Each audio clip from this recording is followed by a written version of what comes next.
Worm is owned by J.C. McCrae. Please support the author at parahumans.wordpress.com.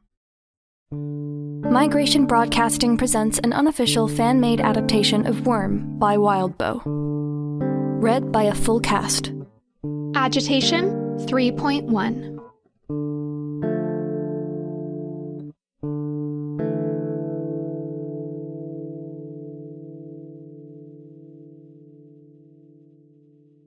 Tuesday morning found me running again, first thing. I woke up at my regular time, apologized to my dad for not having breakfast with him, and headed out the door, hood of my sweatshirt up to hide the mess of my uncombed hair. There was something appealing about being out and about before the city had woken up. I didn't usually get out quite this early, so it was a refreshing change. As I headed east at a brisk jog, there were no cars or people on the street. It was 6:30 in the morning, and the sun had just finished rising, so the shadows were long. The air was cool enough for my breath to fog. It was like Brockton Bay was a ghost town, in a good way. My training regimen had me running every morning, and alternating between more running and doing other exercises in the afternoons, depending on which day of the week it was. The primary goal was to build my stamina. In February, Sophia had goaded some boys into trying to catch me. I think the goal had been to duct tape me to a telephone pole. I had escaped, helped mostly by the fact that the boys hadn't really cared enough to run after me, but I found myself winded after having run just a block. It had been a wake-up call that came about just when I was starting to think about going out in costume. Not long after, I'd started training. After a few starts and stops, I'd settled into a routine. I was more fit now. While I could hardly say I was heavy before, I'd had the unfortunate combination of a slight bulge for a belly, small breasts, and broomstick-thin arms and legs. It had added up to me looking something like a frog forced to stand up on its hind legs. 3.5 months had burned away the body fat, leaving me very lean, and had given me the stamina to run at a steady jog without leaving me panting for breath. I didn't aim to just jog, though. I steadily increased my pace with every block I ran as I headed towards the water. By the 5th block, I was running. My general approach was not to get too worried about counting the miles or measuring the times. That just felt like it was distracting me from my own awareness of my body and its limits. If it felt too easy, I just pushed myself a step further than I had the previous day. The route I took varied every day, at my father's insistence, but it usually took me to the same place. In Brockton Bay, going east took you one of two places. You either ended up at the docks, or you ended up at the boardwalk. Because most areas of the docks were not the sort of place that you just breezed through, given the vagrants, gang members, and general crime, I stuck to the main roads leading past the docks and to the boardwalk. It was usually close to 7 by the time I got to the bridge that went over Lord Street. From there, it was a block to the boardwalk. I slowed down as the sidewalk ended and the wooden platform began. Though my legs were aching and I was out of breath, I forced myself to keep a low and steady pace rather than just stop. Along the boardwalk, people were starting their day. Most places were still closed, with the top-notch security systems, steel shutters, and iron grates protecting all of the expensive stores. But there were cafes and restaurants opening up. Other stores had vans parked in front and were busy loading in their shipments. There were only a few people out and about, which made it easy to find Brian. Brian was leaning on the wooden railing, looking over the beach. Balanced on the railing next to him was a paper bag and a cardboard tray with a coffee in each of the 4 pockets. I stopped beside him, and he greeted me with a broad smile. "Hey, you're right on time," Brian said. He looked different than he had when I saw him on Monday. He was wearing a sweater under a felt jacket. His jeans didn't have any rips or tears in them, and his boots were shined. On Monday, he had given me the impression of a regular person who lived at the docks. The fashionable, well-fit clothes he wore today made him look like someone who belonged on the boardwalk, alongside the customers who shopped in stores where nothing cost less than $100. The contrast and the ease with which he seemed to make the transition was startling. My estimation of Brian rose a notch. "Hey," I said, feeling just a touch embarrassed at having taken so long to respond, and feeling painfully underdressed in his presence. I hadn't expected him to dress so well. I hoped my being out of breath was enough of an excuse for the delay in response. There was nothing I could do about feeling unfashionable. He gestured towards the paper bag. "I got donuts and croissants from the cafe over there, and a coffee if you want it." "I want," I said. Then I felt dumb for the awkward lapse into caveman speak. I blamed the early hour of the day. To try and save face, I added, "Thanks." I fished out a sugar-dusted donut and bit into it. I could tell right away that it wasn't the kind of donut that was mass-produced at some central factory and delivered overnight to the shops for baking in the morning. It was freshly made, probably right at the store a block away, sold right out of the oven. "So good," I said, sucking the sugar from my fingertips before reaching for one of the coffees. Seeing the logo, I looked over at the cafe and asked, "Don't coffees there cost like $15 a cup?" Brian chuckled a little. We can afford it, Taylor. It took me a second to process the idea, and as I made the connection, I felt like an idiot. These guys were raking in thousands of dollars on a given job, and they had given me $2,000 up front. I wasn't willing to spend the money, knowing where it came from, so it was just sitting in the cubbyhole I kept my costume in, nagging at me. I couldn't tell Brian that I wasn't spending it, either, without risking having to explain why. "Yeah, I guess," I said, eventually. I leaned my elbows on the wooden railing beside Brian and stared out over the water. There were a few die-hard windsurfers just getting ready to start the day. I guess it made sense, since there would be the occasional boat going out on the water later. How's your arm? He asked. I extended my arm, clenched my fist, and relaxed it to demonstrate. Only hurts when I flex it. I didn't tell him that it had been hurting badly enough to cost me some sleep last night. We'll leave the stitches in for about a week, I think, before we take them out. Brian said. You can go to your doctor and have him do it, or drop by and I'll take care of it. I nodded. A turn of the salt water and seaweed-scented wind blew my hood back, and I took a second to push my hair out of my face and pull my hood back up. I'm sorry for Rachel and that whole incident last night, Brian said. I wanted to apologize sooner, but I figured it would be a bad idea to bring it up while she was in earshot. It's okay, I said. I wasn't sure it was, but it wasn't really his fault. I tried to put my thoughts into words. I guess I expected to have people attack me from the moment I put on a costume, so I shouldn't be surprised, right? Brian nodded, but didn't say anything, so I added, It caught me a little off guard that it came from someone that's supposedly on my team, but I'm dealing. Just so you know, Brian told me.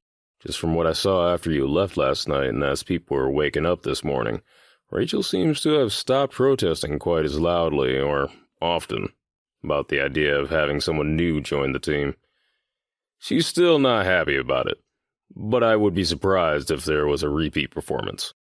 I laughed, a little too abruptly and high-pitched than I would have liked. God, I hope not. She's kind of a special case, Brian said. I think that growing up the way she did kind of messed her up. No family, too old, and, not really attractive enough to be a good candidate for adoption. I feel bad saying that. That's the way those things work, you know? He glanced over his shoulder at me. I nodded. So she spent a good decade in foster care, no fixed place to live, fighting tooth and nail with the other foster kids for even the most basic luxuries and possessions. My guess? She was screwed up before she got her powers, and with things happening the way they did, her powers pushed her into the deepest end of the antisocial pool. Makes sense, I said. Then I added, I read her page on the wiki. So, you've got the gist of it, Brian said. She's a handful to deal with, even for me, and I think she actually considers me a friend. Or as much a friend as someone like her can have, anyways. But if you can at least tolerate her, you should see we've got a pretty good thing going with the team. Sure, I said. We'll give it a shot, anyways. He smiled at me and I dropped my gaze, embarrassed. I spotted a crab scuttling across the beach almost directly below us. I reached out with my power and stopped it in its tracks. Though I didn't need to, I extended my finger and pointed at it, then waved my finger lazily as I made the crab follow where my index finger was pointing. Since Brian and I were both leaning over the railing, and there was practically nobody on the boardwalk that wasn't busy with work or getting their store open for the day, I was pretty certain nobody else would figure out what I was doing. Brian saw the crab dancing in circles and figure eights and smiled. Conspirationally, he leaned closer to me and whispered, You can control crabs too? I nodded, feeling just a bit of a thrill at how we were huddled like this, sharing secrets while the people around us were totally in the dark. I told him, I used to think I could control anything with an exoskeleton or a shell, but I can control earthworms too, among other things, and they don't have shells. I think all it takes is that they have to have very simple brains. I made it run in circles and figure eights for a short while longer, then released it to go about its business. I should bring the others their morning coffee before they come looking for me. Want to come with? Brian asked. I shook my head. I gotta get home and get ready for school. Oh, right. Brian said. I forget about stuff like that. You guys don't go? I take courses online. Brian said. My folks think it's so I can hold a job to pay for my apartment, which is kind of true. Alec dropped out, Rachel never went, and Lisa already applied for and tested for her GED. Cheated, using her power. But she has it. Oh, I said, my focus more or less dwelling on the idea that Brian had an apartment. Not the fact that Grue, the successful supervillain, had an apartment. Lisa had mentioned that to me, but that Brian the teenager, with parents and schoolwork to focus on, did. He kept changing my frame of reference for trying to figure him out. Here, a gift, he said, as he reached into his pocket and then extended his hand. I felt a moment of trepidation at the notion of accepting another gift. The $2,000 they had given me was a weight on my conscience already. Still, it would look bad if I didn't accept. I made myself put my hand under his, and he dropped a key with a short beaded chain looped through it into my palm. That's to our place, he told me. And I mean that. Ours isn't yours too. You're free to come by anytime, even if nobody is there. Kick back and watch TV, eat our food, track mud on our floor. Yell at others for tracking mud on our floor. Whatever. Thank you, I said, surprising myself by actually meaning it. You going to come by after school? Or should I meet you here again tomorrow morning? I thought on it for a moment. Last night, not long before I'd left, Brian and I had gotten to talking about our training. When I had mentioned my morning runs, he had suggested meeting me regularly. The idea was to keep me up to date, since I wasn't living at the group's hideout like Lisa, Alec, and Rachel were. It had made sense, and I'd agreed. It didn't hurt that I liked Brian the most out of anyone in the group. He was easier to relate to, somehow. That wasn't to say I didn't like Lisa, but just being around her made me feel like I had the sword of Damocles hanging over my head. I'll come by later, I decided aloud, knowing I might chicken out if I didn't commit somehow. Before we could get caught in another thread of conversation, I gave him a quick wave and started my run back, the key to their place clenched in my hand. Heading back home and preparing for school left me with a gradually increasing feeling of dread, like a weight sitting on my chest. I'd been trying not to think of Emma's taunting and my fleeing from the school with tears on my face. I had spent an hour or two tossing and turning in bed, the event replaying over in my head, while the throbbing of my wrist jarred me awake every time I started to drift off. Beyond that, I had been pretty successful in avoiding thinking about it. Now that the prospect of going back was looming, though, it was impossible not to dwell on the subject as I headed home, got ready, and caught the bus. I couldn't help but dwell on the coming day. I still had to face the consequences of missing 2 afternoons. That was a biggie, especially since I'd missed the due date for handing in my art project. I realized my art project had been in my bag, and the last time I had seen my bag had been when Sophia was standing on it, smirking at me. There was also the issue of going to Mr. Gladley's class. That usually sucked enough, what with Madison being in that class and my having to do group work with the likes of Sparky and Greg. Knowing that I had to sit there and listen to Mr. Gladley teach when I'd seen him blatantly turn his back to me when I was being bullied, that sucked more. This wasn't the first time I needed to psych myself up to going to school. Deceive myself into going and staying. The worst days had been back in my first year at high school, when the wounds of Emma's betrayal were still fresh and I wasn't yet experienced enough to anticipate the variety of things they could come up with. Back then, it had been terrifying, because I hadn't yet known what to expect, didn't know where, when, or if they would draw the line. It had been hard to go back in January. I'd spent a week in the hospital under psychiatric observation, and I'd known that everyone else had heard the story. I stared out the window of the bus, watching the people and the cars.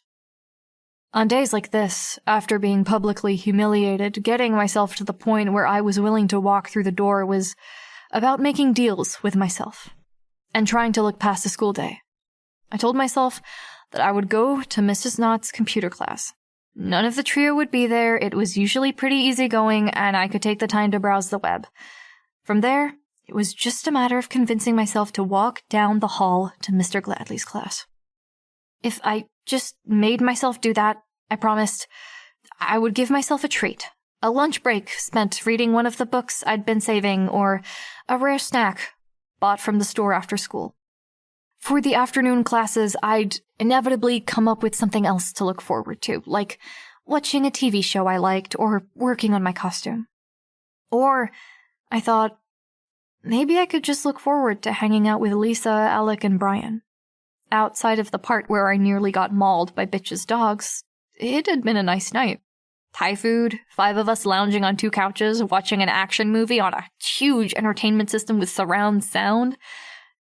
I wasn't forgetting what they were, but I rationalized that I had no reason to feel bad about spending time with them when we were, for all intents and purposes, just a group of teenagers hanging out. Besides, it was for a good cause, if it meant they relaxed around me and maybe revealed secrets, right? As I got off the bus, a pair of old notebooks in one hand, I just kept all that in mind. I could relax in Mrs. Knott's class, and then I just had to sit through 3 90-minute classes. Maybe, it occurred to me, I could try and find and talk to my art teacher over the lunch break. It would mean staying out of the trio's way, and I could maybe work something out as far as doing another project, or at least not getting a 0. My marks were okay enough that I could probably manage a passing grade with a 0 on the midterm project, but still, it would help. I wanted to do more than just pass, especially with all this crap I had to put up with. Mrs. Knott arrived at the classroom around the same time I did, and unlocked the room to let us file in. As one of the last of 40-ish students to arrive, I'd wound up at the back of the crowd. While I waited for enough space to open up at the door, I saw Sophia talking to 3 of the girls from the class. It looked like she had just come back from her track practice. Sophia was dark-skinned, with black hair normally long enough to reach to the small of her back, though she currently had it in a ponytail. I couldn't help but resent the fact that even with her being sweaty, dusty, and a notorious bitch, pretty much every guy in the school would still pick her over me. She said something, and all of the girls laughed. Even though I knew rationally that I probably wasn't on the list of their top 5 things to talk about, and they likely weren't talking about me, I felt my heart sink. I moved up toward the jam of students waiting to get into the door, to break the line of sight between myself and the girls. It didn't quite work. As a group of students entered the room, I saw Sophia looking at me. She made an exaggerated, pouting expression, drawing one fingertip in a line from the corner of her eye down to her cheek like a mock tear. One of the other girls noticed and chuckled, leaned closer to Sophia as Sophia whispered something in her ear, and they both laughed. My cheeks flushed with humiliation. Sophia gave me a final smirk and turned to saunter away while the other girls filed into the classroom. Kicking myself even as I did it, I turned away and walked back down the hall towards the front doors of the school. I knew it would be that much harder to go back tomorrow. For 1 3/4 school years, I'd been putting up with this shit. I'd been going against the current for a long time. And even though I was aware of the consequences I'd face if I kept missing school like this, it was so much easier to stop pushing so hard against the current and just step in the other direction. My hands jammed into my pockets, already feeling an ambivalent sort of relief. I caught the bus back to the docks.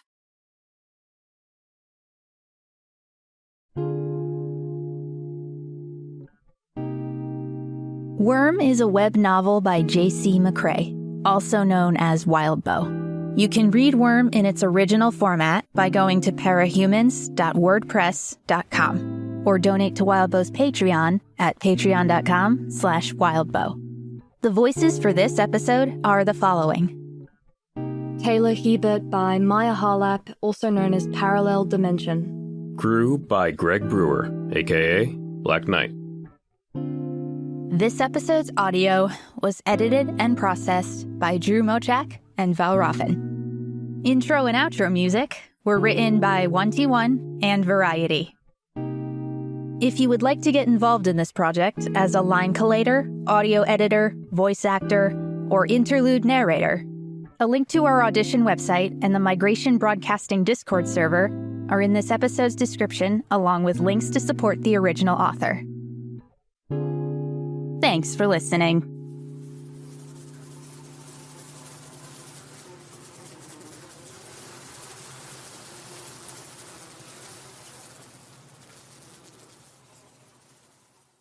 Worm is owned by J.C. McCrae. Please support the author at parahumans.wordpress.com. Migration Broadcasting presents an unofficial fan-made adaptation of Worm by Wildbow. Read by a full cast. Agitation 3.2.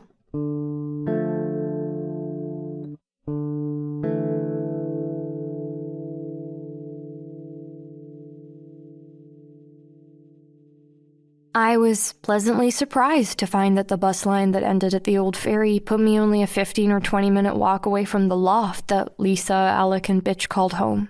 I could be spending a fair bit of time there before I gathered enough information or earned enough trust from them to turn them into the authorities, so the convenience was nice.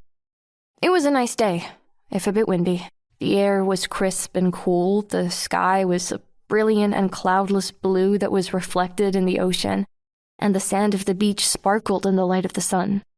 Tourists were already crowding the railings or migrating to the beach, pinning down the corners of their beach blankets under picnic baskets and shopping bags. It was too cold to go in the water, but the view was spectacular. I enjoyed it for a few moments before venturing into the crowd. I walked with my hands in my pockets, as much to protect the stuff in my pockets as keeping the worst of the chill out. Living in Brockton Bay, you learn stuff like that, how to protect yourself, what to watch for. I knew that the Vietnamese teenagers who were leaning against the railings of the boardwalk were members of the ABB, even if they weren't wearing their gang colors, because the only Asian kids in Brockton Bay that had that much swagger were already part of Lung's gang. I knew the tattoo on the arm of the guy lifting boxes into the florist's van that read, "Erase, Extinguish, Eradicate," meant the guy was a white supremacist because it had the letter E repeated 3 times. The man in the uniform who was talking to a shop owner wasn't a cop or security guard, but one of the enforcers, the merchants of the boardwalk hired to keep the undesirables from making trouble. They were why the boardwalk didn't have beggars, addicts, or people wearing gang colors hanging around. If your presence offended or worried the tourists, they would step up to scare you off. If someone shoplifted or panhandled in the boardwalk, they ran the risk that 1 or 2 enforcers would drag them behind one of the shops and teach them a lesson. Anything more serious than shoplifting or panhandling, well, there was always someone on duty in the floating base of the Protectorate headquarters. Any of the store owners or employees could call the likes of Miss Militia, Armsmaster, or Triumphant given a minute. The tourism revenue the boardwalk picked up earned a lot of goodwill from the government and government-sponsored capes. I headed off the boardwalk and into one of the alleys leading into the docks. Glancing over my shoulder, I saw one of the uniformed enforcers staring at me. I wondered what he was thinking. Good kids didn't hang out in the docks, and I doubted I looked the part of a guileless tourist. The abandoned factories, warehouses, and garages of the docks all blended into one another very quickly. The colors of building exteriors weren't different enough from one another to make buildings recognizable, and the people or piles of garbage that I had been unconsciously noting my previous visit had all shifted locations or been replaced. I found myself glad for the artistic graffiti and the row of weed-entangled power lines that I could use as landmarks. I did not want to get lost. Not here. As I arrived at the foot of the huge factory with the Redmond welding sign, I found myself wondering whether I should knock or just go on up. I didn't have to decide. The door opened just a second after I'd come. It was Brian, and he looked as surprised to see me as I was to see him. "Hey," he said. "Lisa said you'd arrived. I thought you had school." It took me a few seconds to get my mental footing. Any demonstration or mention of Lisa's power kind of had a way of doing that to me, and that was on top of having a conversation sprung on me without a chance to prepare. Changed my mind, I said, lamely. Huh. Well, come on up. We headed upstairs. I saw Brian was wearing different clothes than what he had been wearing earlier in the morning. What he was wearing now bore a closer resemblance to his clothes from the day before. A green sleeveless t-shirt and black slacks with a lightweight fabric, like yoga pants or something. Alec was waiting, leaning against the back of the couch as we entered the living room. He was wearing a t-shirt with some cartoon or video game character on it and basketball shorts. He stood straight as he noticed us. Alec and I were sparring. Brian told me. Lisa's on the phone in the kitchen. Rachel and her dogs are in her room. You can watch us if you want, but no pressure. Feel free to use the TV, put on a DVD, or play a video game. Don't save over any of my files, dork, Alec said. He'd started with the dork thing last night. It wasn't exactly malicious, but it grated. My name is Taylor, not Dork, and I wouldn't do that, I told him. Turning to Brian, I said, I'll watch if it's cool. Brian smiled and nodded while I moved to kneel on the couch and watch them over the back of it. As it turned out, it was less of a sparring session than an attempt on Brian's part to give a less than fully committed Alec some basic lessons on hand-to-hand fighting. It was one-sided, and not just because Alec wasn't trying very hard.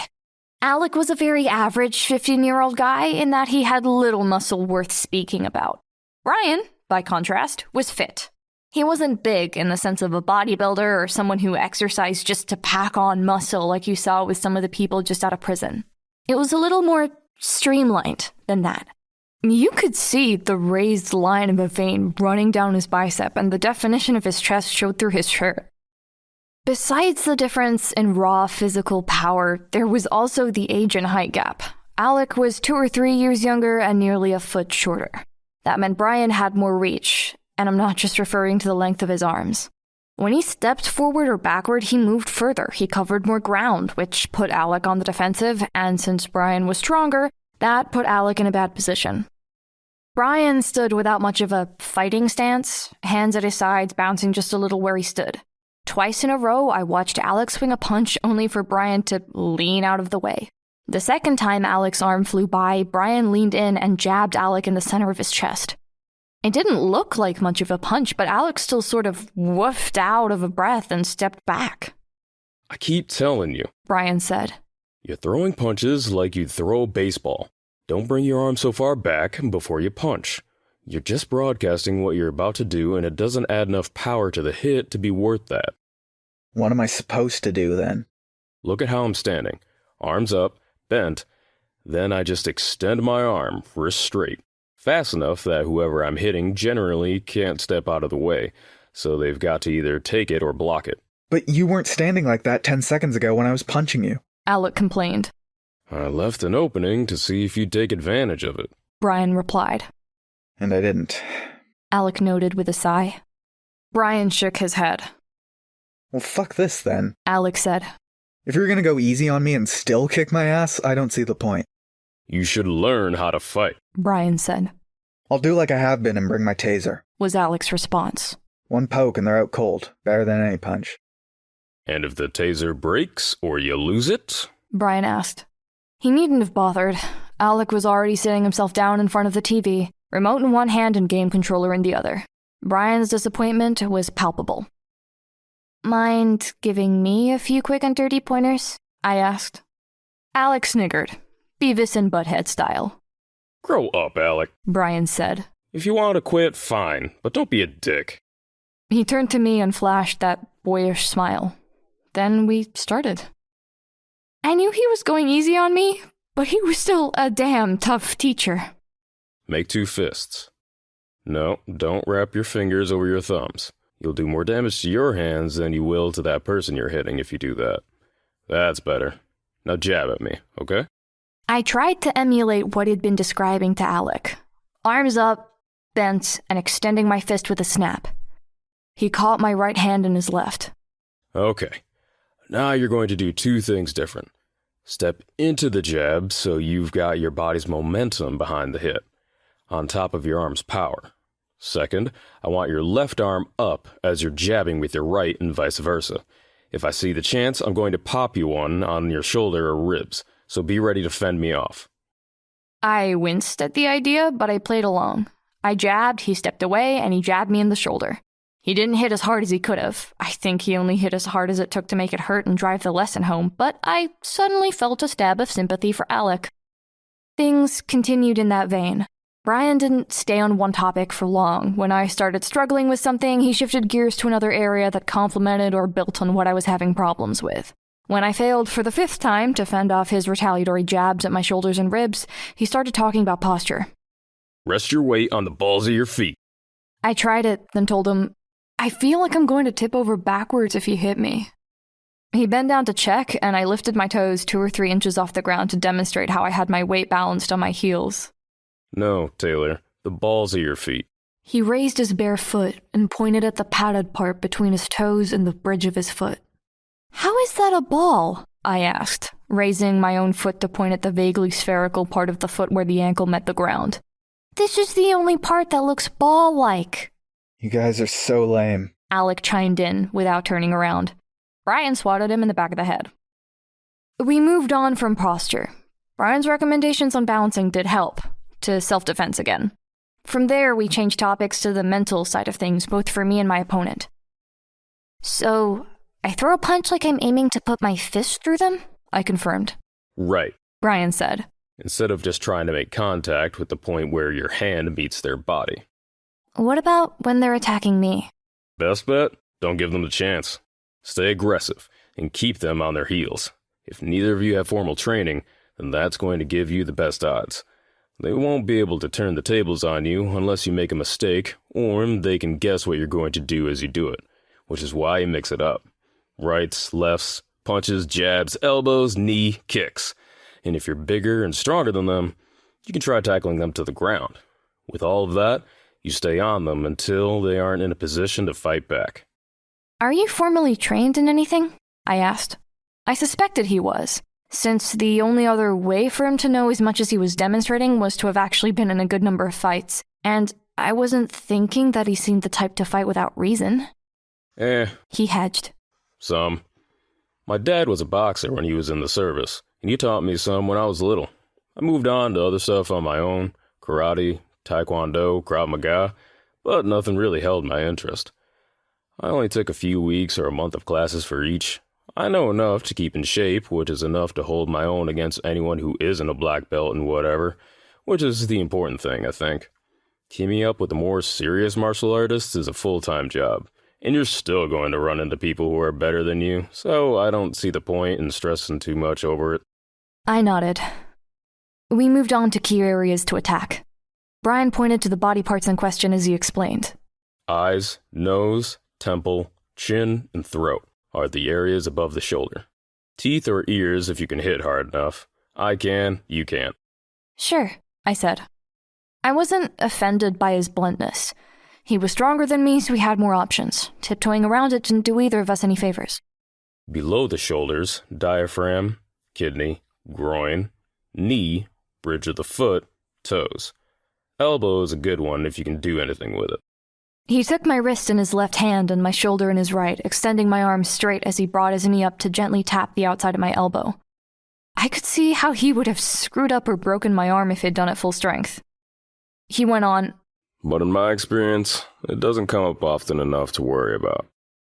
It was a little disquieting to hear Brian methodically describing how to break a human being.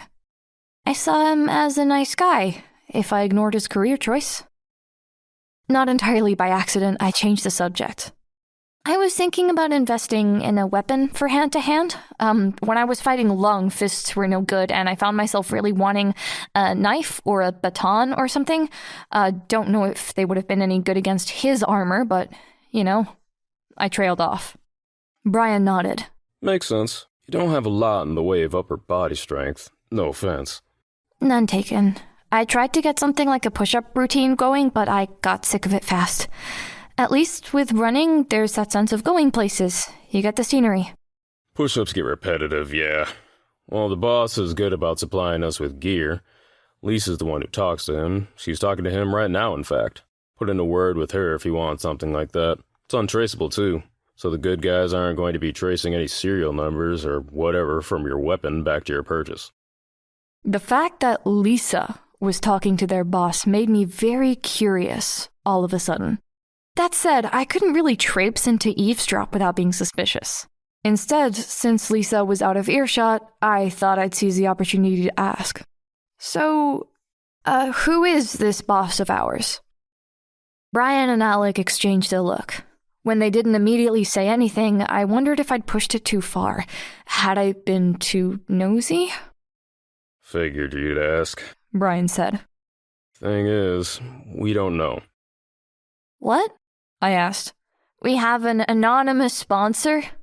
It's really fucking weird, yeah. Alec said. Then he hammered a button on the game controller.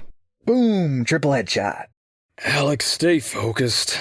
Brian sighed the words with a tone suggesting he didn't expect to be listened to. Alec bobbed his head in a nod, his eyes not leaving the television, before adding, It's weird, but it's basically free money, a good team, contacts, access to everything we need for stuff, and pretty much no drawbacks. Lisa knows, I think. Brian grumbled. But she says when she joined the Undersiders, she made a deal that she was going to keep quiet on the subject. I'm not sure if that means she knows who he is, or if it's just to keep her mouth shut if her power tells her. So let me get this straight, I said. The guy gathers you all together, offers you a salary, and what, doesn't ask for anything in return? Brian shrugged. He asks us to do jobs, but most of the time it's stuff we do anyways. And if we say no, he doesn't make an issue of it. What kind of jobs does he ask us to do? I asked. Lisa's voice just behind me startled me. This. Pull up your socks, boys and girl, because we're robbing a bank.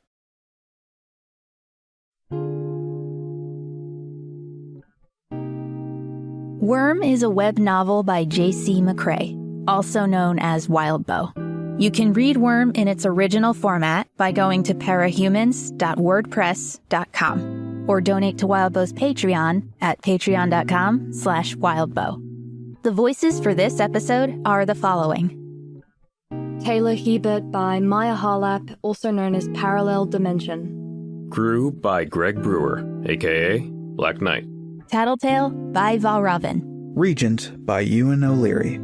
This episode's audio was edited and processed by Fjodor and Valravn. Intro and outro music were written by 1T1 and Variety. If you would like to get involved in this project as a line collator, audio editor, voice actor, or interlude narrator, a link to our audition website and the Migration Broadcasting Discord server are in this episode's description, along with links to support the original author. Thanks for listening.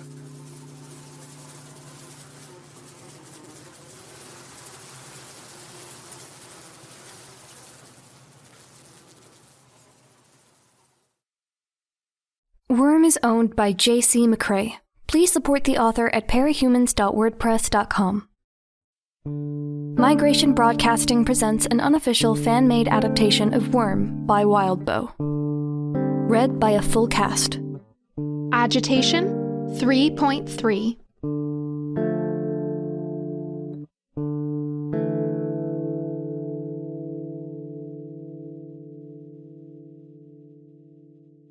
No! Brian intoned. Such a bad idea. Lisa still had the phone in her hand. Bitch had arrived just behind her, and stood in stark contrast to Lisa's jeans, sweater, and tight ponytail, with an army jacket and virtually no attention paid to her hair. The littlest of the dogs, the one-eyed, one-eared terrier, trailed after her. Come on. Lisa wheedled. It's rite of passage for dastardly criminals like us. Robbing a bank is moronic. We've been over this. Brian closed his eyes and pinched the bridge of his nose. You know what the average haul is for hitting a bank? Lisa paused. 20,000? Exactly.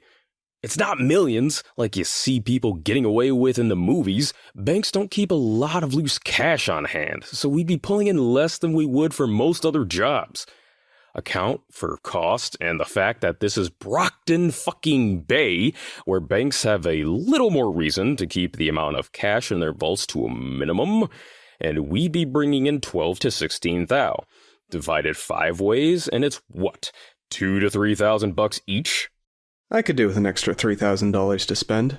Alec said, putting down his game controller and shifting his position on the couch to follow the conversation better. On what? Brian asked.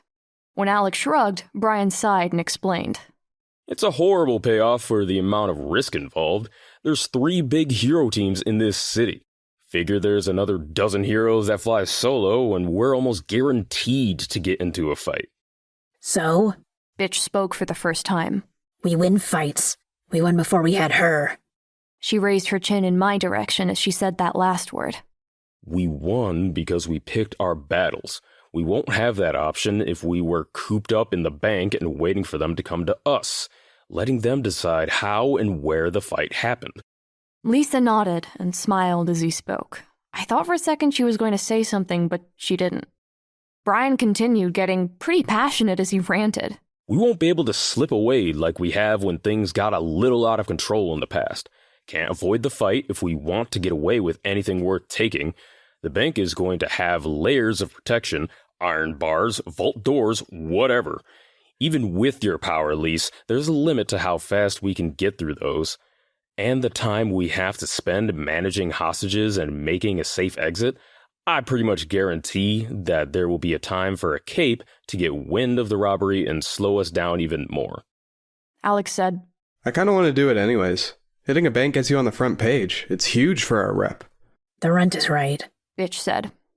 Brian grumbled. Not fucking up is better for our reputation in the long run. His deeper voice was really good for grumbling. Alec looked at me. What do you think? I'd almost forgotten I was a part of the discussion. The last thing I wanted was to rob a bank. Hostages could get hurt. The fact that it would potentially put me on the front page of the paper wasn't a high point either, if I ever wanted to drop the supervillain ruse and become a hero in good standing. I ventured, I think Brian makes a good case. It seems reckless. Bitch snorted. I think I saw Alec roll his eyes. Lisa leaned forward. He does make good points, but I have better ones. Hear me out? The rest of us turned our attention to her, though Brian had a frown that made it seem like it would take a lot to convince him. Okay, so Brian said similar stuff before we hit that casino a few weeks ago, so I was kind of expecting this. But it's not as bad as it sounds. The boss wants us to do a job at a very specific time. I got the sense he was willing to offer a fair bit if we went the extra mile, and I negotiated a pretty good deal. The bank robbery was my idea, and he liked it. According to him, the Protectorate is busy with an event on Thursday just outside of town. That's part of the reason the timing is so important. If we act then, there's almost no chance we'll have to deal with them. If we hit the base central downtown... That's the biggest bank in Brockton Bay. I interrupted her, half disbelieving. So everything I said about them having security and being careful is doubly true. Brian added. If we hit the base central downtown... Lisa repeated herself, ignoring us. Then we're hitting a location just a mile away from Arcadia High, where most of the wards go to school. Given jurisdictions, New Wave won't be able to jump on us without stepping on the ward's toes, which pretty much guarantees we go up against a team of junior superheroes. With me so far? We all nodded, or murmured agreement. Figure that's happening in the middle of the school day, and they won't all be able to slip away to stop a robbery without drawing attention. People know the wards are attending Arcadia. They just don't know who they are. So, everyone's constantly watching for that. Since they can't have all 6 or 7 of the same kids disappear from class every time the wards go off to foil a crime without giving away the show, chances are good that we'd go up against a couple of their strongest members, or one of the strongest, with a group of the ones with less amazing powers. We can beat them. Okay. Brian begrudged. I'll accept that. We'd probably do all right in those circumstances, but... Lisa interrupted him. I also got the boss to agree to match us 2 for 1 on the haul. We bring in 15 grand, he pays us 30. Or he gives us enough money to bring our total up to 25, whichever is more in the end. So, we could walk away with $2,000 and he'd pay us $23,000. So as long as we don't wind up in jail, we're guaranteed $5,000 apiece. Bare minimum. Brian's eyes widened. That's insane. Why would he do that? And Lisa grinned. he'll cover all our costs. Just this once. Equipment, information, bribes if we want 'em. Why? I echoed Brian's earlier question, disbelieving.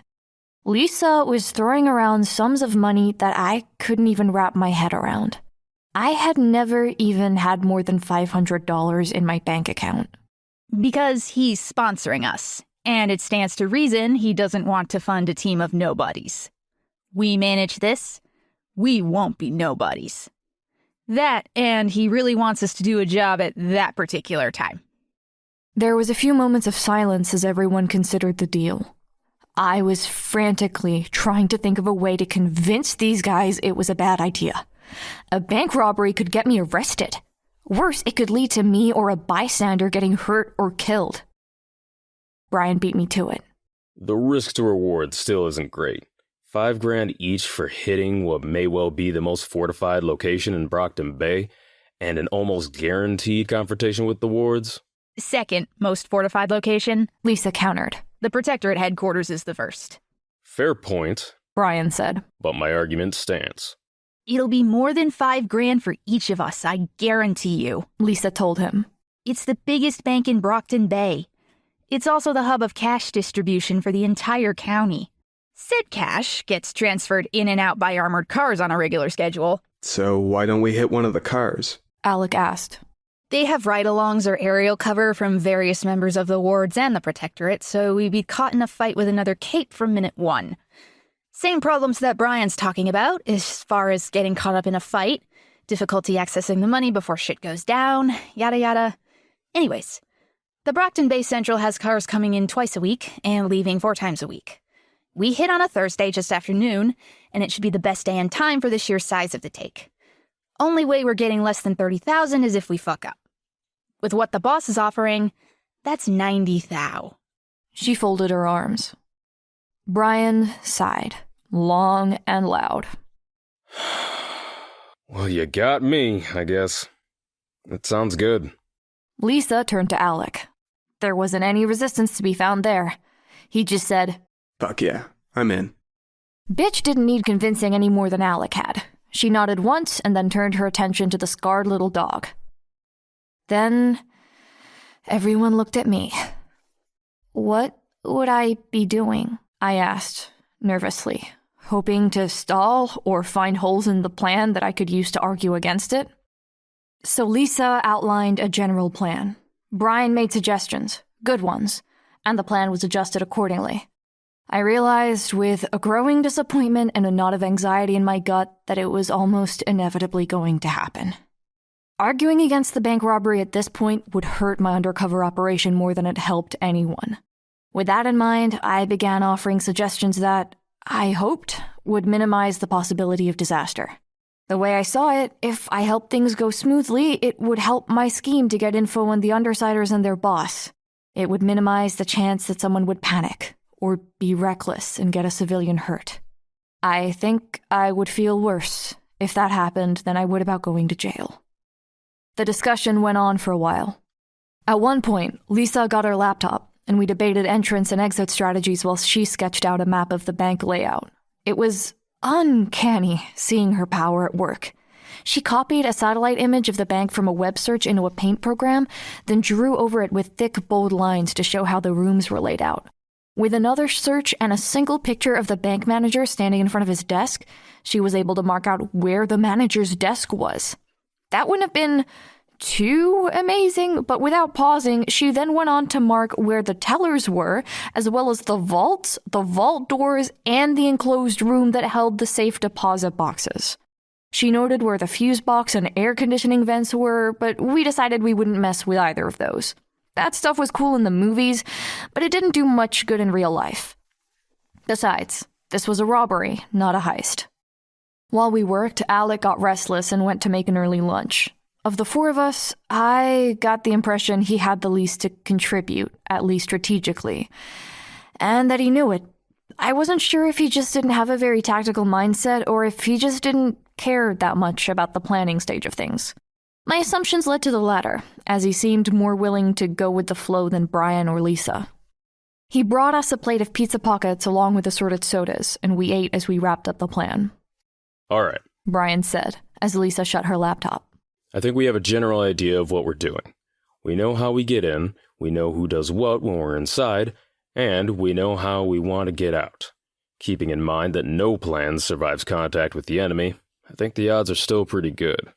So, the enemy, I said, resisting the urge to wince at the realization that I would be up against good guys. My only experience fighting in costume, or even just fighting, is against Lung. And that didn't go well. Don't sell yourself short, Brian said. You did better than most. I'll rephrase, I said. It could have gone better. We're going up against the wards, and they are pushovers. Brian nodded. True. Let's talk strategy and weaknesses. You know who the wards are? I shrugged. I've researched them. I've seen them on TV. That doesn't mean I know the important stuff. Sure, he said. So let's go down the list. Team leader, Aegis. You'd think he has a standard Alexandria package. Flight, super strength, invincibility. But that isn't exactly right. He does fly, but the other two powers work differently than you'd expect. See, he isn't invincible. He just doesn't have any weak points. His entire biology is filled with so many redundancies and reinforcements that you just can't put him down. Throw sand in his eyes and he can still see by sensing the light on his skin. Cut his throat and it doesn't bleed any more than the back of his hand would. The guy's had an arm cut off and was attached and working fine the next day. Stab him through the heart and another organ takes over the necessary functions. Not that we're stabbing anyone through the heart. I made it a hopeful half-question, half-statement. No. Well, it wouldn't be a bad idea to stab Aegis through the heart just to slow him down. If you did it with something big enough. The guy's like a zombie. He gets back up within seconds of you beating him down.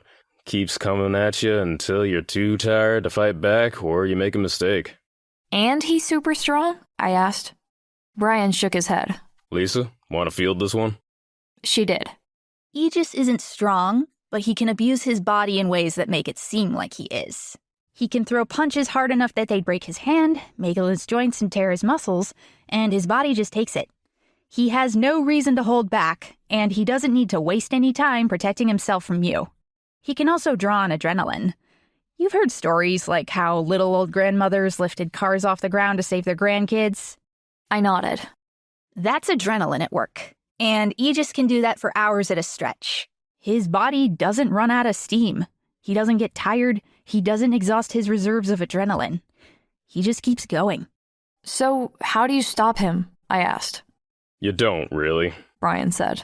Best bet is to keep him occupied, keep him sufficiently distracted, or stick him somewhere he can't escape. Trap him in a dumpster and throw it in the river. You can get a few minutes of relief, which is all harder than it sounds. He's the team captain, and he isn't stupid. Rachel, sick your dogs on him.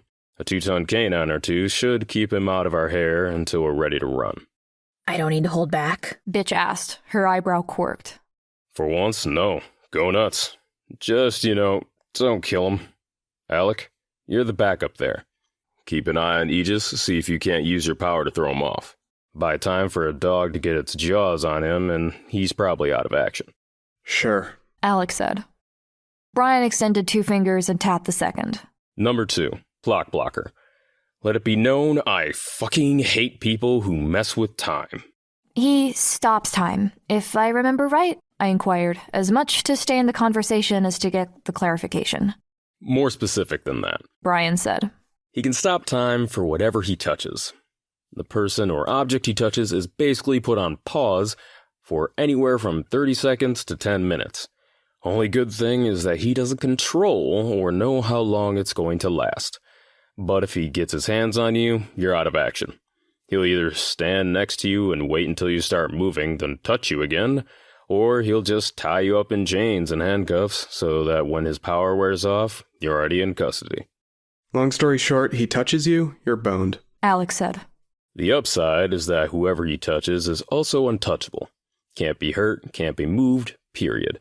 He uses that defensively, and he can do stuff like throw paper or cloth in the air and freeze it in time, making an unbreakable shield. You don't want to run into something that's frozen. A car that drove into the side of a piece of paper that Clockblocker had touched would be cut in two before it budged the paper. Noted, I said. Brian continued.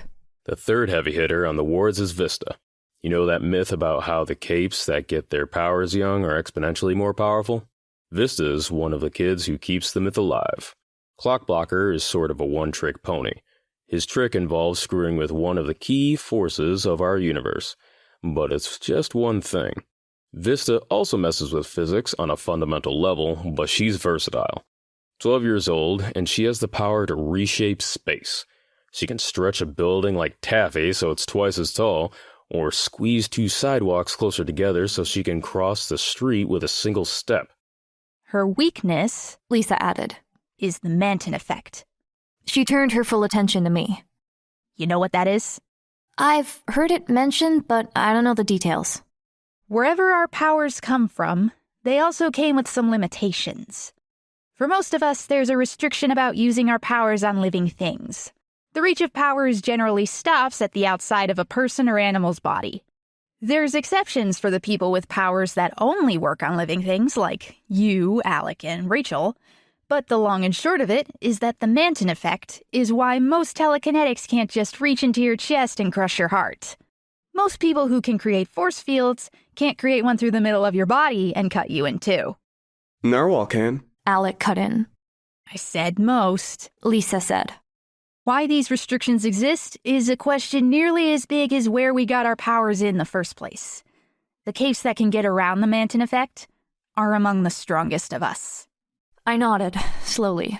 I wondered if that had something to do with why Lung didn't burn himself, but I didn't want to get further off topic. And Vista? Vista can stretch and compress space. She can also do funny things with gravity. Thing is, the Manton effect keeps her from stretching or compressing you. It also makes altering an area a lot harder for her if there's more people in that space.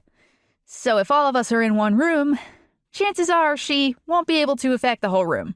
But, Brian added, wiping a string of cheese from the corner of his lip, every time we've run into her, she's been faster and overall more powerful with her power, and she's had new tricks. Every second she's on the battlefield is a second things become harder for us. We take her down sooner than later. Aegis, Clockblocker, Vista. Those are the ones we're most likely to run into, and whoever else winds up coming, they're the ones we have to deal with or we're fucked. Let's quickly go through the rest. Kidwin. Tinker, Lisa said. Flying skateboard, laser pistols, high-tech visor are staples for him. Expect something new, depending on what he's come up with in his workshop. He's mobile, but not that threatening. Triumph, Brian said. He turned 18 and graduated to the Protectorate. Don't have to worry about him, Lisa said. Gallant. Glory Girl's on and off boyfriend. He pretends to be a tinker in the same vein as Kid Win, but I think he just runs around in secondhand armor with a fresh paint job. His thing is these blasts of light. Getting hit by one feels like a punch in the gut, but the blasts also mess with your feelings. Make you sad, make you scared, ashamed, giddy, whatever. Not that bad, unless you get hit by a bunch in a row. Don't. That just leaves Shadowstalker. Bloodthirsty bitch. Brian scowled. Alec explained to me. She's got in her head that Brian is her nemesis. You know, her number one enemy, her dark opposite. She's been going after him every chance she gets. She was a solo hero, Tattletale said. Vigilante of the night, until she went too far and nearly killed someone, nailing him to a wall with one of her crossbows. The local heroes were called in, she got arrested, and made some sort of deal. Now she's a probationary member of the wards, with the condition that she uses tranquilizer bolts and non-lethal ammo for her crossbow. Which she isn't. Brian growled. At least not when she comes after me. That arrow she shot through my side had a fucking arrowhead on it. Tattletale shook her head. Her powers and Brian's sort of have a weird interaction with one another. Shadowstalker can sort of transform. She becomes extremely lightweight, can pass through glass and thin walls, and she's nearly invisible. Only thing is, while she and the stuff she carries are all wispy in her transformed state, the stuff she shoots with her crossbow only stays that way for a half second. Then the effect wears off, and it's a regular arrow flying towards you. So she can leap between rooftops, almost impossible to see, hard to even touch. And all the while she's shooting very real arrows at you. So what do you do? I asked. Her power doesn't work well while she's inside Brian's darkness for whatever reason. She isn't as fast or agile, he can see her better, and she can't see him in the darkness. Tattletale told me. So it becomes something of a very intense game of tag, with one very fast person that's essentially blind and deaf but carrying lethal weapons, while Brian, the other, is trying to take her out without getting shot. Let's avoid that, Brian said. It's too time-consuming, and she may want to use that kind of scenario to delay us.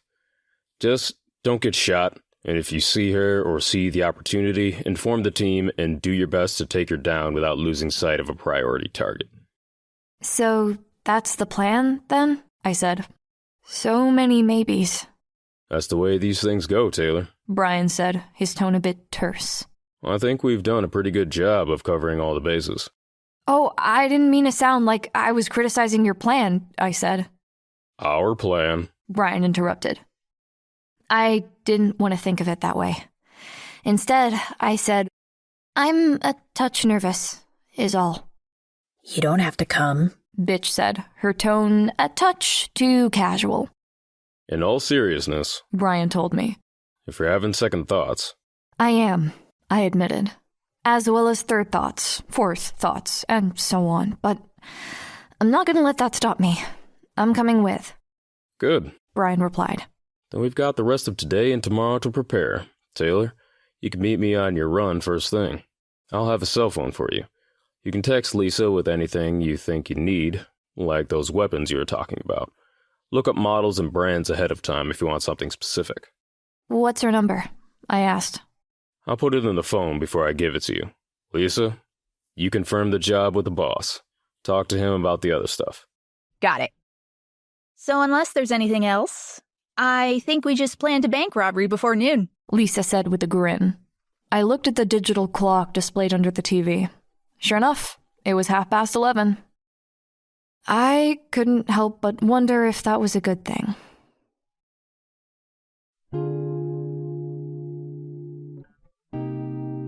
Worm is a web novel by J.C. McCrae, also known as Wildbow. You can read Worm in its original format by going to parahumans.wordpress.com or donate to Wildbow's Patreon at patreon.com/wildbow. The voices for this episode are the following. Taylor Hebert by Maia Harlap, also known as ParallelDimension. Grue by Greg Brewer, a.k.a. Black Knight. Regent by Euan O'Leary. Tattletale by Valravn. Rachel Lindt, also known as Bitch, by Discarnate. This episode's audio was edited and processed by NightTheMystic and Valravn. Intro and outro music were written by 1T1 and Variety. If you would like to get involved in this project as a line collator, audio editor, voice actor, or interlude narrator, a link to our audition website and the Migration Broadcasting Discord server are in this episode's description, along with links to support the original author. Thanks for listening.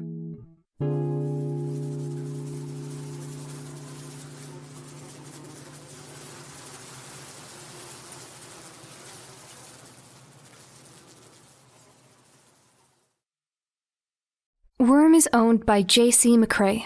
Please support the author at parahumans.wordpress.com. Migration Broadcasting presents an unofficial fan-made adaptation of Worm by Wildbow. Read by a full cast. Agitation 3.4.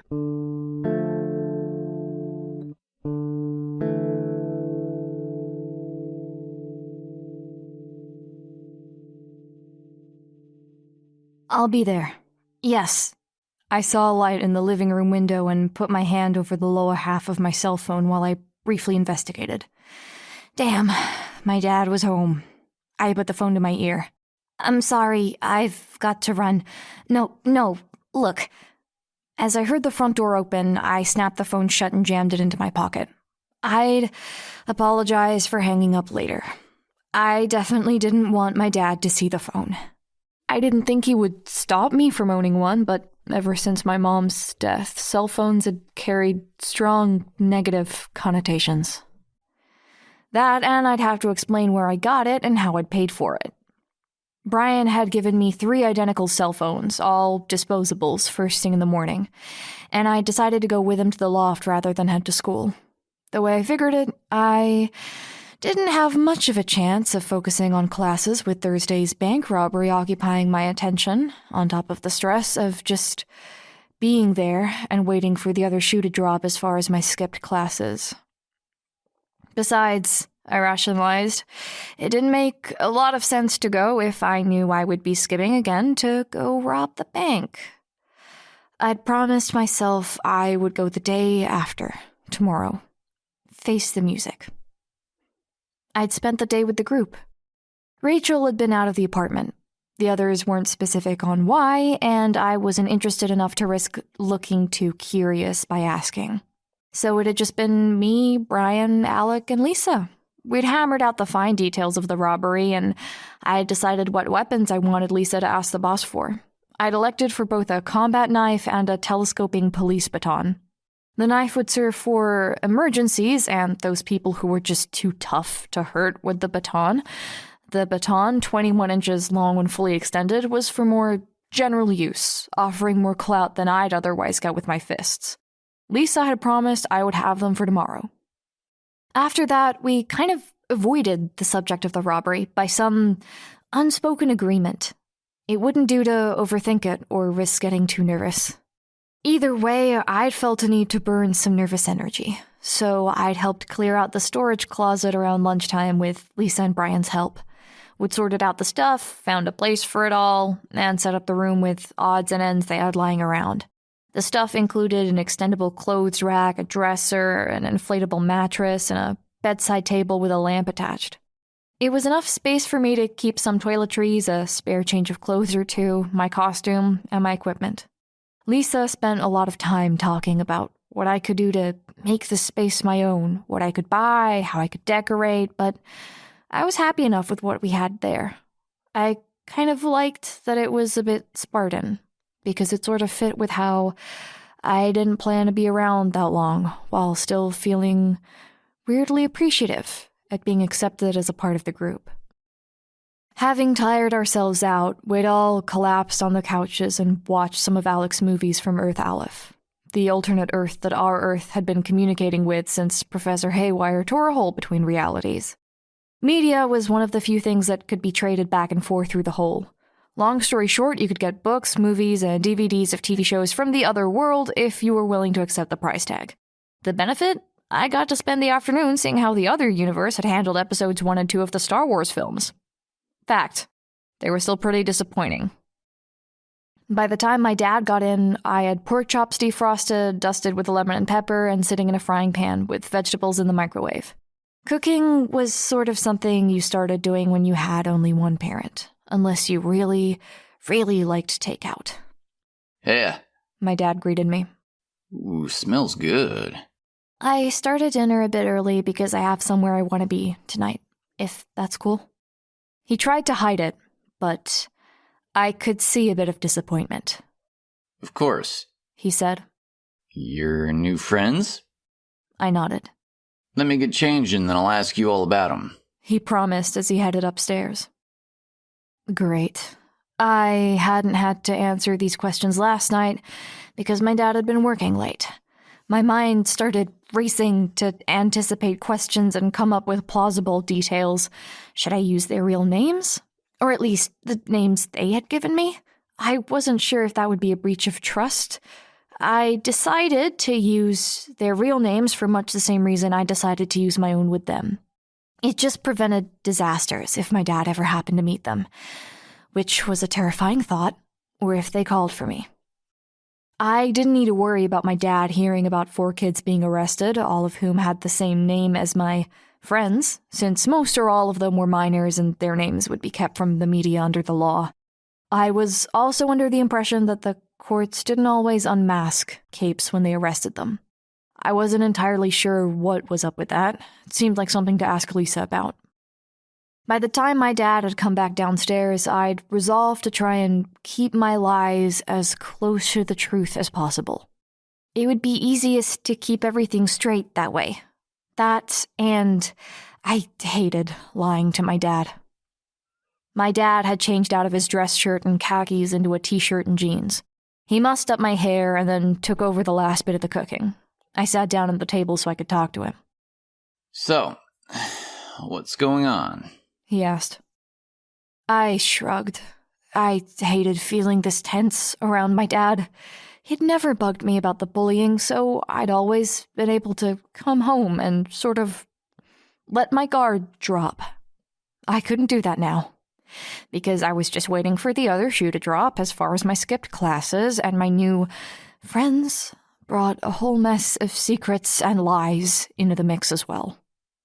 I felt like I was on the verge of a terminal breach of trust.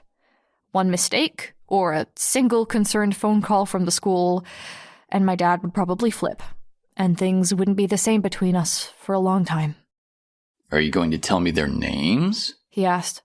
He set the food on plates and brought it to the table. Brian, Lisa, Alec, Rachel, I confessed. They're all right. Get along with most of them. Where did you meet them? School? I shook my head. I wanted to get away from school for a bit, so I caught a bus downtown to catch a bit of a break. I ran into them at the library. Partial truths. You couldn't really catch a bus downtown and back during the lunch break. I tried when I was avoiding the trio, but I doubted my dad would research that. I did sort of cross paths with the undersiders at the library, though. They go to the library at lunch? What are they like? Brian's pretty cool. He's the one I've talked to the most. A boy, eh? My dad wiggled his eyebrows at me. Dad, stop. It's not like that, I protested. I doubted Brian had the slightest interest in me, not least because I was 2 or 3 years younger than him. Besides, well, I was me. I opted not to mention the age difference to my dad. Changing the subject, I said, Lisa's all right too. Really smart, though I haven't talked to her all that much. It's nice being able to hang out with another girl again, even if she's pretty different from me. If she's smart, she can't be all that much different from you. I could have kicked myself. I couldn't explain she was a bad guy while I was an aspiring superhero, or exactly how she was smart. I'd talked myself into a minor corner where I didn't have an answer ready, and I needed to avoid doing that. Fumbling for an answer, I said, She's only a year older than me, and she's graduated high school already. That was the truth.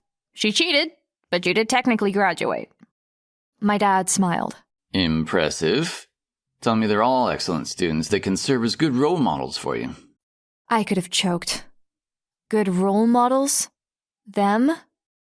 I kept my composure and limited myself to a little smile and a shake of the head. Sorry. Alas. What about the others? Alec is the youngest, I think. Kinda hard to connect with. He's an amazing artist from what I've seen, but I don't really see him draw. It seems kinda hard to get him interested or involved in anything. He always looks bored. As I said the words aloud, I realized they weren't exactly true.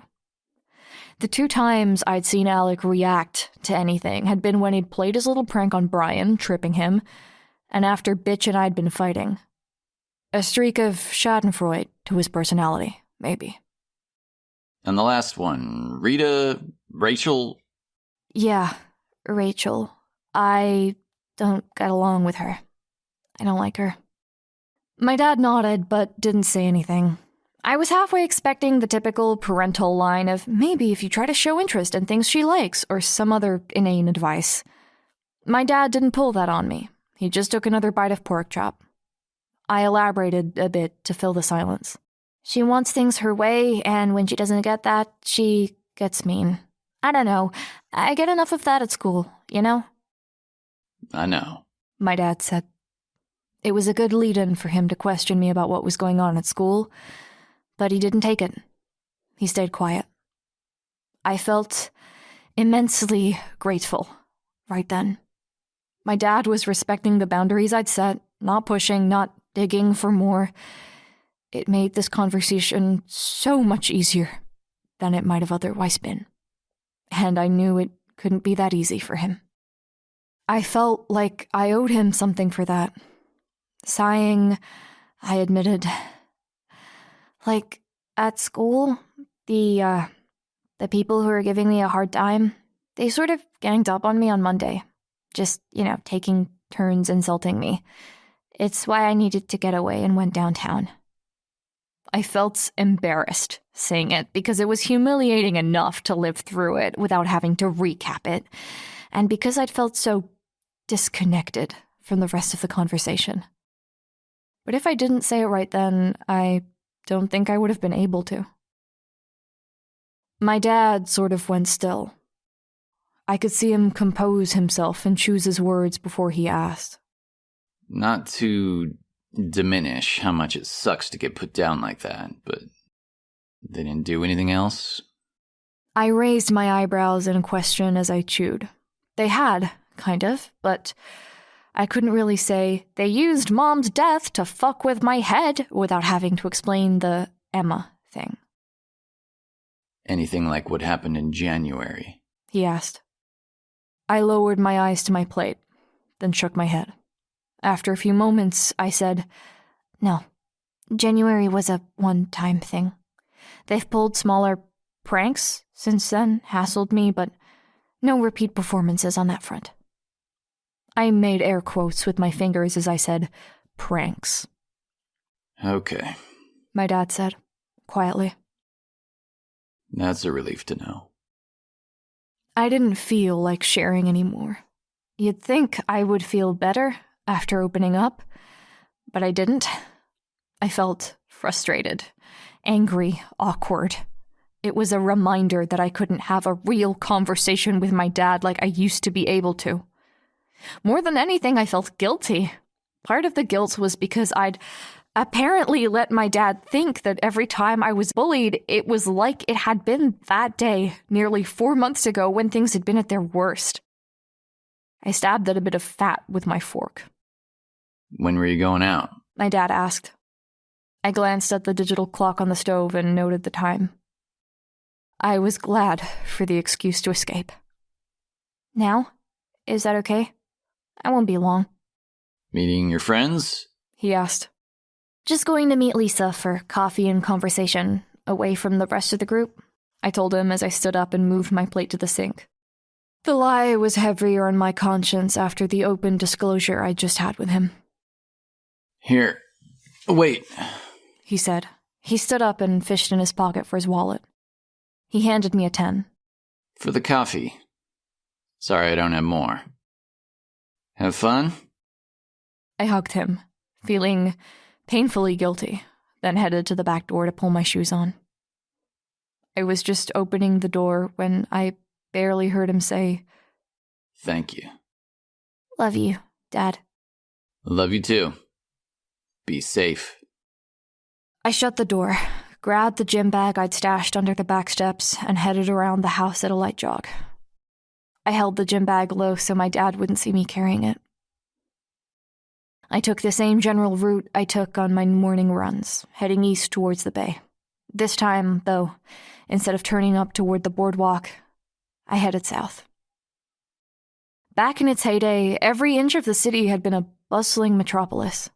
Ships were coming and going at all hours, trains were coming through to deliver goods to be shipped overseas, and the city teemed with people. The northern end of the bay, especially the area close to the water, was all about the industry. Ships, warehouses, factories, railroads, and the homes for everyone who worked those jobs. You also had the ferry running across the bay itself. The ferry was my dad's pet project. Apparently, it had been one of the first things to go when the import-export dried up. With the ferry gone, the docks had sort of been cut off from the rest of the city, unless you were willing to drive for an extra half hour to an hour. My dad held the opinion that the lack of transportation to the rest of the city was why the docks had become what they were today. He believed that if the ferry were to start running again, jobs would be created, that people in the low-income neighborhoods would have more access to the rest of the city, and the low-class, high-class, no-middle-class dynamic of Brockton Bay would smooth out. So, when I'd been trying to think of a place that was fairly private but easy to find, I thought of the ferry. I could probably thank my dad for the idea. I approached the station and found a disused restroom to change into my costume. The building and the ferry itself were well kept, at least on the outside, which was one of the reasons my dad felt it would take so little effort to get things going again.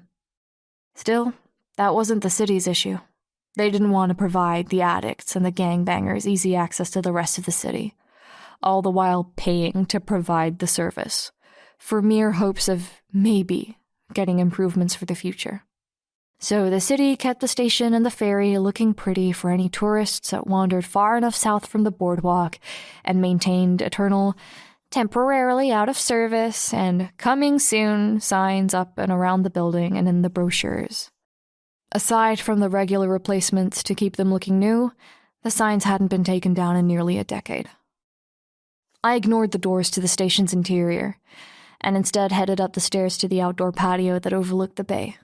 There were some large panes of glass to break the wind, and stone tables and benches for those wanting to sit to eat. It was one of the best vantage points for seeing the PHQ in all its splendor. The headquarters was a series of arches and spires mounted on a retrofitted oil rig. Even the platform it was built on was beautiful, though, with hard edges and sweeping lines. The entire thing was lit up by tinted spotlights and set against a faint corona of shifting colors, like the aurora borealis trapped in the shape of a soap bubble. A force field, forever on, shielding the people who watched over Brockton Bay. Wasn't sure if you would show up. A male voice broke the silence. I turned to face Armsmaster. I'm sorry, I had to hang up on your receptionist. Real life called. He looked somehow different than the first time I'd met him. His lips were set in a hard line, his feet set further apart. His arms were folded across his chest with his halberd in one hand, the pole resting against his shoulder. It conveyed such a different attitude that I momentarily wondered if he was the same person under the suit. I need to call in a favor.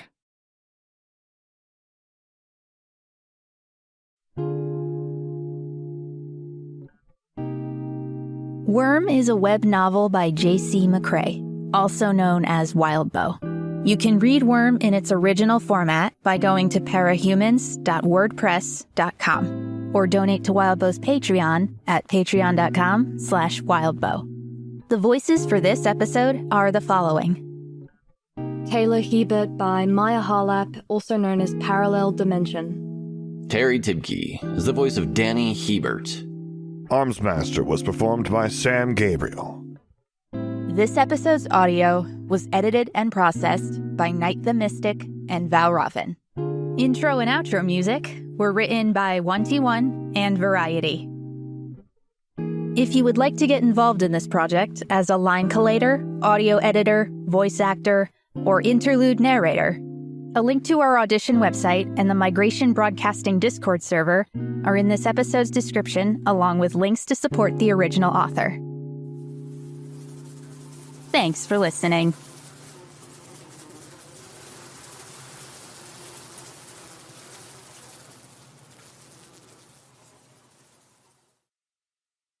Worm is owned by J.C. McCrae. Please support the author at parahumans.wordpress.com. Migration Broadcasting presents an unofficial fan-made adaptation of Worm by Wildbow. Read by a full cast. Agitation 3.5.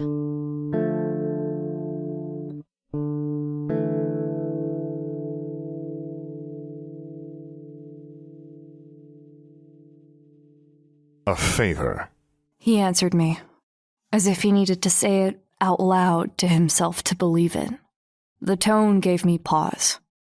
Had I misread him that first night, when I gave him credit for lung and assumed he was grateful? Yeah, I tried to sound confident, but I should explain things first. First off, the Undersiders offered me a spot on their team. I took it. His reaction was subtle. His chin rose a fraction. He shifted his weight fractionally, and the grip of his armored gauntlets tightened enough on his halberd to make a faint metal-on-metal screech. I think you'd better start making sense fast. He spoke in a calm voice, even as his body language was making me want to back away. I took a deep breath, trying to calm my nerves. I've been thinking a fair bit about the conversation we had last Sunday. It seemed odd how you accepted I was a good guy as fast as you did. Would I be right in guessing you either have a lie detector built into your helmet or some power that works more or less the same way? He didn't hurry to give me a reply, taking a few moments before telling me. Lie detectors can be fooled, even mine.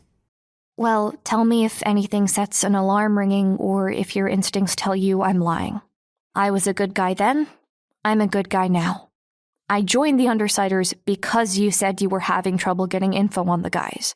Now I know their faces, I know the names they're using, I have a pretty good idea about what their powers do, and I know where they're living. His posture relaxed. He slapped the pole of his halberd against his back and it snapped into place. If that's the case, then you've done us a great service. Would you be willing to come to the Protectorate headquarters and present that information to the team? My heart leapt. Meeting the local Protectorate with Miss Militia, Triumph, Velocity, Dauntless, Battery, and Assault? I could imagine seeing their reactions to everything I'd found. Telling them about my fight with Bitch, maybe about my part in the fight with Lung, if Armsmaster was cool with that. Hearing their stories in turn. I can't. Why not? His response was so quick it was nearly an interruption. His tone and posture were both hostile again in a flash. I was glad he wasn't still holding his halberd, because I think he might have pointed it at me. There's one more thing I need to find out for you, I said, raising my hands in a sort of surrender. I needed to find out who their boss was. I couldn't tell him that, though. The less he knew, the less likely Tattletale would know if I told him anything. At least, I was hoping that was the case. So tell me what you know, and then go find that last detail. I can't, I answered for the second time in 10 seconds, hating myself for doing it. You'd better have a good reason, or I'm dragging you to the PHQ and we'll see how well you tease when you're in front of the entire team. Which would be a disaster. I swallowed hard. What if I told you there was a spy in the PHQ? You'd be setting off the lie detector. Try again. I bit my lip. I'd been hoping that phrasing it as a question would throw it off. There's something at play that's, for all intents and purposes, a spy in your ranks. Mostly true. What is it? I can't be any clearer without them figuring out I told. Just my being here is really risky. If word got out as to how Lisa's power worked, I was almost positive she'd know how. He stared at me for several long moments. The Tattletale girl. Armsmaster had come to the conclusion more or less on his own. I hoped that was enough to keep Tattletale from drawing a connection to me. Still, fuck. He stared off toward the PHQ for a few long moments. Without looking at me, he asked, So you're not willing to provide any concrete information. Why did you call me? They're planning something. They want me to help them. I do this, maybe 1 or 2 other jobs. I'm sure I can get that last essential detail, and you'll have what you need to capture these guys. He didn't reply. So, I asked my favor. I need to know that if things go sour, or if I need to sabotage their plan, I'll have you to pull my ass out of the fire and keep me out of jail. What are they planning? I can't say, I admitted. If I told him, Lisa might know I'd ratted the team out from any changes in the response time, extra guards, or whatever else. However justified my silence was, I could see Armsmaster getting increasingly irritated. Is it murder? Is someone going to get hurt? No, I said.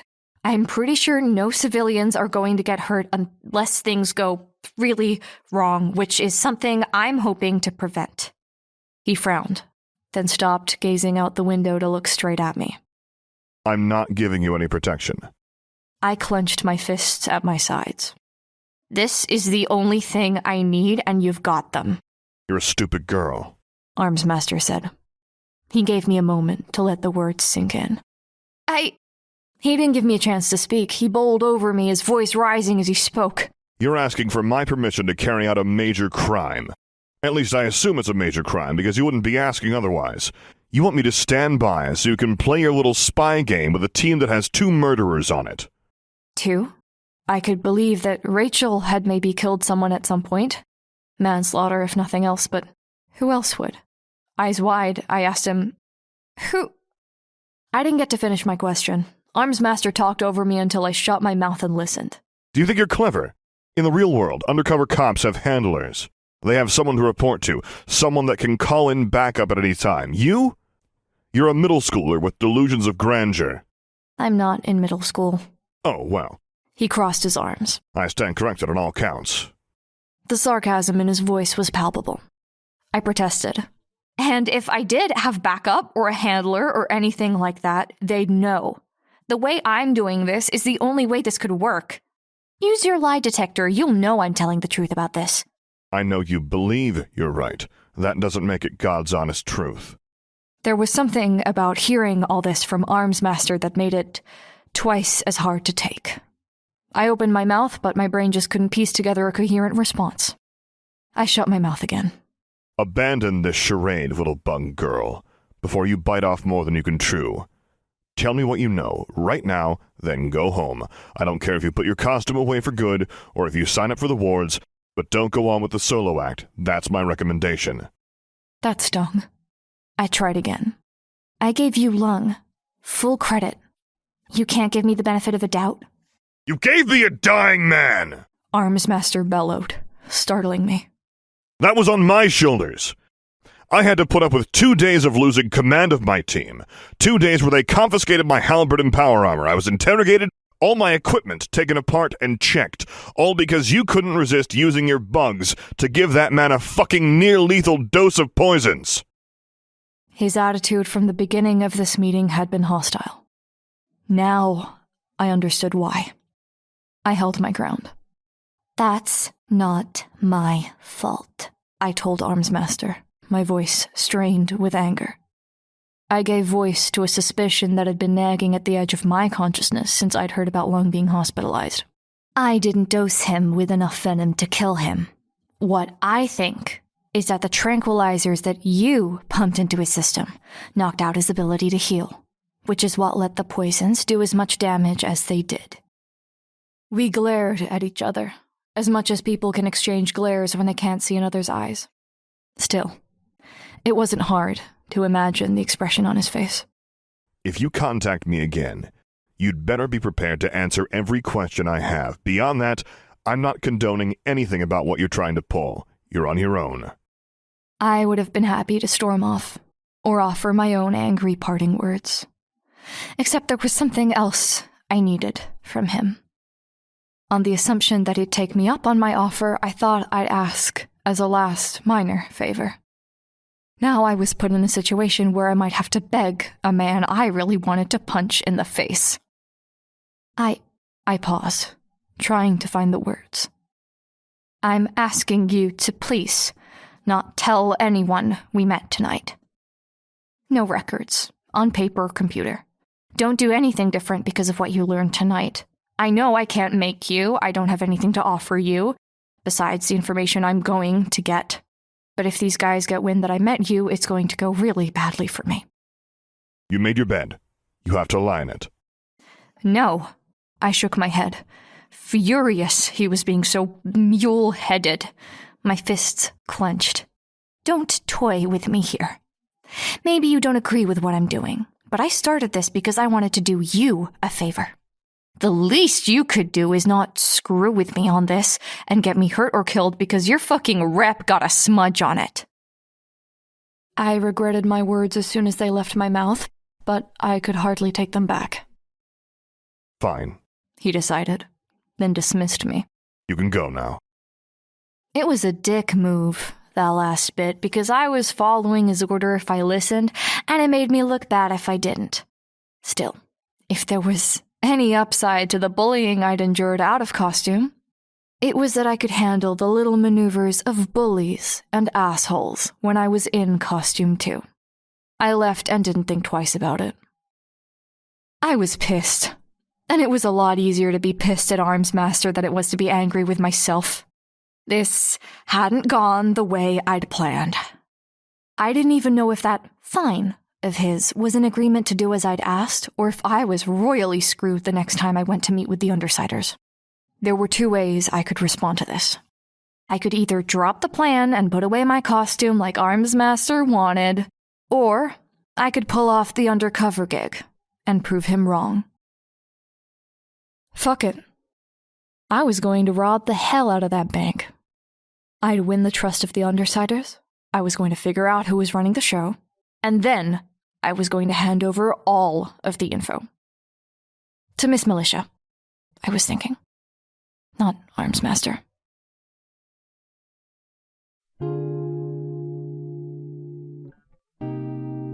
Worm is a web novel by J.C. McCrae, also known as Wildbow. You can read Worm in its original format by going to parahumans.wordpress.com or donate to Wildbow's Patreon at patreon.com/wildbow. The voices for this episode are the following. Taylor Hebert by Maia Harlap, also known as ParallelDimension. Armsmaster was performed by Sam Gabriel. This episode's audio was edited and processed by Fjodor and Valravn. Intro and outro music were written by 1T1 and Variety. If you would like to get involved in this project as a line collator, audio editor, voice actor, or interlude narrator, a link to our audition website and the Migration Broadcasting Discord server are in this episode's description, along with links to support the original author. Thanks for listening.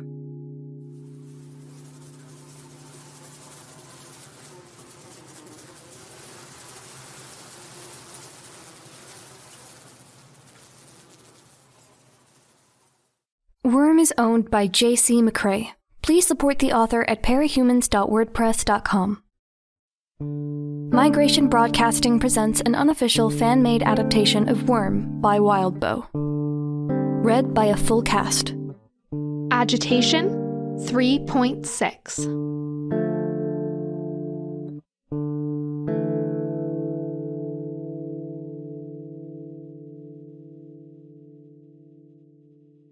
Think of it as a game, Lisa said.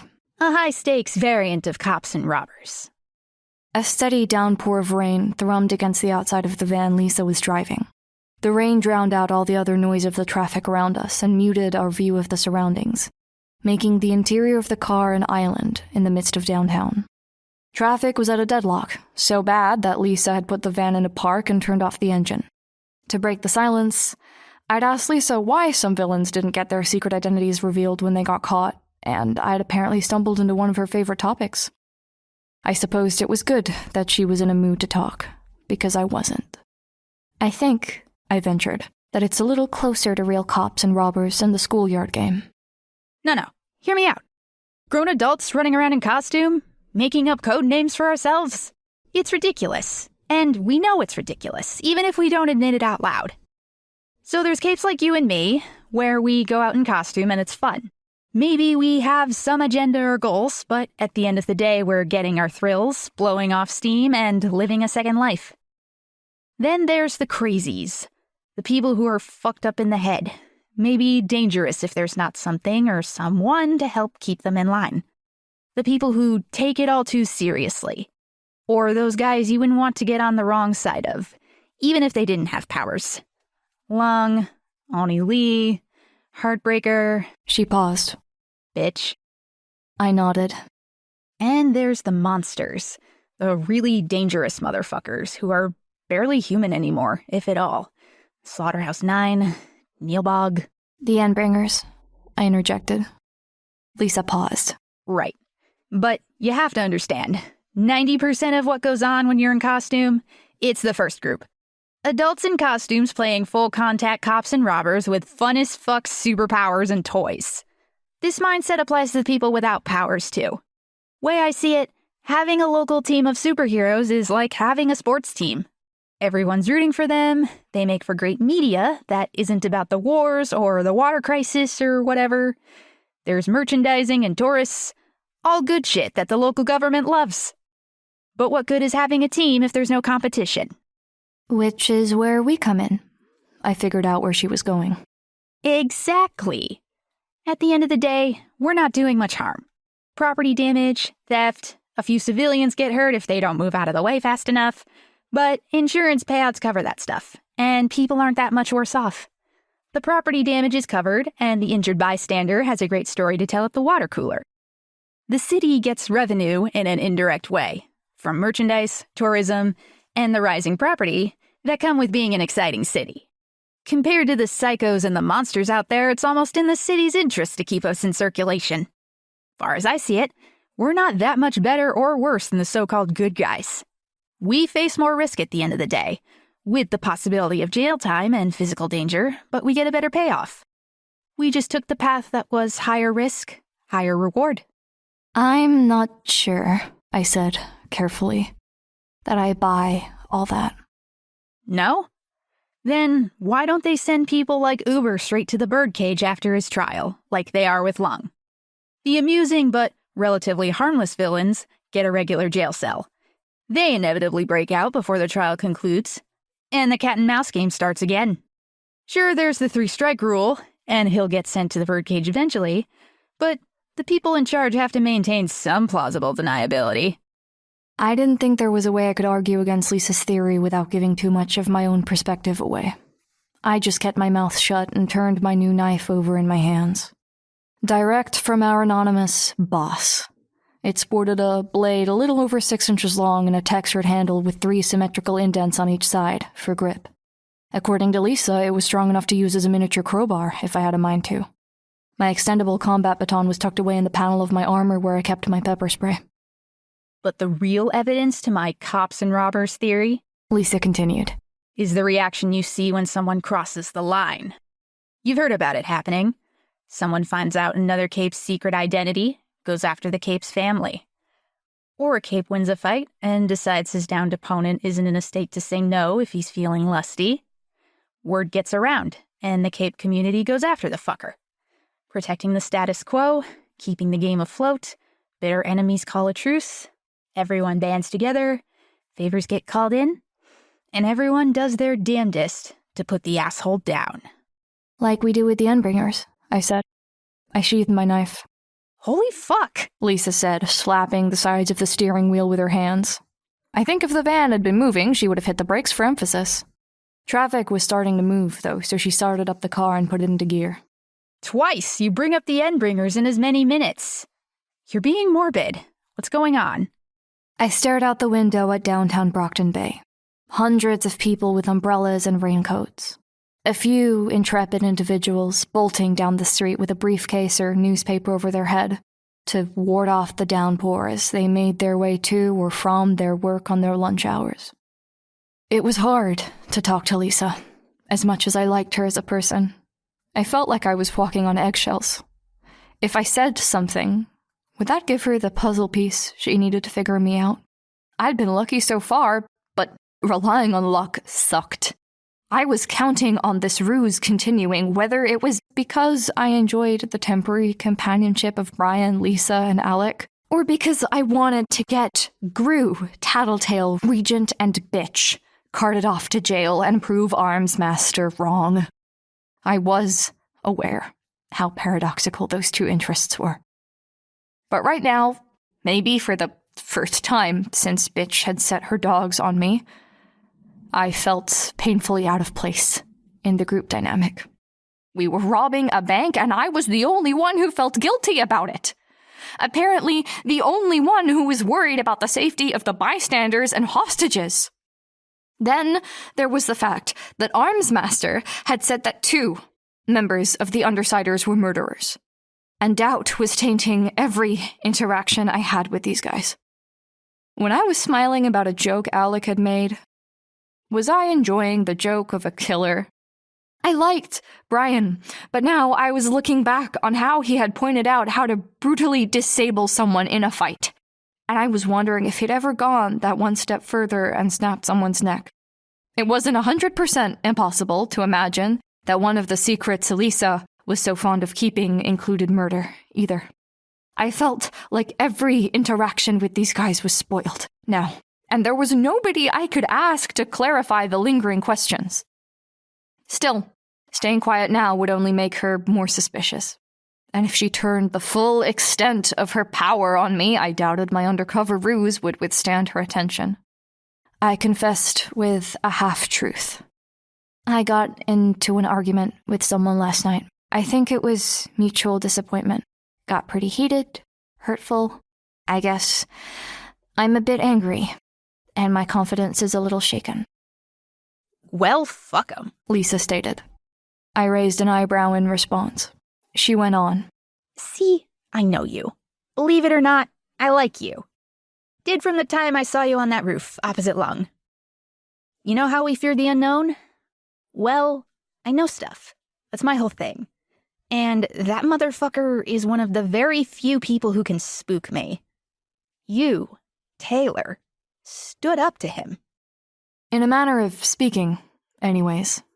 The way I remembered it, I'd been curled up in a fetal position when the Undersiders came to my rescue. I didn't correct her. So this guy or this girl that's got you down in the dumps, I say fuck 'em. They don't know you. They don't know what you're capable of. I would have stopped myself if I could have, but the irony of her statement was too rich. I grinned, looking out the window to hide the expression from Lisa. I saw that. Don't think I didn't. So I've shaken the doldrums from you. Good. Now look to our left. Who uses words like doldrums anymore? I voiced my thoughts as I obeyed her instruction. She only chuckled in response. As I realized what I was looking at, through the rain and past the traffic, I swallowed hard. It was a stone fixture, 6 stories tall, with crenellations on the roof and balconies, stone gargoyles at the corners, and iron grills on the windows. The entryway had wide stone stairs, like a courthouse, with statues of rearing horses with wild manes on either side. The name of the institution was etched into the stone above the doors. The Brockton Bay Central Bank, a virtual castle. In 20 minutes or so, we're going to be leaving there, tens of thousands of dollars richer, the adrenaline rush of victory pumping through our veins. Lisa's voice was barely above a whisper. Now tell me, can you visualize that? Not really. Yes, I tried. Liar, she said.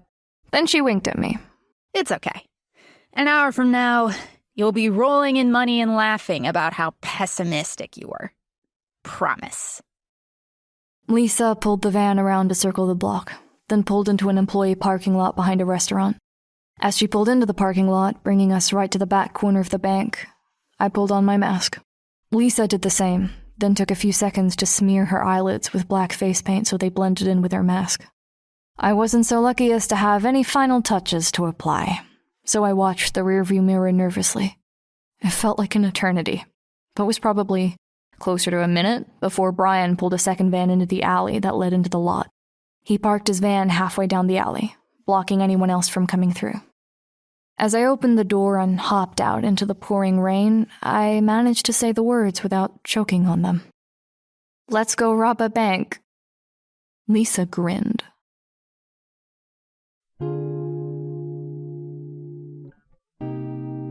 Worm is a web novel by J.C. McCrae, also known as Wildbow. You can read Worm in its original format by going to parahumans.wordpress.com or donate to Wildbow's Patreon at patreon.com/wildbow. The voices for this episode are the following. Taylor Hebert by Maia Harlap, also known as ParallelDimension. Tattletale by Valravn. This episode's audio was edited and processed by Fjodor and Valravn. Intro and outro music were written by 1T1 and Variety. If you would like to get involved in this project as a line collator, audio editor, voice actor, or interlude narrator, a link to our audition website and the Migration Broadcasting Discord server are in this episode's description, along with links to support the original author. Thanks for listening.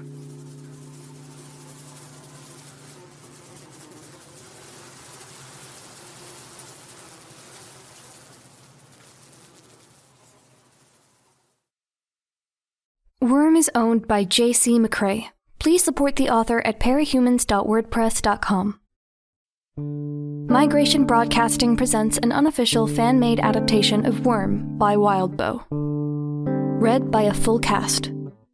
Agitation 3.7.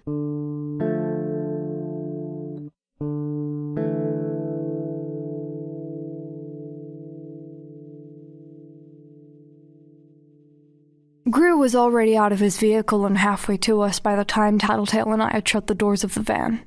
He was using his power at a low degree over the entirety of his body, the darkness soaked into and through the porous leather of his costume, making him look like a living shadow. Brian had showed me how the visor had vents at the edges to direct the effect of his power on the sides and top of his head so it wouldn't obscure the face. It wasn't that he couldn't see through the effects of his own power. He could. He'd explained that the vents were there to create an effect where you could see glimpses of a black painted skull floating in the vaguely human-shaped form of an even darker black. When he had the money to spend, he had told me, he was going to get a more complete costume custom made for him in the same way, to expand on the effect. Let's move fast. His voice echoed, reverberated, with a hollowness to the sound, like something alien and far away. He was using his power to play with the sound. Tattletale, see to the door. Bug, with me. Together with Grue, I returned to the van Lisa had been driving. Grue grabbed the handle of the sliding door and hauled it open, then scrambled out of the way as the contents came pouring out. I chuckled at the image of this spooky supervillain being caught off guard. I'd packed the entirety of the van, minus the driver and the passenger seats, with bugs. As the door opened, they spilled out to pool on the wet pavement beneath the door. Got enough? His voice echoed.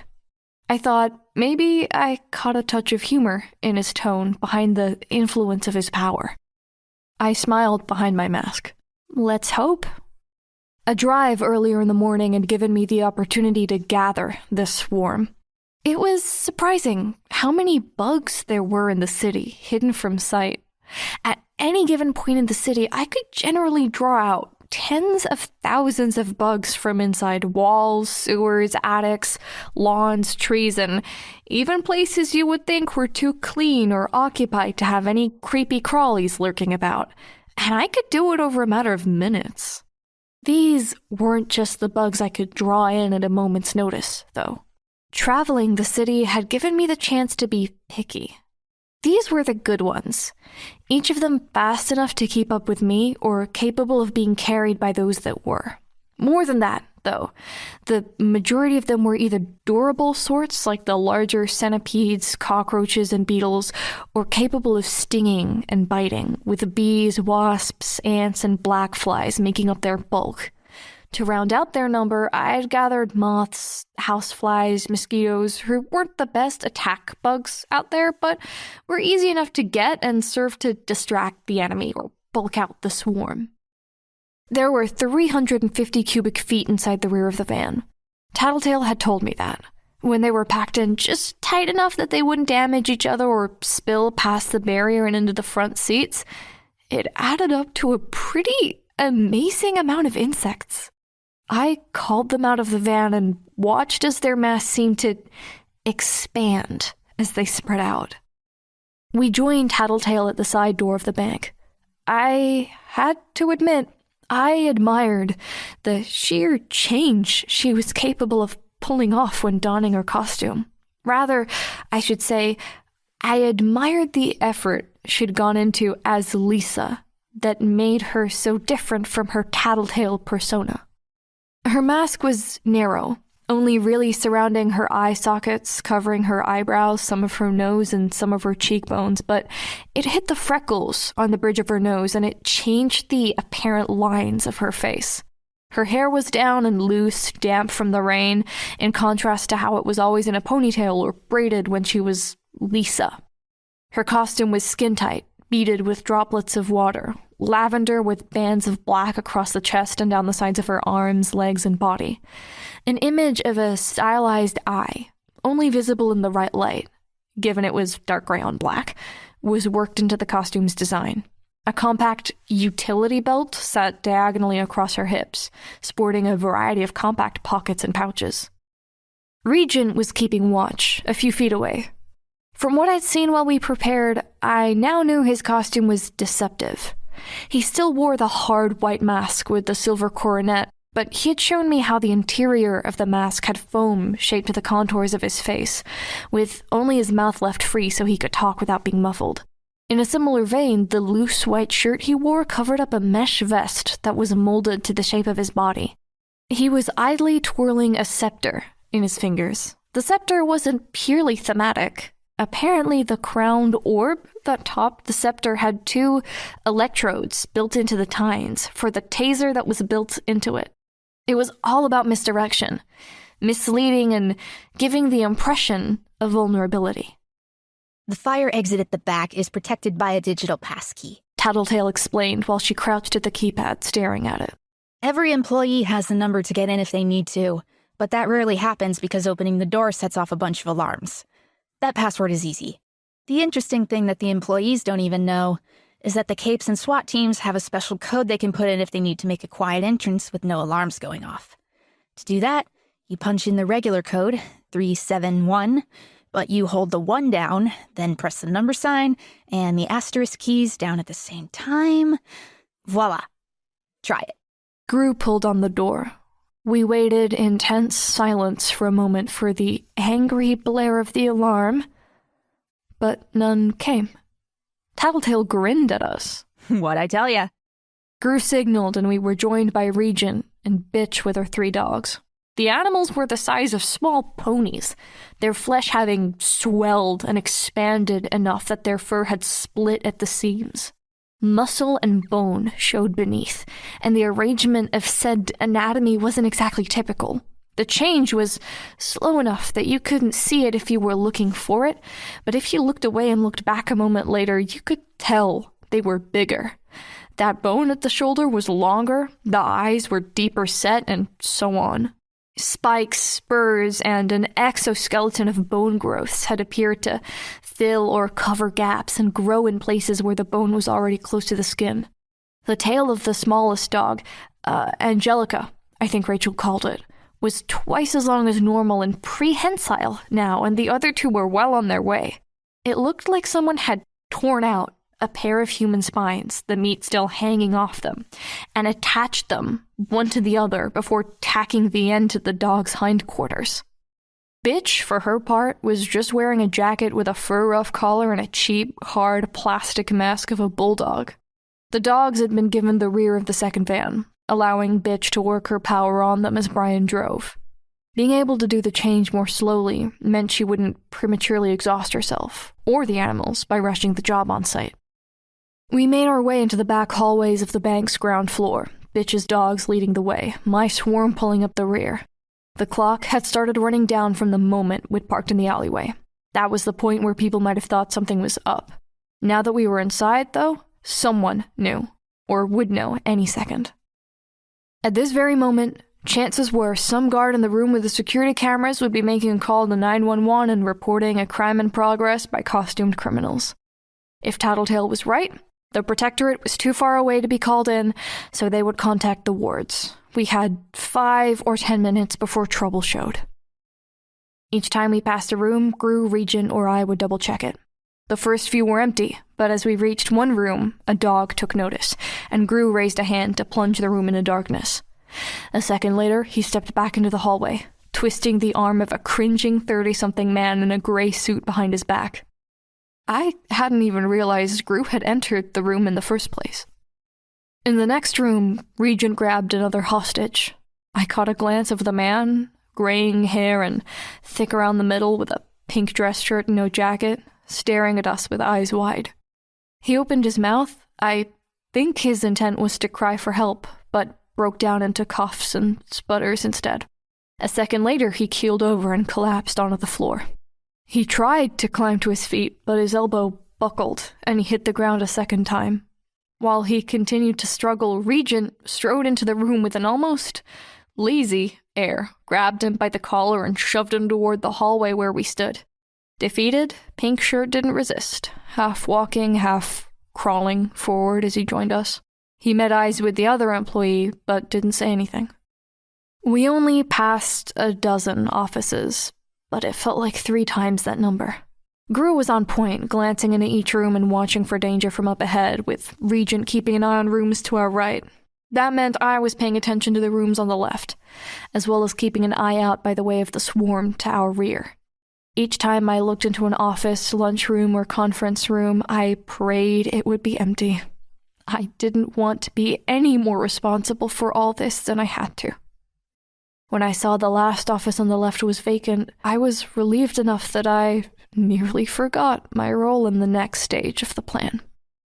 We reached the front lobby of the bank, and Bitch's dogs charged into the room. They were nightmarish, barking, growling, and shaking themselves in a spray of bits of fur and blood as they abruptly grew another foot taller at the shoulder.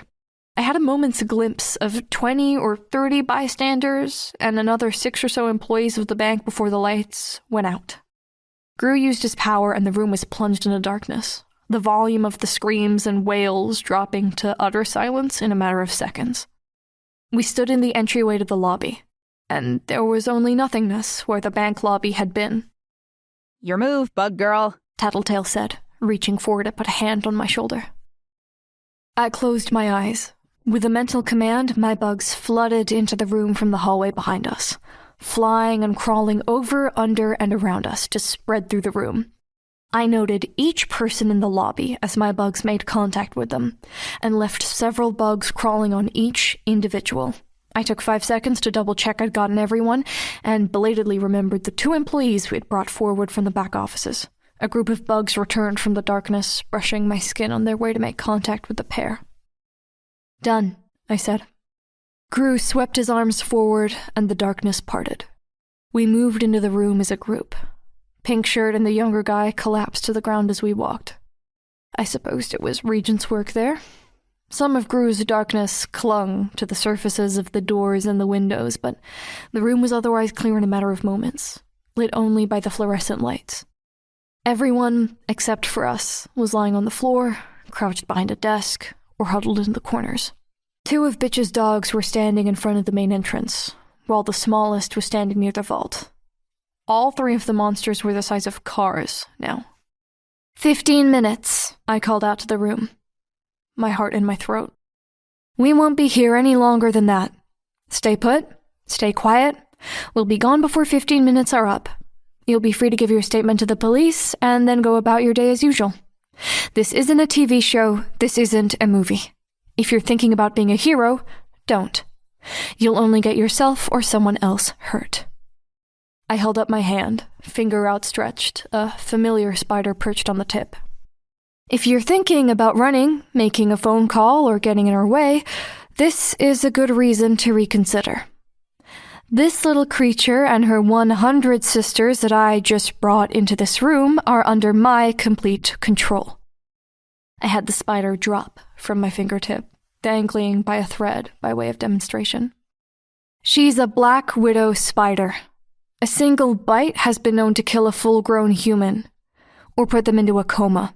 You move, talk, try to find or kill the spiders I just put on your bodies and your clothes and your hair. I'll know in a split second, and I'll tell them to bite you. Several times. I stopped to let that sink in. I looked over the room. 40 or so people.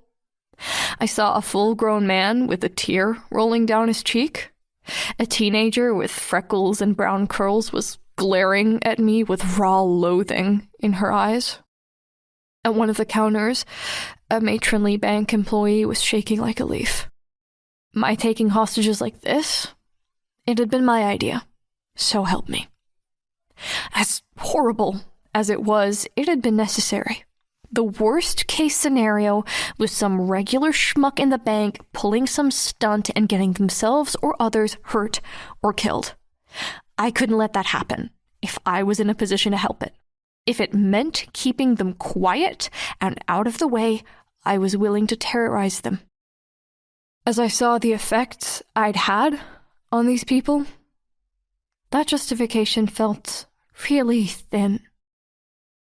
I was going to hell for this.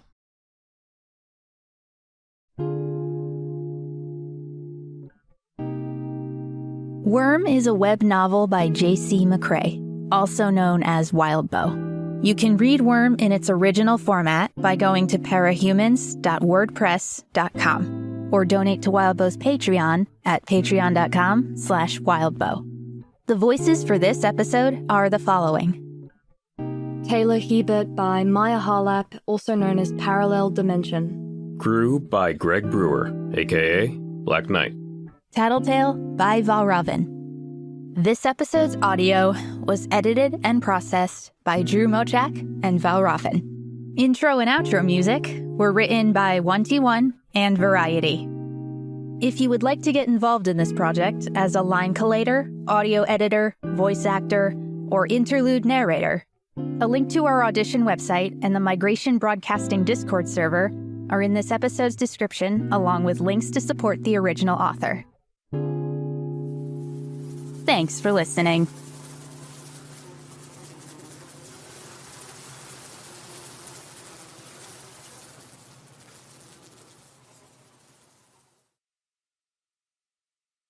Worm is owned by J.C. McCrae.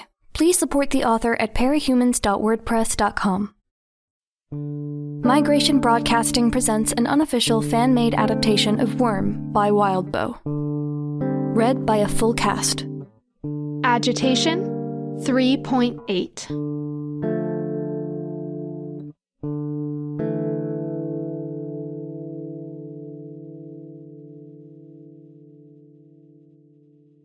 Any trouble?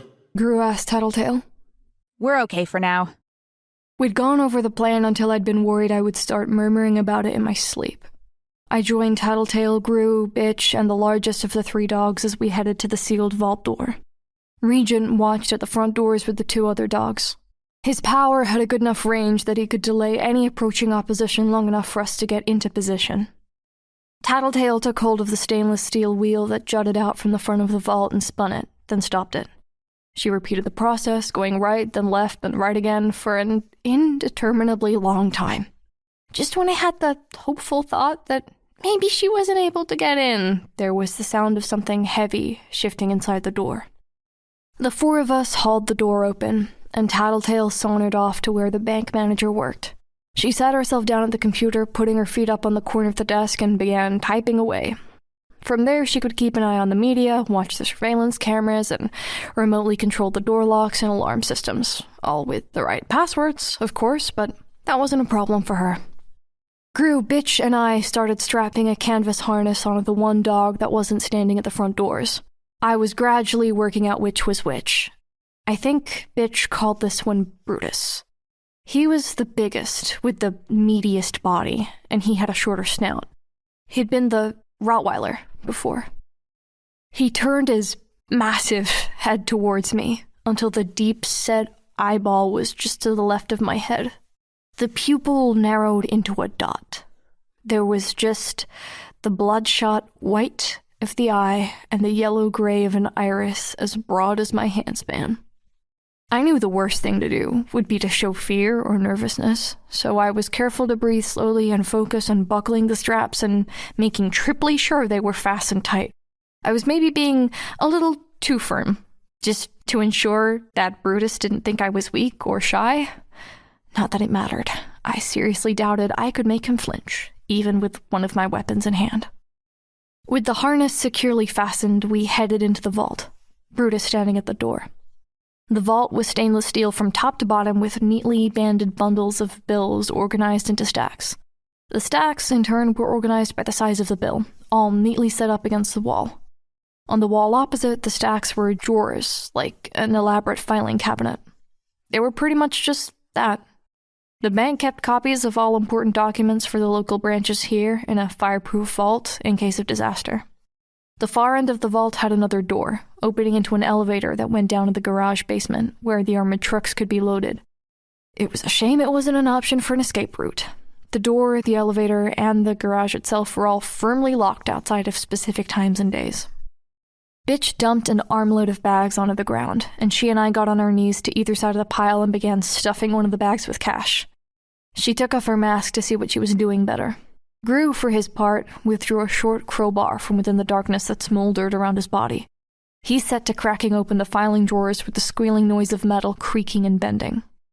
As Bitch and I filled the first bag, we buckled it closed, cinched the accompanying strap tight around it, and with mutual effort, slid it across the slick metal floor towards Brutus. Grue turned away from the drawers to grab the bag, haul it up, and attach it to the dog's harness. It was a staggering amount of money. As Bitch and I worked, I started trying to count the money I was putting into the bag. 500, 1,000, 1,500. Bitch was working just as fast as I was, so I could double that. Just taking a second to wrap my head around what the total amount would be per bag made me lose track. We filled a second bag and slid it toward the door. Grue grunted as he heaved it up to the opposite side of the first bag and clipped it in place. While we filled the third bag, he clipped on one more. A bag filled with the contents of the first drawer he had opened. According to Lisa's briefing, the drawers would hold deeds, liens, insurance forms, mortgages, and loan information. Apparently, our employer was willing to buy these from us. I'd speculated about why. The most obvious possibility was that he could ransom them back to the bank. More intriguing was the thought that he wanted the information itself for his own purposes. Or, on a similar note, maybe there was something specific that would be found in the midst of the paperwork, and he was willing to buy it all if it meant keeping his true intentions unclear. I'm going to be sore tomorrow. Grue groaned as he recovered from strapping the bag of papers into place. And we haven't even been in a fight yet. Sore and rich. Bitch spoke. I glanced at her and saw her grinning. It was disquieting. I'd only ever seen her sullen and hostile, so any smile would be kind of creepy. It was worse than that. Hers was the kind of smile you'd see from someone who had never seen one before and was trying to replicate one from what they'd read in books. Too many teeth showing. I suppressed a shiver and focused on the work. We slid the third bag across the floor. Grue hooked it into the harness. You can't put any more on here without it being a problem. He decided. The weight is even? Bitch asked. Close enough. Bitch stood and crossed the length of the vault to where her creature waited. She rubbed her hand on Brutus's snout like you might see a horse owner do, except Brutus most definitely wasn't a horse. She was rubbing her hand on exposed muscle, calcified tatters of flesh, and bone hooks that jutted out of gaps and knots in the muscle. She managed to look almost affectionate as she did it. Go, baby, go, she commanded, pointing to the front door. Brutus obediently loped off to the front of the bank and sat, his prehensile tail absently coiling around the door handle. Hey! Bitch called out, then whistled twice, alternating between short and long. The smallest of the dogs, who was only recognizable now by her missing eye, bounded towards us in her excitement. Some of the hostages screamed in alarm at the sudden movement. I winced. I didn't want to think about the hostages. They were already heavy on my conscience, and they were constantly on the periphery of my attention as long as I continued using the bugs I'd planted on them to keep alert for any movement or talking. That's the one you call Angelica? I asked, trying to distract myself. The name doesn't seem to fit with what you call the others. I didn't name her, Bitch said. As the creature approached her, Bitch slapped her a few times on the shoulder, hard. It didn't hurt the animal, though. Angelica just lashed her tail in what I realized was a warped way of wagging her tail. Bitch snapped her fingers twice and pointed at the ground, and Angelica sat. I had already partially filled a bag when Bitch rejoined me. She had previous owners then. Fuckers, Bitch swore. They were the ones who made her lose her ear and her eye? I asked. What, you think I fucking did it? She dropped the money she had in her hand and stood up, clenching her fists. Whoa, no, I protested, shifting my weight so I could move out of the way if she got aggressive. Just trying to make small talk. She took a step toward me. Coward, you know you can't take me in a— Enough! Grue shouted. Bitch turned on him, her eyes narrowing. If you can't work over there, then take over here. His voice was steady, firm. Bitch spat on the floor and did as he asked, taking the offered crowbar from his hand as they passed each other. Grue took over the bag filling where Bitch had left off. We quickly got a rhythm down, and 4 more bags were filled in a matter of minutes. We want to stay to load up the third dog or run for it? I asked Grue, then added, no use getting greedy. I would be happy to leave as soon as possible. I wasn't interested in the money, and I definitely wasn't interested in going to jail for it. How much do we have? He glanced over in Angelica's direction. Tattletale answered for me, from where she stood at the door to the vault. 41,800. It looks like that's as much as we're going to get. The white hats are here, and it's not looking good. We were out of the vault in a flash, and we joined Regent at the front doors, peering through the gaps in the wall of darkness. Tattletale hadn't exaggerated. Our opposition was lined up on the sidewalk across the street, the colors of their costumes bright in the midst of the gloom of the rain and the gray of the city. Aegis, tan-skinned, was wearing a rust-red costume with a matching helmet, both with silver-white trim and a shield emblem. The cockroach, I'd come to think of him. The boy with no weak points. A dozen or so feet to his right was Vista, wearing a costume with a skirt, all covered in wavy, swooping lines that alternated between white and forest green. She had some body armor worked into her costume design. Her breastplate was molded to give the illusion of a chest, but that didn't do anything to conceal the fact that she was still young enough that I could have kicked her ass in a straight-up fistfight. If she was older than 12, she was a late bloomer.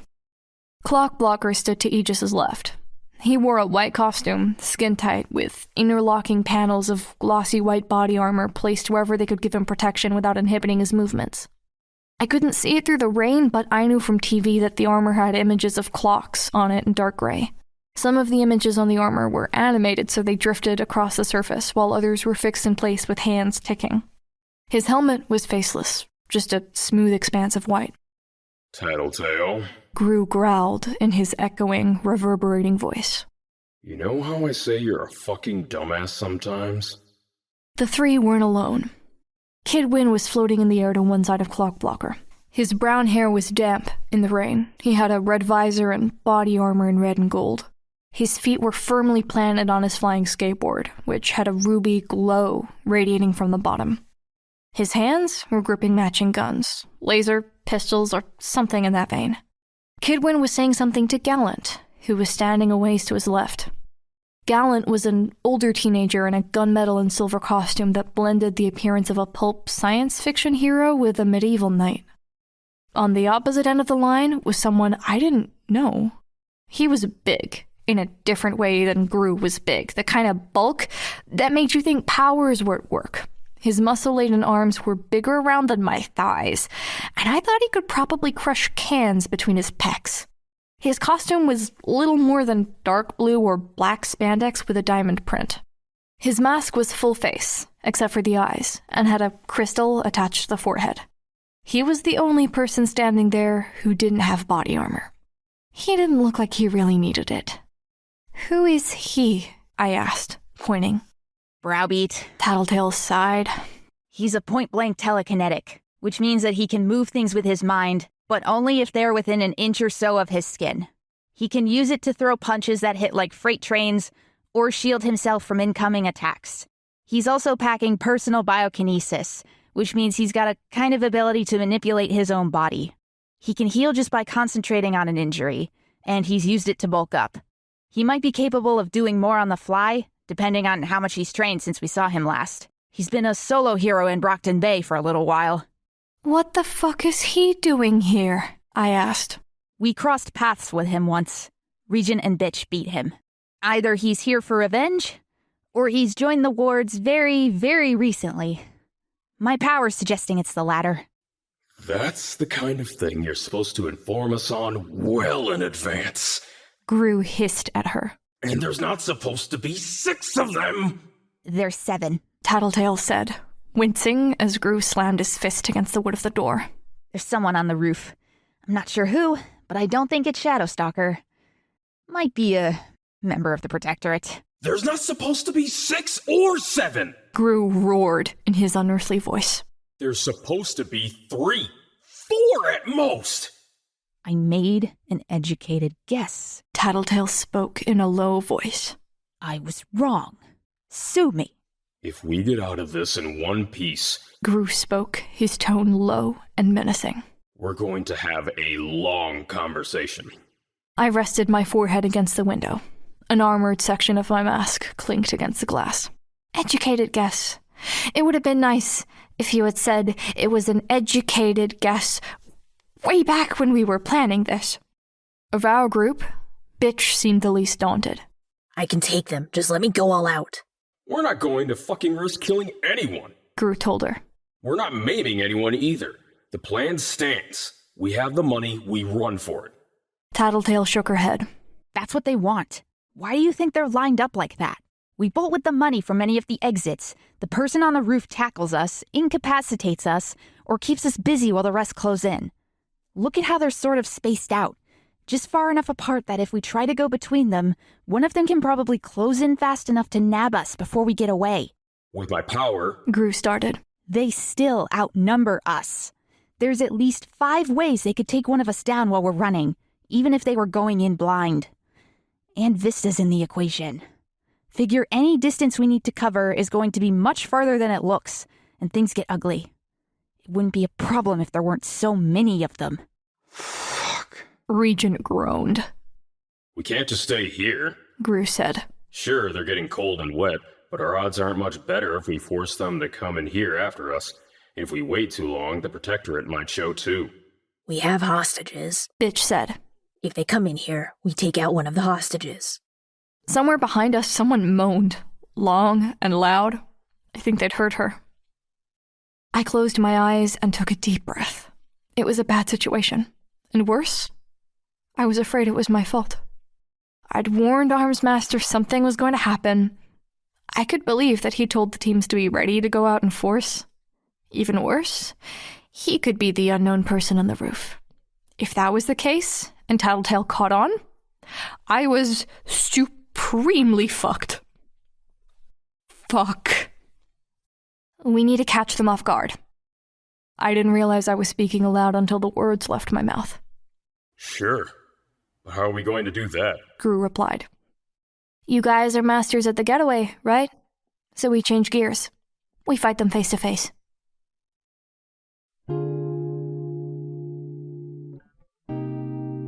Worm is a web novel by J.C. McCrae, also known as Wildbow. You can read Worm in its original format by going to parahumans.wordpress.com or donate to Wildbow's Patreon at patreon.com/wildbow. The voices for this episode are the following. Taylor Hebert by Maia Harlap, also known as ParallelDimension. Grue by Greg Brewer, a.k.a. Black Knight. Tattletale by Valravn. Regent by Euan O'Leary. Rachel Lindt, also known as Bitch, by Discarnate. This episode's audio was edited and processed by Sun and Valravn. Intro and outro music were written by 1T1 and Variety. If you would like to get involved in this project as a line collator, audio editor, voice actor, or interlude narrator, a link to our audition website and the Migration Broadcasting Discord server are in this episode's description, along with links to support the original author. Thanks for listening.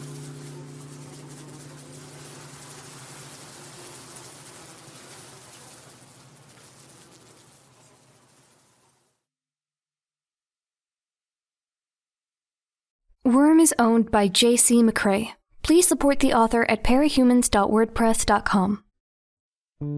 Migration Broadcasting presents an unofficial fan-made adaptation of Worm by Wildbow. Read by a full cast. Agitation 3.9.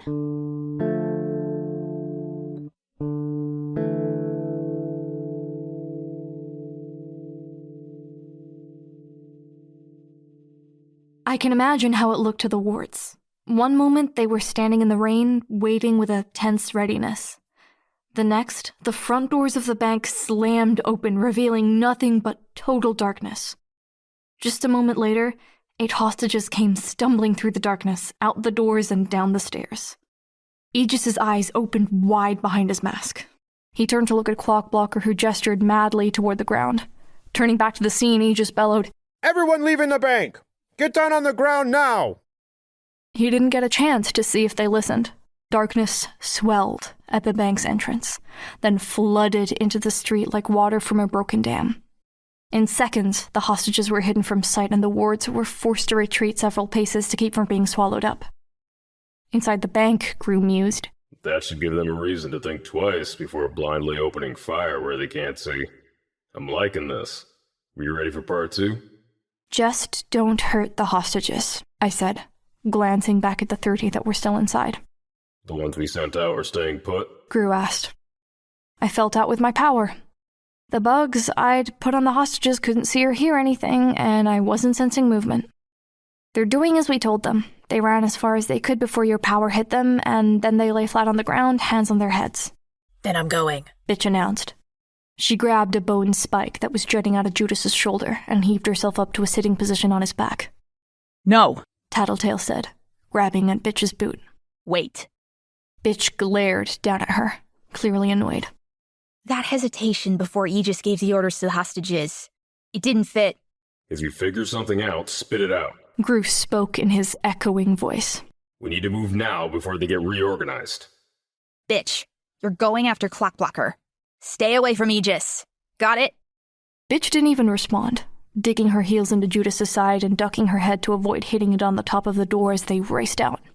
What the fuck are you doing? Grue growled. She's going to... They switched costumes. Aegis is wearing Clockblocker's costume and vice versa. I would have liked to see the expression on Brian's face, but as Grue, his mask covered everything.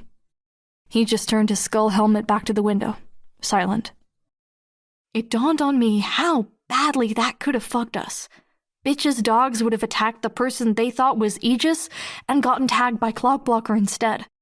In one fell swoop, we would have lost the majority of our offensive power. Good catch, I told Tattletale, before raising my hands and directing a good portion of my bugs to drop from the ceiling and flow out the door. Tattletale only grinned before she made her way back to the computer to continue her mad typing. Grue and Regent headed out the doors, leaving Tattletale and I alone in the bank lobby. For my part, I walked to the corner of the bank and peered out through one of the tall, narrow windows by the loan officer's desk. Tendrils of Grue's darkness still clung to the window, but I had a pretty decent view of the battlefield. As I watched, that view distorted, as if I was looking into a funhouse mirror or through a drop of water. The street, including the area with the darkness covering it, began swelling, broadening and widening until the two sidewalks on either side of the street were more like semicircles than straight lines. It hurt my head to think too much about how Vista's powers worked. Or maybe the headache I felt looming had something to do with the fact that I was sending my bugs into the area Vista had distorted. It wasn't outside the realm of possibility that my brain was having trouble relaying my bugs' positions to me as well as it should, in that area where geometry wasn't working quite as it should. Either way, something was getting to me.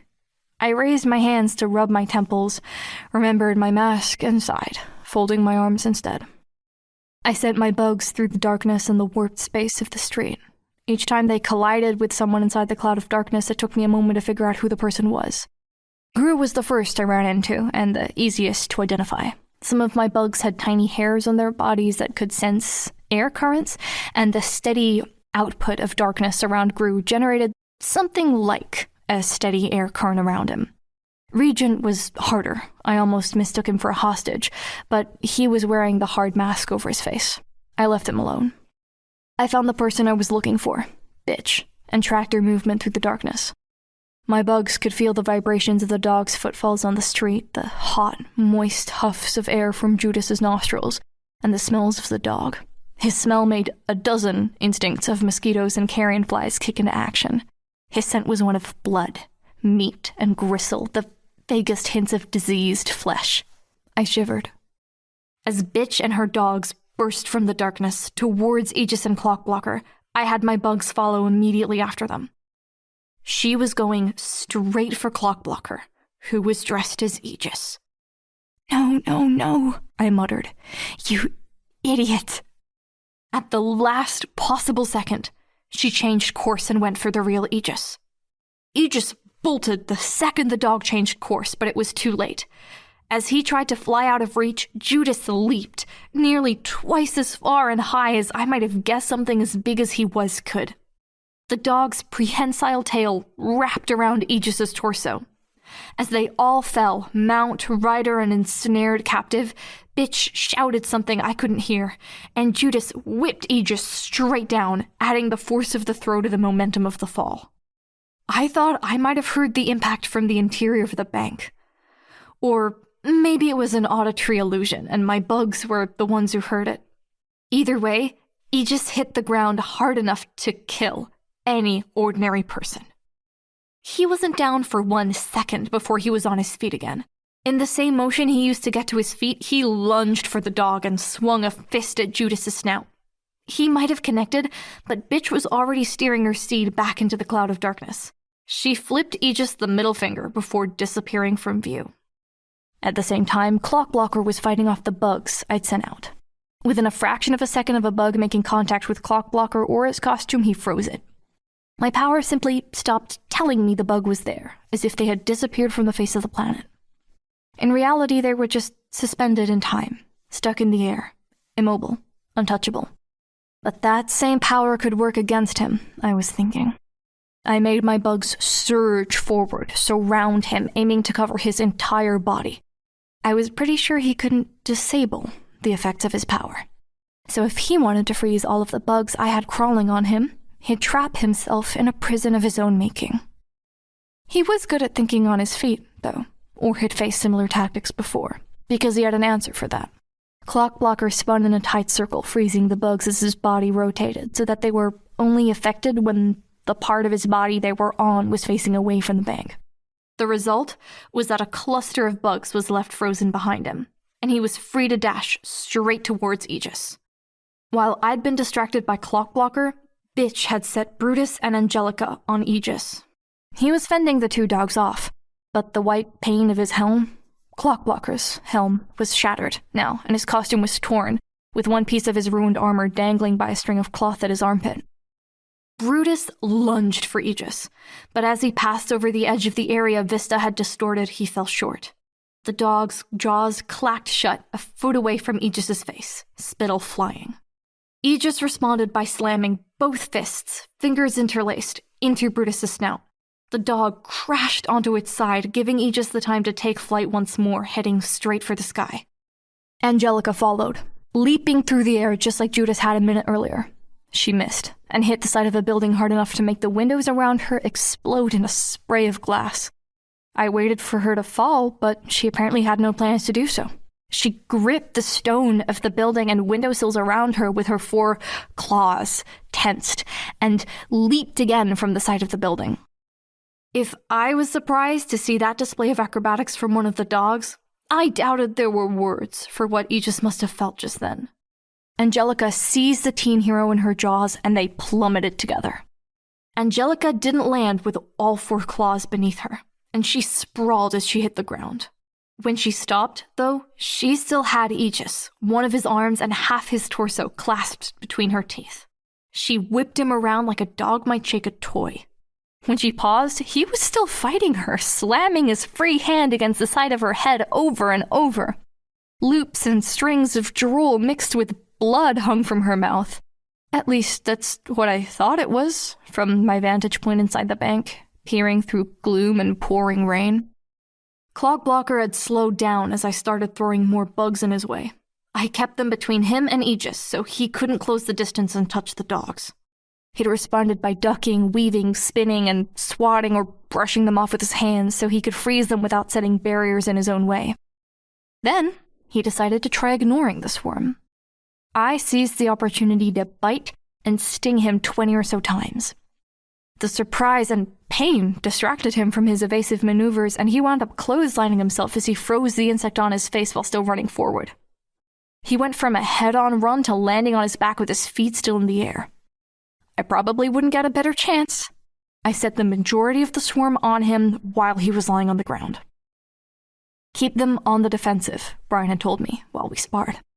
Keep them guessing, change the way you attack. I directed the bugs to the areas where his skin was exposed and piloted them into the gaps between his skin and his costume. Even with innumerable insects biting and stinging him over and over, he managed to climb to his feet and return to his attempts to reach the dogs. He knew, as well as I did, that he couldn't freeze them now that the bugs had made their way inside his costume. He'd have to rip his costume with his own strength if he did. I doubted it was that easy to tear either. It was ironic. I wouldn't have been able to do this if he hadn't switched costumes with his teammate. Clockblocker's usual costume covered every inch of his skin, like mine did, probably for much the same reason. "I'm so sorry," I murmured, just loud enough that only I could hear it. I gave the bugs a new order, When the bugs started crawling up his nostrils with relentless intent, he managed to keep going, pulling himself to his feet and resuming his efforts to freeze the bugs while advancing toward the dogs. He snorted to try and clear his nose so that he could keep breathing, but then he was left with the problem of needing to inhale. He couldn't do that without bringing bugs further into his airway, so he made the mistake of opening his mouth to breathe. When a mass of bugs forced themselves into his open mouth, he staggered and fell.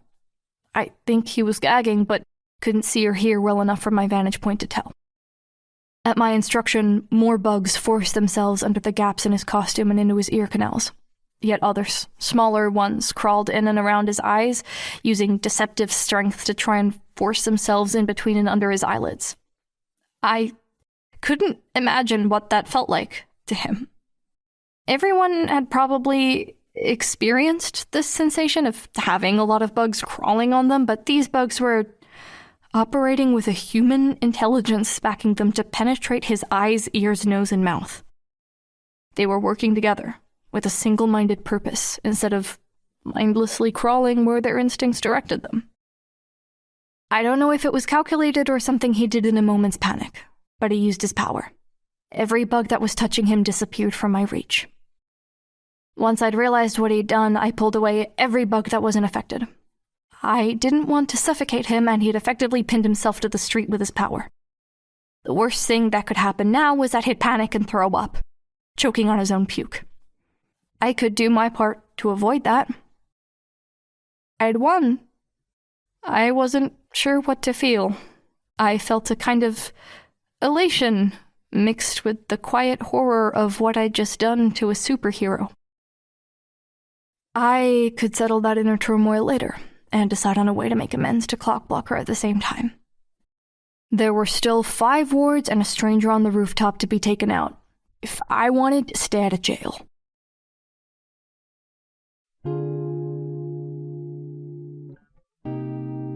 Worm is a web novel by J.C. McCrae, also known as Wildbow. You can read Worm in its original format by going to parahumans.wordpress.com or donate to Wildbow's Patreon at patreon.com/wildbow. The voices for this episode are the following. Taylor Hebert by Maia Harlap, also known as ParallelDimension. Grue by Greg Brewer, a.k.a. Black Knight. Tattletale by Valravn. Rachel Lindt, also known as Bitch, by Discarnate. Nathan Woltering as Clockblocker. This episode's audio was edited and processed by Kyle Lambing and Valravn. Intro and outro music were written by 1T1 and Variety. If you would like to get involved in this project as a line collator, audio editor, voice actor, or interlude narrator, a link to our audition website and the Migration Broadcasting Discord server are in this episode's description, along with links to support the original author.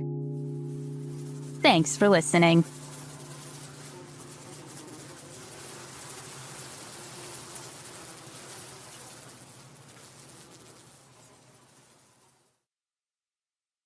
Worm is owned by J.C. McCrae. Please support the author at parahumans.wordpress.com. Migration Broadcasting presents an unofficial fan-made adaptation of Worm by Wildbow. Read by a full cast. Agitation 3.10.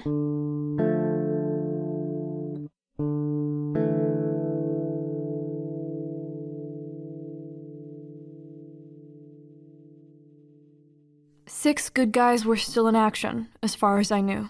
Clockblocker was down and posed no threat unless someone walked into his reach where he was lying down, or unless we took longer than the 10 or so minutes it would take his power to release him. Angelica and Brutus were playing a macabre game of tug-of-war, using Aegis as the rope. The rest of the battlefield was chaos. Patches of darkness covered everything, and the landscape was distorted. In some of the areas Vista had warped, the rain wasn't falling in a straight line. One spot in particular had the rain moving horizontally before it dropped to help fill a massive puddle 3 feet across, where her power had made an indent in the ground. Aegis and Clockblocker were more or less dealt with. As Vista was the last remaining priority target, I directed my remaining swarm towards her. They wouldn't reach her quickly, though, as the rain bogged them down and both puddles and distorted space forced a more roundabout route for the bugs. Bitch, still riding Judas, came rushing out of a cloud of darkness, splashing through the huge puddle. Kidwin and Gallant opened fire on her with laser beams and painfully bright blasts of energy. She was moving fast and unpredictably enough that Judas only took 1 or 2 glancing hits. The distance between her and Vista rapidly closed.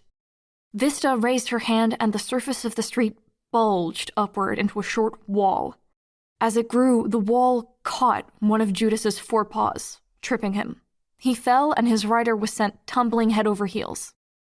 Bitch got to her feet before Judas did, but only managed to take a single step before one of Gallant's blasts clipped her. I winced. His light blasts were charged with energy that made the people struck feel a particular emotion. Gallant could blast you with one that made you hopeless, scared, sad, ashamed. Bitch screamed, and it was a long and primal noise filled with rage. I was still inside the bank, watching things unfold through the window, barely able to hear it, and it still made my skin crawl. So he'd shot the dangerous psychopath with a blast that made her angry. Someone would have to explain that one to me at a later date.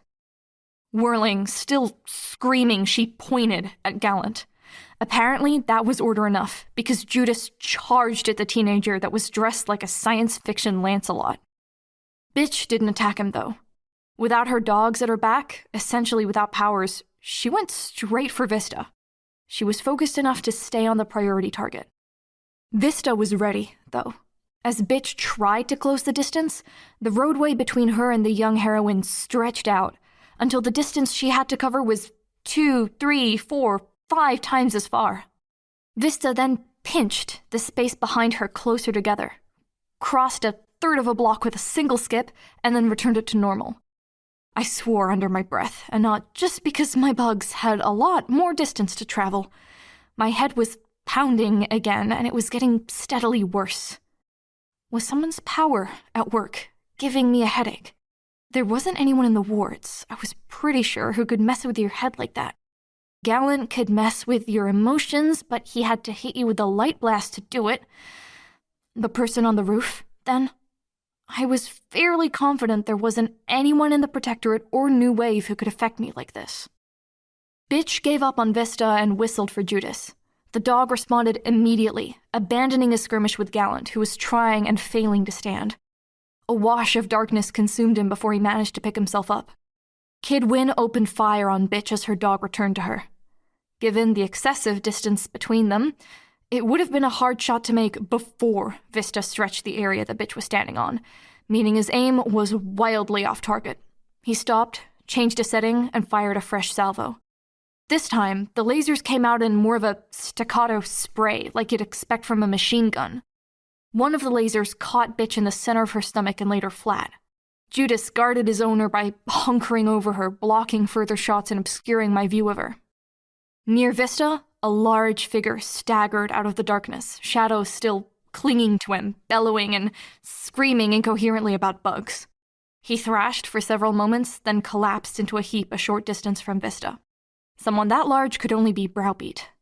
Vista apparently reached the same conclusion I did, because she took a few steps closer to him, looking around helplessly for a way to help him. An instant after, I realized that I didn't actually have bugs on Browbeat. The figure struck Vista across the side of the head, laying her flat. I saw the briefest glimpse of Grue's skull mask before he and Vista were covered by a fresh tide of his darkness. Bitch, Vista, Clockblocker, Gallant are out of action, I think, I called across the room to Tattletale, who was still hammering away at a keyboard. We've got Aegis handled for the time being. Not sure what happened to Browbeat, but there's only him, Kidwin, and the person on the roof to deal with now.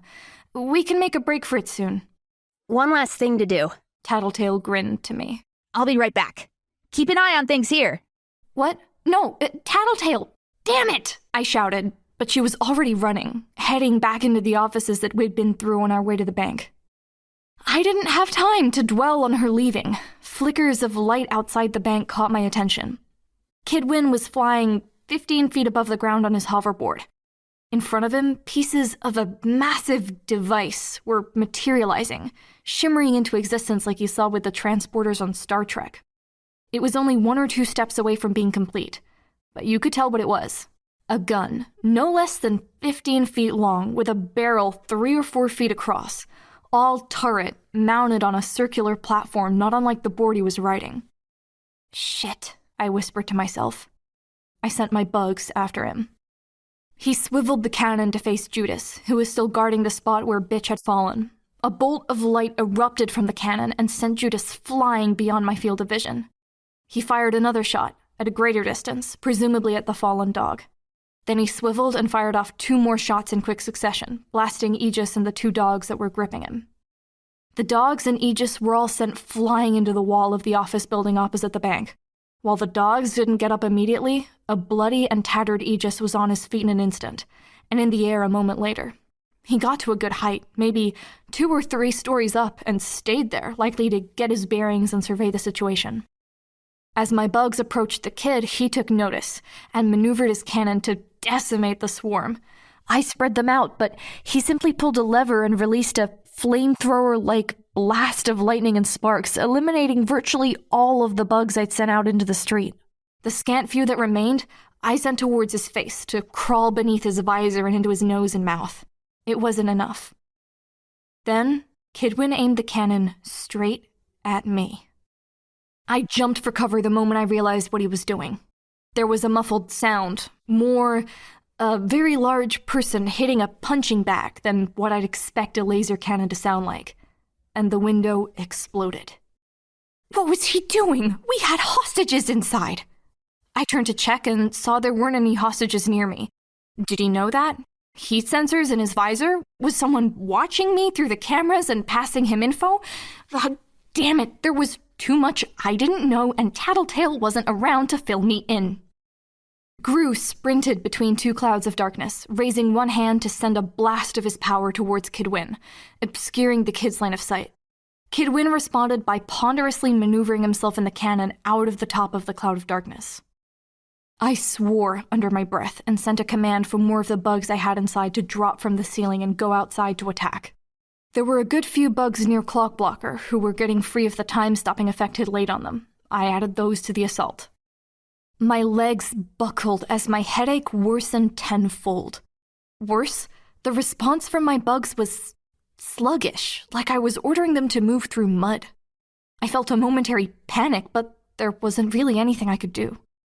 I grit my teeth and ordered the attack anyways, then forced myself to run for the other side of the bank, in case he could somehow detect me and shoot through the walls to hit me. I glanced through the windows for Aegis as I passed them. Through the rain and the darkness that lingered on the surface of the windows, I spotted him. His white costume was wet with rain and ridiculous amounts of blood, and he was diving straight for the bank like a human missile. Damn it. Inexplicably, his descent wavered, then curved. He flew straight into the ground, full force, hard enough to crack pavement. One of the dogs, I couldn't tell which, had managed to extricate itself from the rubble of the shattered wall and rushed at the fallen Aegis. Kidwin was occupied trying to do 3 things at once. He was maneuvering out of the way of the clouds of darkness Grue was setting in his way, making return potshots at Grue as Grue zigzagged between spots of cover, and with every free moment, he was blasting hundreds of my bugs out of the air. If my power was at full strength, my bugs probably would have reached him already, but something was interfering. That, or I'd overexerted myself. The bugs were slow to react, slow to move, and some were slipping from my grasp, returning to their instinctive behavior. Making matters worse, I wasn't blind to the fact that every time I gave a command, my headache got exponentially worse. With Kidwin occupied as he was, the dog had a clear path to Aegis. Aegis didn't try to run this time. He stood his ground and reached for his utility belt. He retrieved something that looked like a miniature fire extinguisher. Then he pulled the pin. For the second time in a matter of minutes, I dove away from the window. It wouldn't be a grenade, but the option that made the most sense, I squeezed my eyes shut and covered my ears just in time. The explosion the flashbang grenade made was enough to leave me breathless, and there was a stone wall and some 50 or so feet between us. I chanced a careful look through the window as soon as I'd recovered, hands still over my ears. The dog was reeling, making pained sounds, and Aegis was pummeling it, using his flight to close the distance and add more momentum to his swings.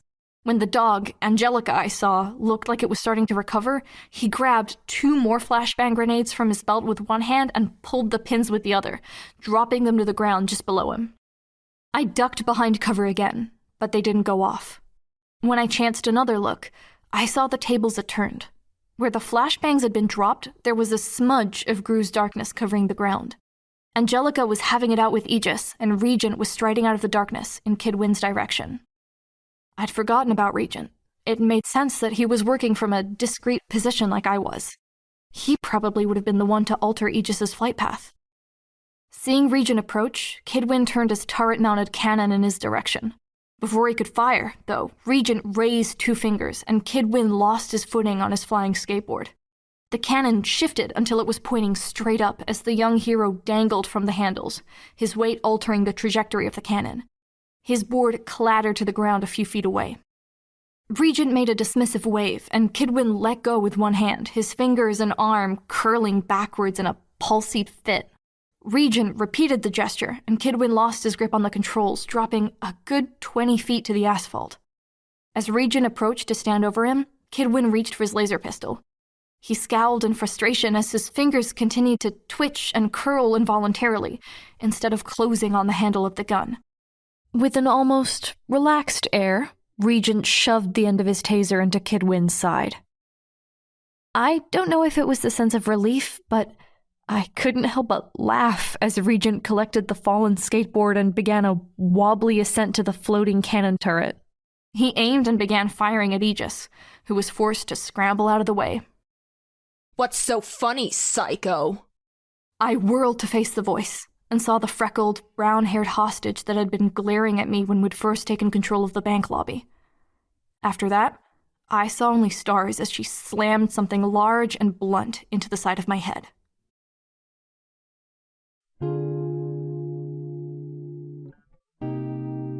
Worm is a web novel by J.C. McCrae, also known as Wildbow.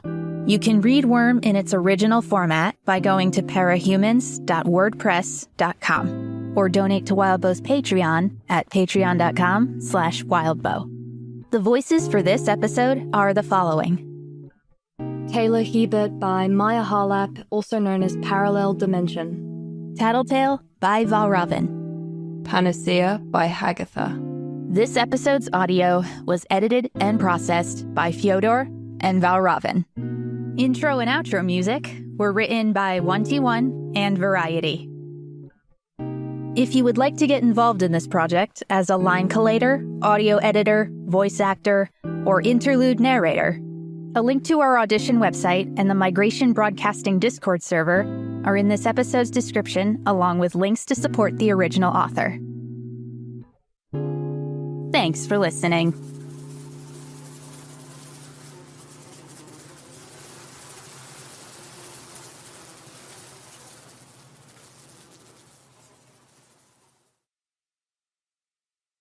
Worm is owned by J.C. McCrae. Please support the author at parahumans.wordpress.com. Migration Broadcasting presents an unofficial fan-made adaptation of Worm by Wildbow. Read by a full cast. Agitation 3.11.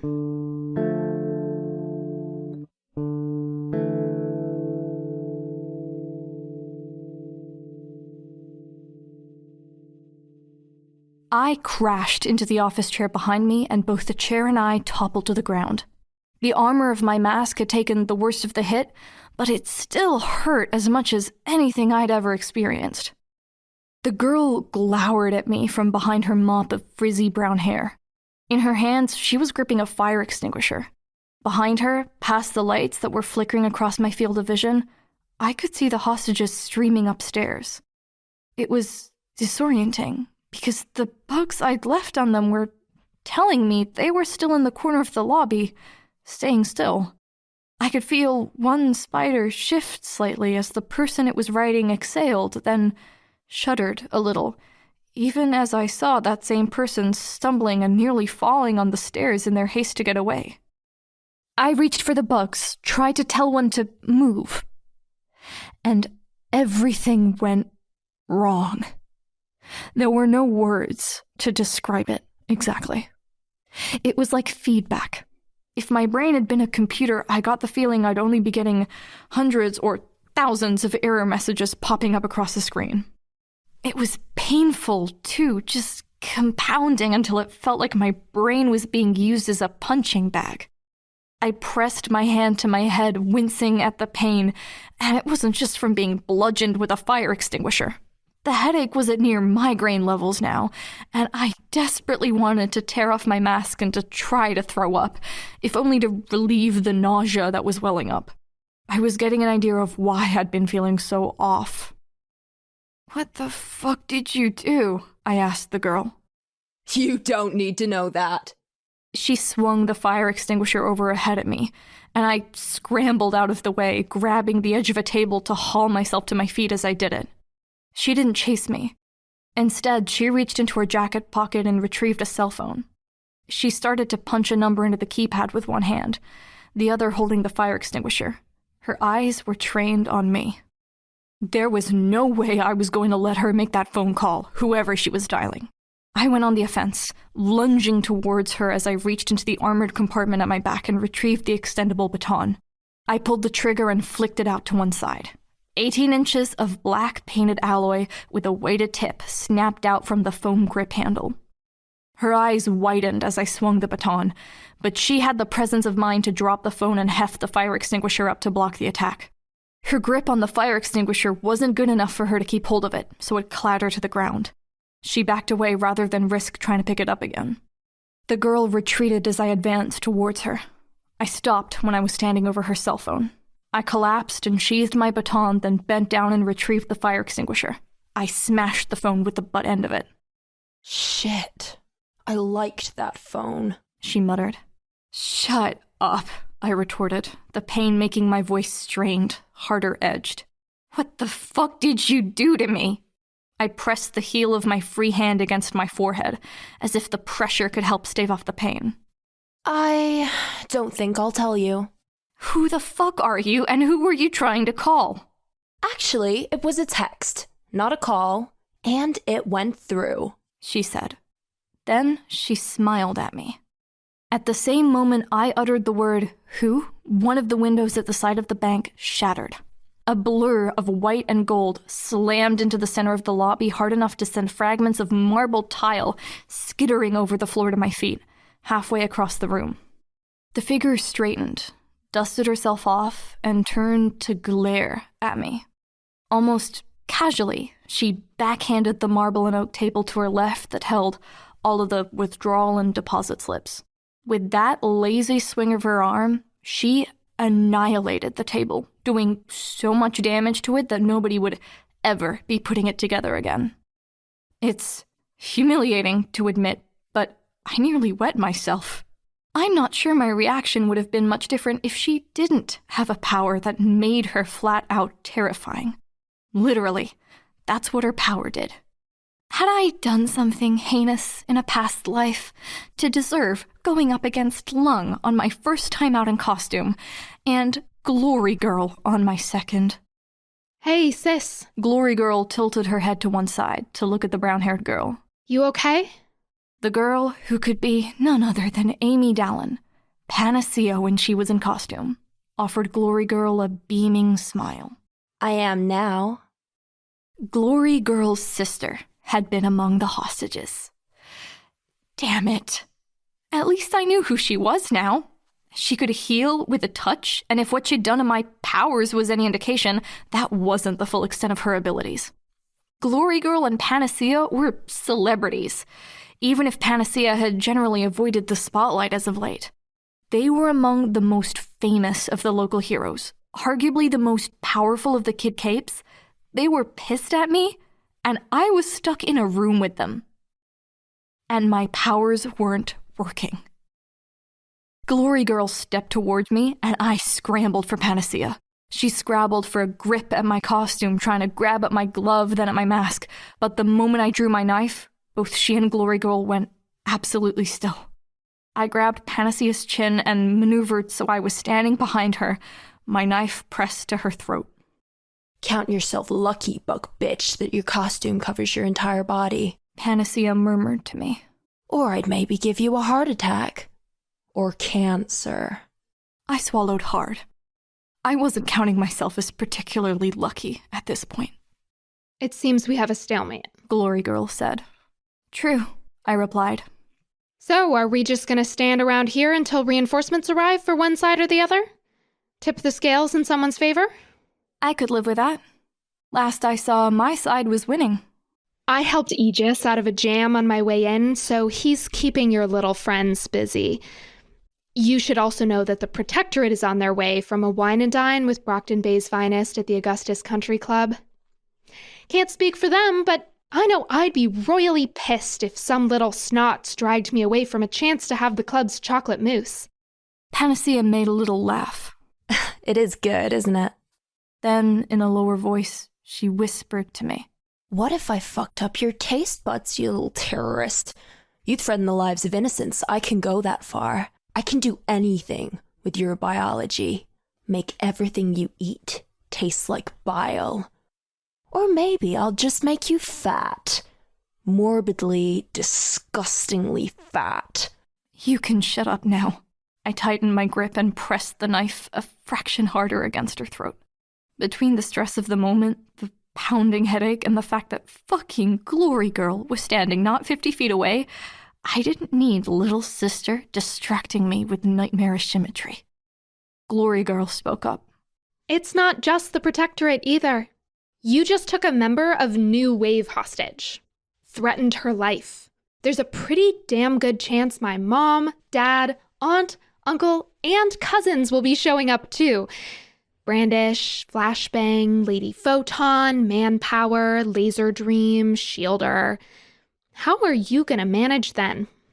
Fuck. I had no reply to that. I kept my mouth shut. I was barely able to focus now, as my head throbbed. My vision was wavering around the edges, and my grip on my bugs was virtually gone. Most had freed themselves from my influence entirely and were buzzing around the light fixtures or crawling for darkness. It was all I could do to stay standing and keep my hands steady. Drop the knife and surrender, and I'll make sure you get leniency. I've read up on the law enough that I know you don't have the power to make any deals, I said. No go. Okay, then I guess we wait. A few long moments passed. Glory Girl turned her attention to her sister. I wanted to go to the mall for lunch, but no, Glory Girl said. You needed to go to the bank. It was either going to the bank or wind up broke for that double date you're forcing me into. Ames, the guy I'm setting you up with is a 16-year-old millionaire. I don't think it's unreasonable to expect him to foot the bill for dinner and a movie. Could you two please shut up? I growled. Do they have to? It's all very informative. Tattletale joked as she sidled into the room. She hoisted herself up to the edge of one of the teller's stations, then greeted Glory Girl. Hey, Glory Hole! Glory Girl's face twitched. Hey, Tattletale, I called out, my voice a touch strained. Not that I'm not glad to see you, but could you avoid antagonizing Alexandria Jr.? You seem to have things under control. Why not set the bugs on the prom queen? Prom queen? Glory Girl asked. I cut in, before either of them could say something that started a fight. First of all, she's invincible. Second, again, bad idea to irritate someone who can swing a school bus like a baseball bat. Third, my hostage here did something to fuck up my powers. That last bit sucks. Tattletale sympathized. Then she took a closer look at Panacea. Shit, Amy Dallin? Grue's gonna kill me for missing that. You look different than you did when you were showing up in the news. Are you wearing your hair differently? Tattletale, I interjected, again. Less small talk, more problem solving. Glory Girl said the Protectorate and maybe New Wave are en route. Tattletale glanced at Glory Girl, then frowned. She's not lying. Let's start with problem 3, since you're not looking so hot. Your powers aren't working? Can't control my bugs, got a major headache. Think I know why. Let me fix that for you, Tattletale said. She hopped down from the teller's station and started to walk towards me and Panacea. Don't move, Glory Girl warned. Or what? Tattletale whirled to face the girl, smiling. You'll beat me up? You can't do anything while my teammate has a knife to your sister's throat. Sit. Stay. Good girl. Glory Girl glowered at Tattletale, but she didn't move. I think it would be better if you stayed back, I warned her. You get in Panacea's reach, she'll touch you and give you a stroke or something. Can she? Sure. Will she? Definitely not. She's all bark, no bite. Try me, Panacea taunted. I reasserted my grip and reminded her of the knife against her throat.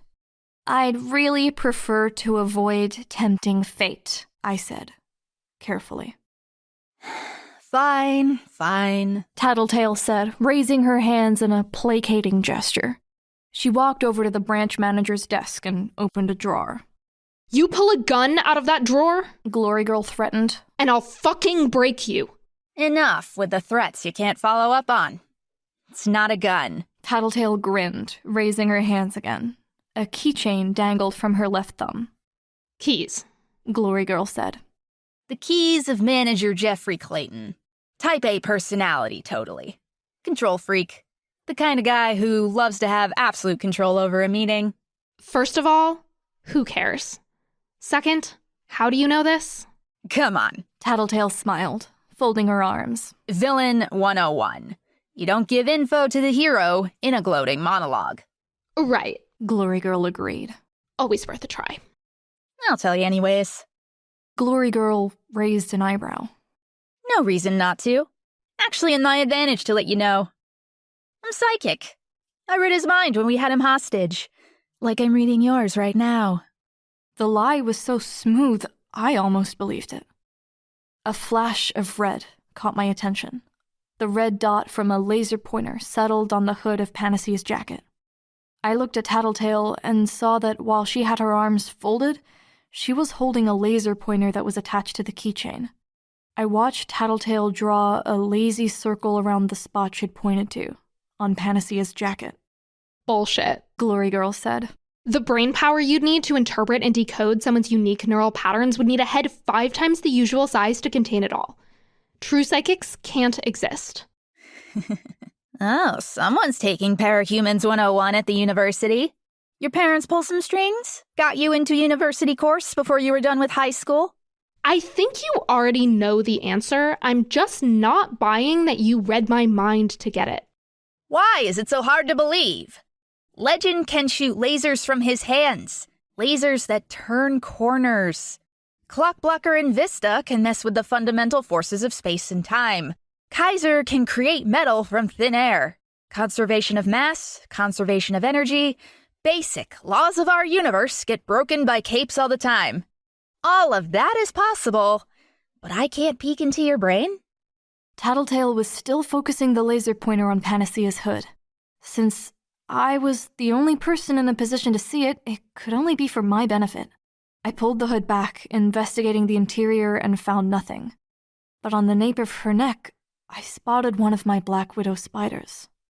I pulled it off her gently and felt the pain in my head worsen with the contact, the movement. Either by impulse or by reflex as I flinched at the pain, I crushed it between my fingers. Immediately, the pain in my head dropped to a fraction of what it had been. The relief was so intense it was almost euphoric. I still didn't fully grasp what Panacea had done, but I was getting a good picture of it. She had somehow sensed what I was doing to control the spider, then altered things so the spider wasn't sending me the right information. A continuous loop of the wrong information, like when thieves in the movies spliced a video camera feed to repeat the same segment over and over. Either by accident or design, it had exponentially increased the interference every time my power reached for the arachnids in question, all building up to a metaphorical short circuit of my power. I could barely fathom the subtleties and delicacy that would have required to set up.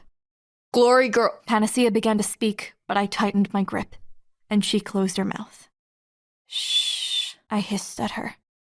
Scholars say you're wrong. Tattletale grinned. Scholars want me to be wrong, and their research reflects that. Telepathy scares the ever-loving crap out of people. Especially since the only suspected telepath out there is... the Sea-Mark. Glory Girl finished for her. Right. And when a fucking Endbringer is your precedent, people get spooked. Just like you're spooked, right now, at the idea that there's someone standing in front of you who can find your deepest, darkest secrets and tell the world. Tattletale was pointing to Panacea's upper arm now. It took me 2 tries to murder the spider. Before I'd finished, Tattletale was directing me to the final one, which I'd stashed on Panacea's ankle. I killed it by jabbing at it with my toe. The headache was completely gone a second later. Which is why you call yourself Tattletale, I see. Glory Girl was saying. But you're a retard. We're part of New Wave. We have no secrets. That's the whole fucking point of our team. Heroes with no secret identities. No secrets.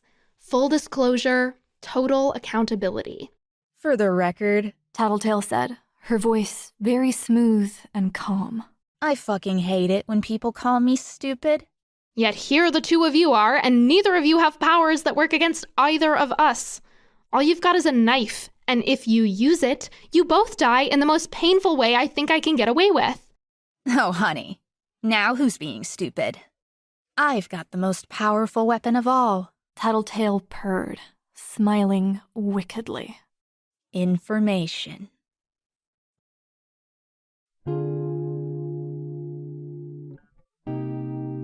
Worm is a web novel by J.C. McCrae, also known as Wildbow.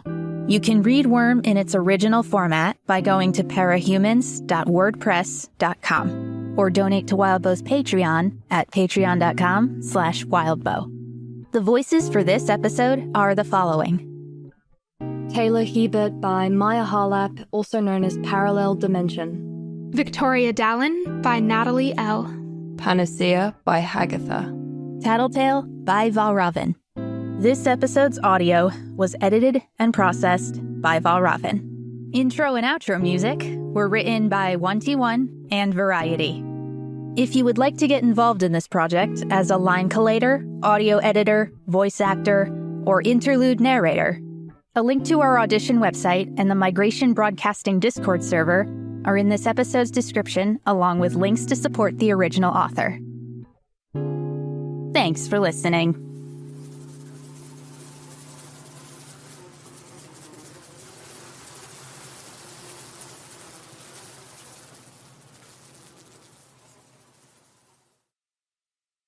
Worm is owned by J.C. McCrae. Please support the author at parahumans.wordpress.com. Migration Broadcasting presents an unofficial fan-made adaptation of Worm by Wildbow. Read by a full cast. Agitation 3.12. Information. Glory Girl repeated. Tattletale twirled the keys around one of her fingers. For instance, it's not exactly public knowledge that Panacea was adopted. It's not a secret either. It's on official record. Falsified records. Tattletale grinned. Glory Girl glanced at her sister. Let me tell you a little story. Correct me if I'm wrong on any of the details. 11 years ago, just 5 years after Capes really started showing up, there was a team operating hereabouts, calling themselves the Brockton Bay Brigade. Lady Photon, Manpower, Brandish, Flashbang, Fleur, and Lightstar. They wind up taking on a villain in his own home, and it's a pretty decent fight. They beat him, and because he was a real bastard, he got sent straight to the birdcage. You can stop now, Glory Girl said. Point made. Oh, I haven't even gotten to the good part. See, they found a little girl hiding in the closet. His little girl, a toddler. Tattletale grinned at Panacea. Given the odds that someone with powers would have a kid with powers, and knowing how the little girl would never be able to have a normal life, with word inevitably getting out about her past, they wound up taking her in. We know this story already, Glory Girl replied, her tone just a touch testy. Whatever Tattletale was doing, I sensed it was giving us more control over the situation. I commented, "This is new to me. I'm sort of intrigued." The point I'm getting at, Glory Hole, is that I know that one detail you two don't. Or at least, I'm willing to look at all the little clues that you've got floating around your heads and figure out that one thing that you've gone out of your way to avoid knowing. Glory Hole's curious, but she avoids the subject because her sister desperately wants her to.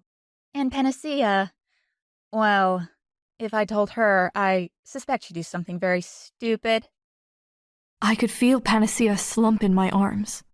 The fight had gone out of her. So, Amy, you want to know who your daddy is?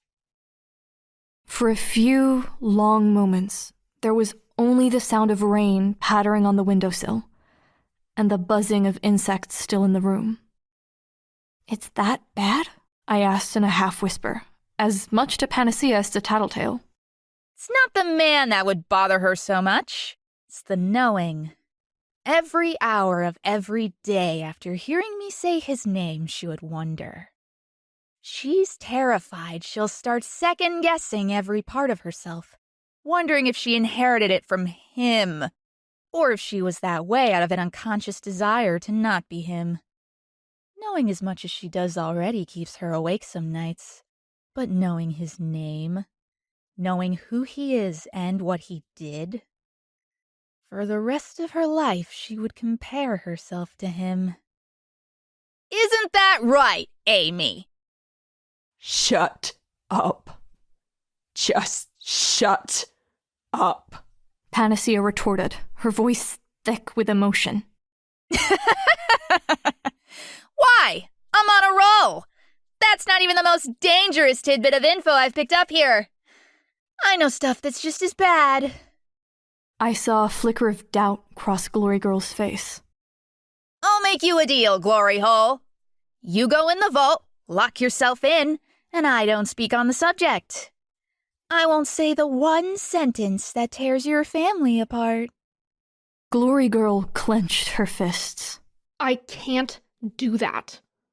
I'm calling your bluff, and if I'm wrong, I'll face the consequences of whatever you say.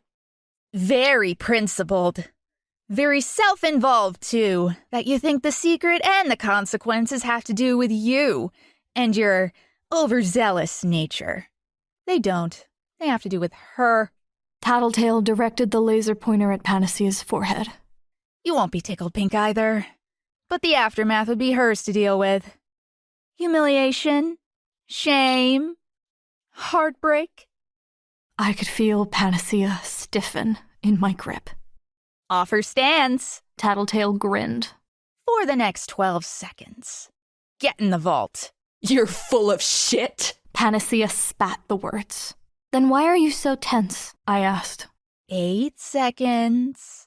Panacea abruptly tore out of my grip so violently I had to pull the knife away to keep her from cutting her own throat against it. Tattletale scrambled to put a desk between herself and Panacea, but Glory Girl slammed into her, carrying her across the length of the room. They stopped just short of a wall. Not that Tattletale got away unscathed. Glory Girl shoved Tattletale into the wall, one hand over her mouth, and held her there. While Panacea was distracted, I passed my knife into my left hand and gripped my baton. I pressed the trigger while swinging it, letting the momentum of the swing draw it out to its full length. Panacea saw me coming, but I don't know if she realized what I was holding.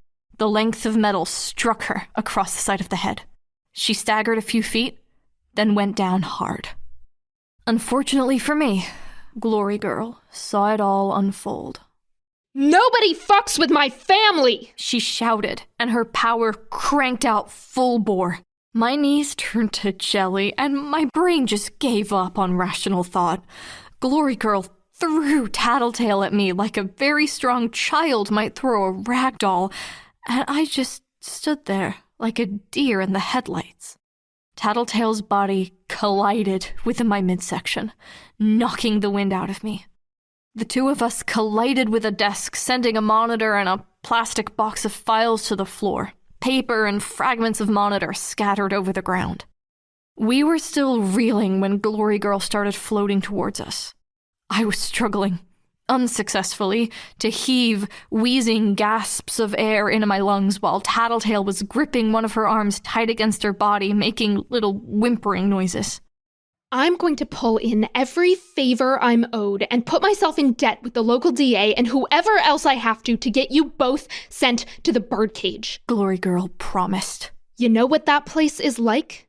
A prison without wardens. No communication with the outside world. No escapes yet, which is pretty amazing considering it houses all of the worst and most powerful villains we've been able to capture.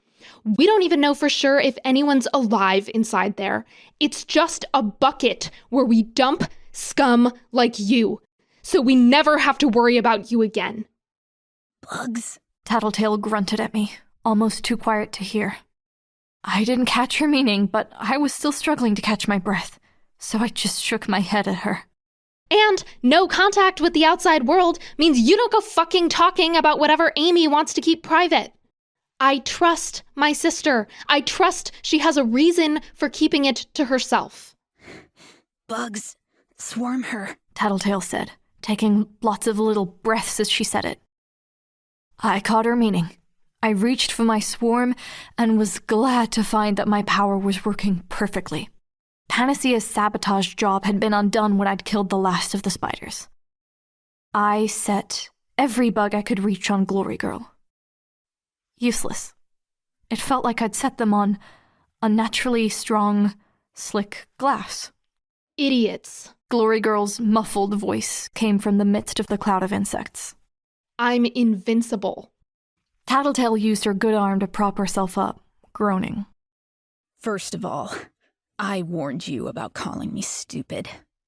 Second, no, you're not invincible. Not exactly.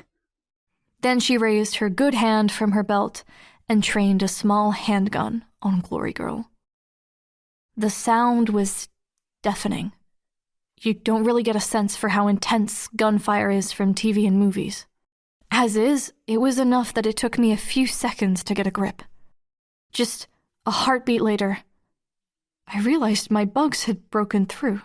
They'd found flesh to latch onto, flesh to bite, sting, claw, and puncture. Glory Girl dropped like a stone and started thrashing violently. Help me stand. Tattletale's voice was strained. Using my power like that on them took a lot out of me.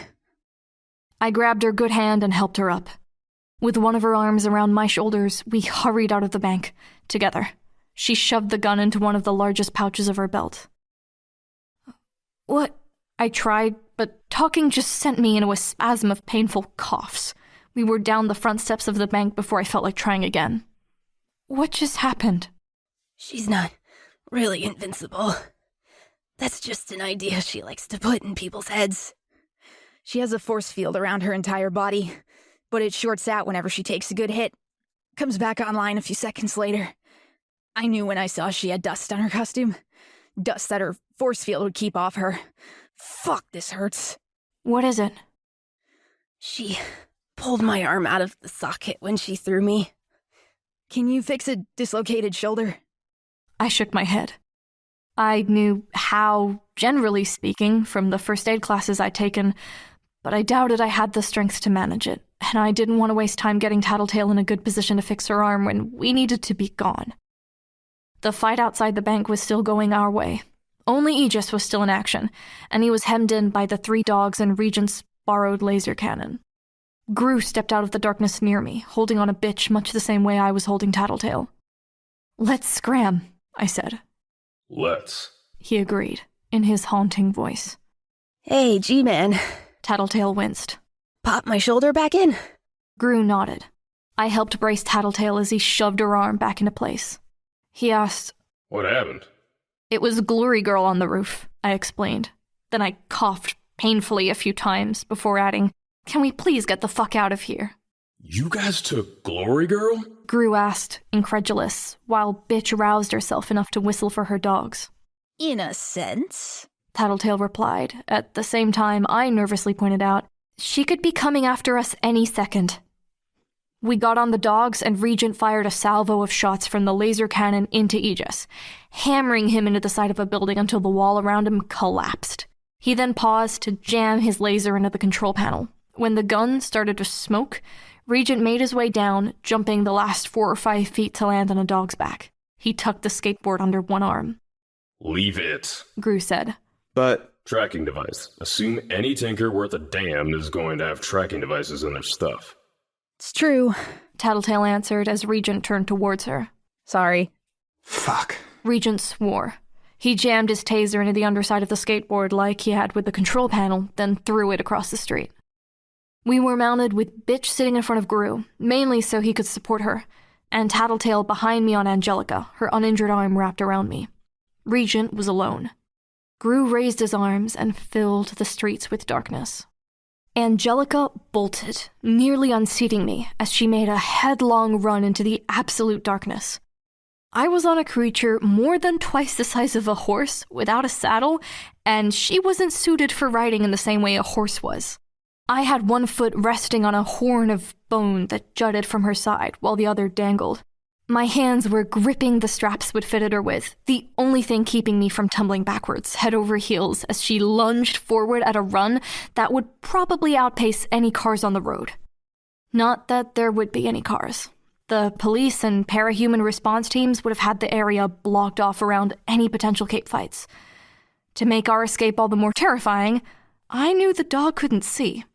She was following Brutus by scent, and Brutus was going by Grue's directions. The blind leading the blind. I should have been terrified, my hands cramping, unable to see or hear, knowing I could tumble off at any second. But I was elated. Even when Angelica crashed into something hard enough to nearly knock us off, it didn't kill my enthusiasm. I hooted, hollered, and cheered our victory, barely hearing the noise myself as the darkness absorbed it. We had done it. I'd done it. We'd escaped without killing anyone. The only ones who'd really been hurt at all had been the wards, Glory Girl, and Panacea, and that would be fixed when Panacea came too, for sure. Any property damage had largely been the fault of the wards and Glory Girl. I'd made some enemies. I'd scared some innocent people, but I'd be lying to myself if I said that could have been avoided. In short, things couldn't have gone better. Okay, they could have gone a lot better, but the way they ended up, pretty damn good all in all. Aegis would have climbed out of the rubble by now, flown up for a bird's eye view. If Grue was doing what we'd planned, he was filling every street and side street we passed with darkness. Aegis couldn't see where or if we doubled back or what streets we took, so he could only identify our location by the places where fresh darkness appeared. If he tried to close in to get us, though, we'd be gone by the time he'd reached us. All he could do was follow our general location. Just when I thought I might not be able to hold on any longer, we pulled to a stop. Tattletale and I slipped off of Angelica. Someone, probably Grue, pushed a backpack into my arms. Even working in total darkness, I managed to change into the set of civilian clothes we'd hidden away before we headed to the bank. I was handed an umbrella and gratefully unfolded it with my stiff hands. It was tense, waiting in the darkness, with only the feeling of the rain on the umbrella to give me a sense of the world beyond myself and of time passing. It was a long time before the world came into view again. Grue said his darkness faded after 20 minutes or so, but it felt like far longer than that. As the darkness cleared away, I saw Lisa sitting on the steps at the front of a shoe store, holding a leash in one hand and a paper shopping bag in the other. Angelica, as normal as she ever was on the other end of the leash, sitting patiently. All around us were shoppers and pedestrians, each with their umbrellas and raincoats, looking around with scared expressions and wide eyes. The sounds were refreshing after the silence of the darkness, falling rain and the murmur of conversation. Lisa stood and winked at me as she tugged on the leash to get Angelica following at her side. We joined the crowd of disoriented shoppers. Assuming things went according to plan, Alec would be dropped off next, without a dog, and he'd change in his civilian clothes the same way we had. Bitch, Brian, and the 2 dogs would make the final stop at a storage locker near the docks. Inside, they would change into their civvies, relax for a few hours inside, and leave the money there for the boss to pick up. After taking a long enough break that the heroes would have abandoned pursuit, they would make their way back as much as we were. Everyone came out of this unscathed? I asked Tattletale in a low voice. I was sharing my umbrella with her, so speaking together in a kind of huddle wasn't strange-looking. No injuries or deaths for us, for the heroes, or for the bystanders, she confirmed. Then it's a good day, I said. A very good day, she agreed. Arm in arm, we walked leisurely through downtown. Like everyone else, we craned our heads to follow the police cars and PRT vans that were rushing to the scene of the crime with sirens wailing. 2 girls who just finished their shopping, walking their dog.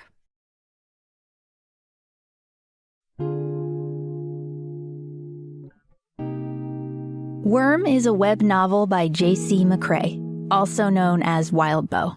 You can read Worm in its original format by going to parahumans.wordpress.com or donate to Wildbow's Patreon at patreon.com/wildbow. The voices for this episode are the following. Taylor Hebert by Maia Harlap, also known as ParallelDimension. Victoria Dallin by Natalie L. Panacea by Hagatha. Tattletale by Valravn. Grue by Greg Brewer, a.k.a. Black Knight. Regent by Euan O'Leary. This episode's audio was edited and processed by Drew Mochak and Valravn. Intro and outro music were written by 1T1 and Variety. If you would like to get involved in this project as a line collator, audio editor, voice actor, or interlude narrator, a link to our audition website and the Migration Broadcasting Discord server are in this episode's description, along with links to support the original author. Thanks for listening.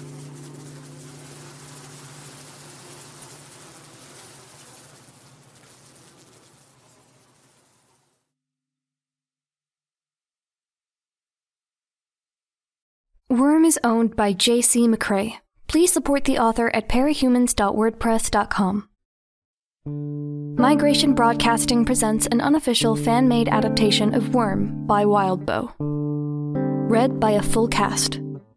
Agitation 3.x.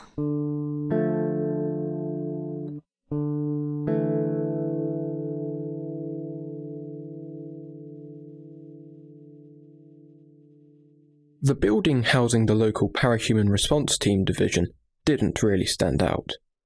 The exterior was all windows, reflective enough to mirror the mottled dark grey of the sky overhead. Only a shield logo bearing the letters PRT marked it apart from the other buildings of downtown Brockton Bay. Those entering the lobby would find a strange juxtaposition at work.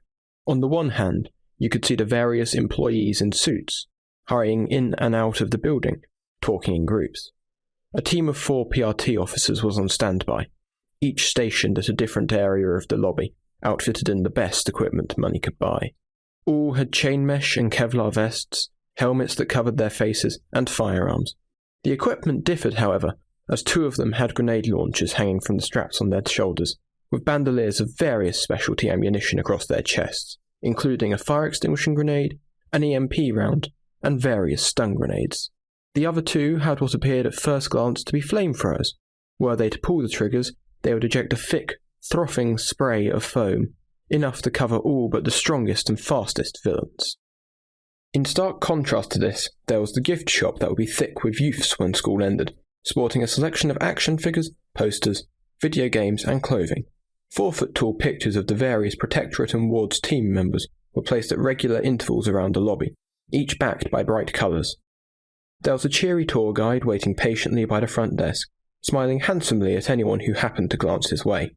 On schedule, he would introduce tourists and children to the PRT offices, the armoury, the training area, and the parking lot with the parahuman containment vans, showing them what it took to manage the local heroes.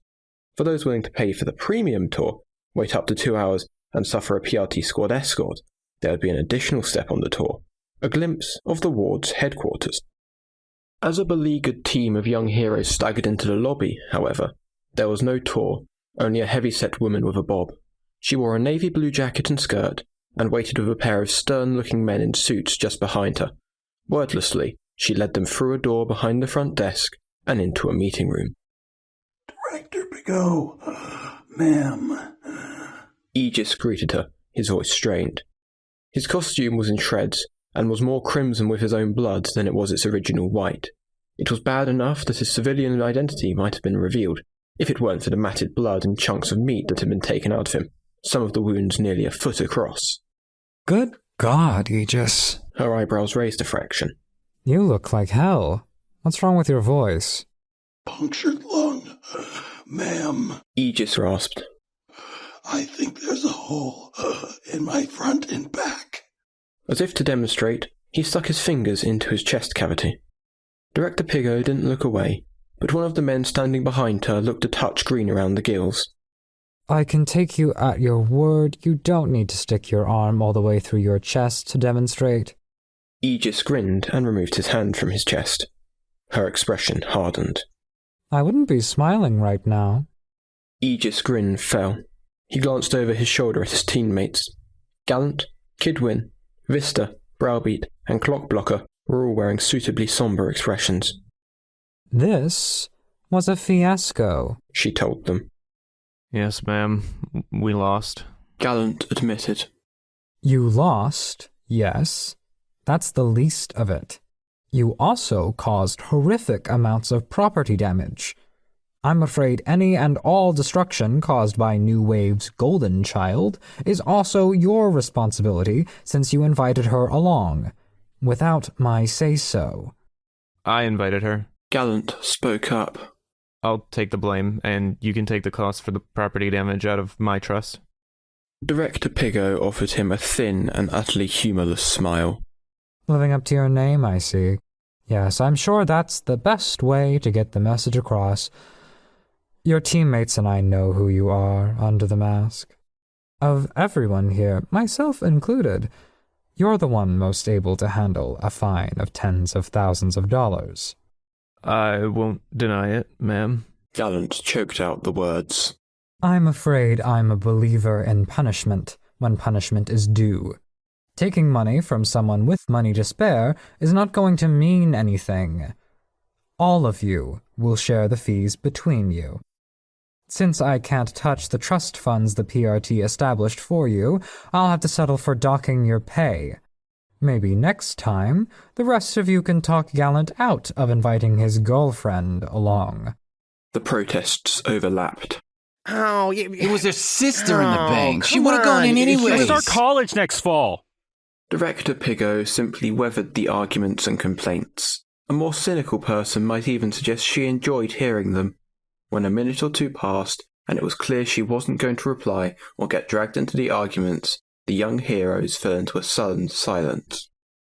She cleared her throat and spoke again. Kidwin, I'm very interested to hear about this weapon you deployed on the battlefield. My alternator cannon? Kidwin asked, cringing just a bit. You'll have to forgive me. Piggot smiled. The paperwork gets to be a bit much sometimes. Maybe you know where to find the documentation from our military and science teams for this alternator cannon? Christ, kid. Aegis groaned under his breath with his ruined voice.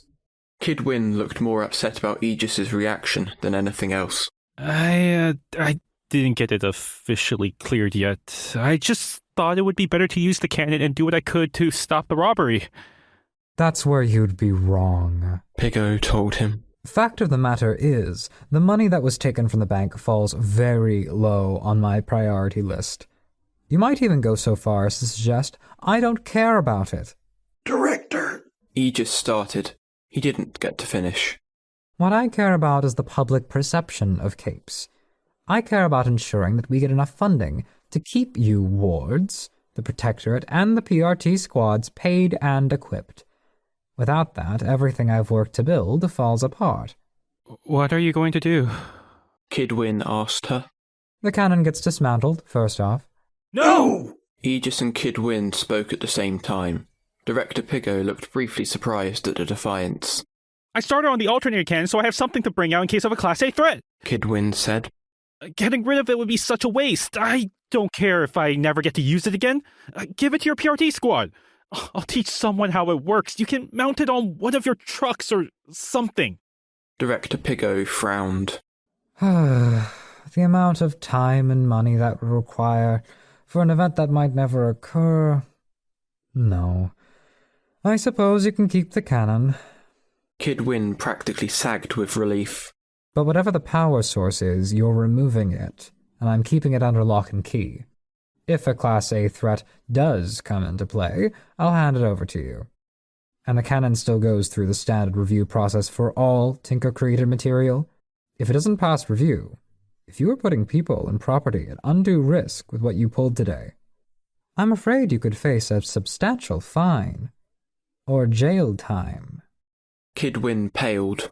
Director! Aegis grunted out the word, taking a step forward.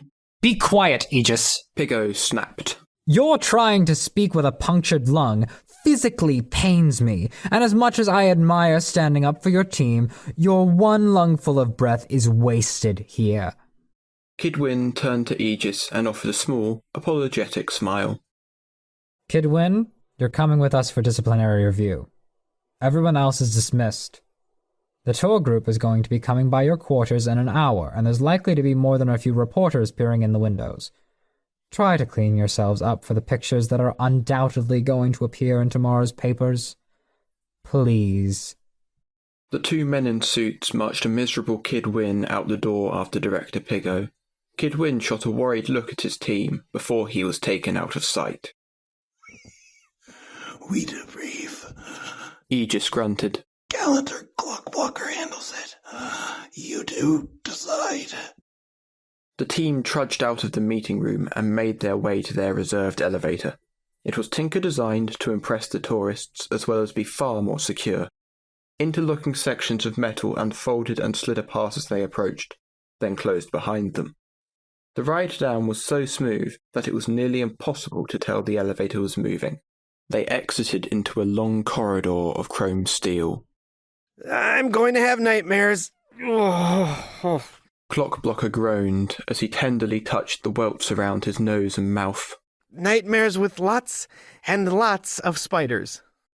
At the far end of the corridor, they came to a security terminal. Aegis pointed at Clockblocker. Don't you usually do it? Retina, maybe detached. Aegis admitted in his halting voice. Don't want to fail scan. Clockblocker nodded hesitantly, then leaned forward to let the terminal scan his eyes. Steel doors clicked, then whisked open with a barely audible whir, letting the young heroes and heroine make their way into the main area of their headquarters. The room was roughly dome-shaped, but there were sections of wall that were able to be dismantled and rearranged on the fly. Some had been set up to give the various team members their individual quarters, while others framed the doorways that led into the showers, the filing room, and their press meeting room. A series of computers and large monitors were networked at one side of the room, surrounded by a half-dozen chairs. One of the monitors was displaying a countdown to the next tourist group, while others were showing camera images of key locations in the city. The central bank was one of them, a dark image punctuated by the red and blue of police sirens. Shadowstalkers AWOL? Gallant asked. Couldn't make it in time. Aegis grunted. Told her to stay put. She's going to hate that. Doesn't she have this huge hate-on for Grue? Clockblocker asked. Part of the reason. Aegis grunted out the words. I told her to stay. Don't need that. I'm going to shower. Patch myself up. You guys debrief. Sure thing, Chief. Clockblocker saluted. Take care of yourself. Fucking mutant dogs. Aegis muttered as he made his way to the bathroom. He was stripped out of the top half of his tattered costume before he was through the door. Vista, can you go grab the whiteboard? Grab 2. Gallant turned to their junior member. Vista almost skipped in her rush to follow the order. What's going to happen to Kid? Browbeat spoke up for the first time. I don't know how all this goes. Is it serious? Gallant considered for a moment. It could be, but my gut tells me Piggy just wants to scare him. He needs to stop testing the limits with the people in charge, or he's going to get in real trouble at some point. So, not exactly the best start to your new career, huh?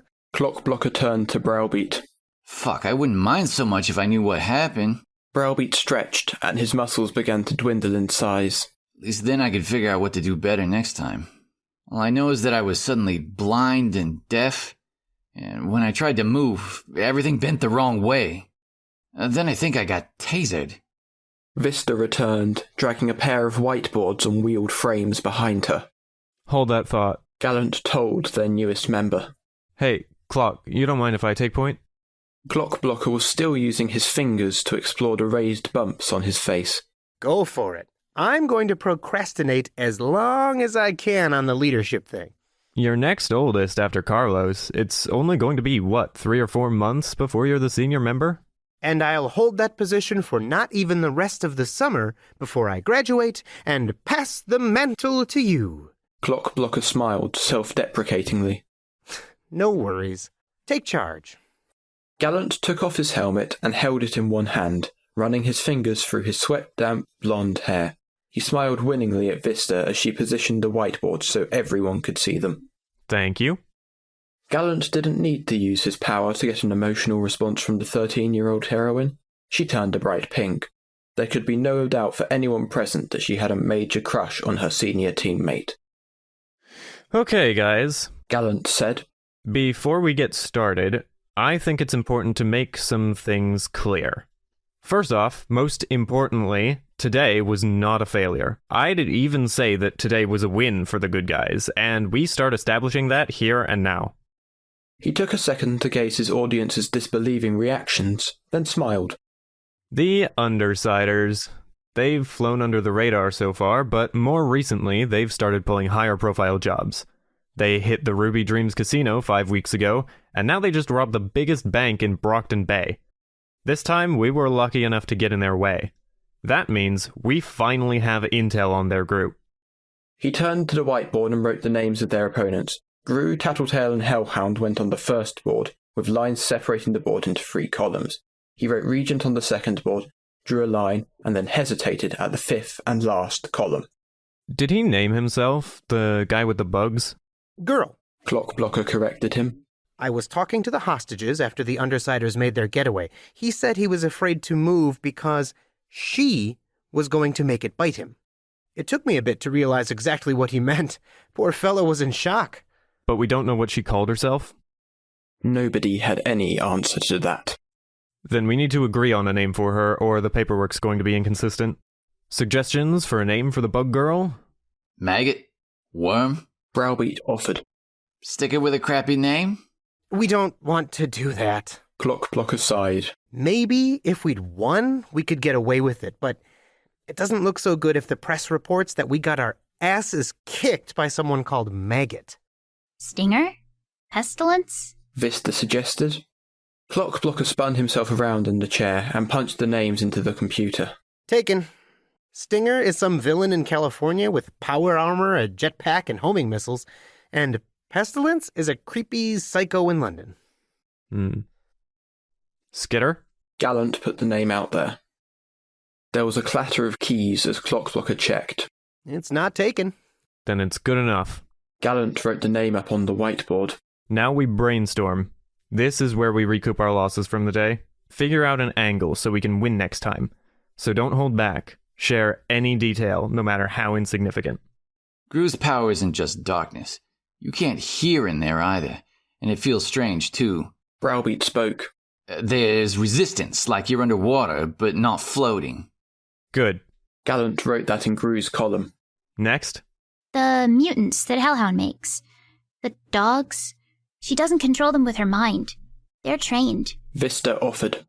She tells them what to do with whistles. Gestures. Yes, good. I noticed that. Gallant replied, excitedly adding another note to the whiteboard. The girl with the bugs. Skitter. It's just the opposite. She has a lot of fine control over them. Clockblocker added. Yes. Also, according to the hostage I talked to, she said she can sense things through her bugs, which is how she kept an eye on the hostages. It wasn't long before most columns were full enough that Gallant had to turn the whiteboards around to use the backs.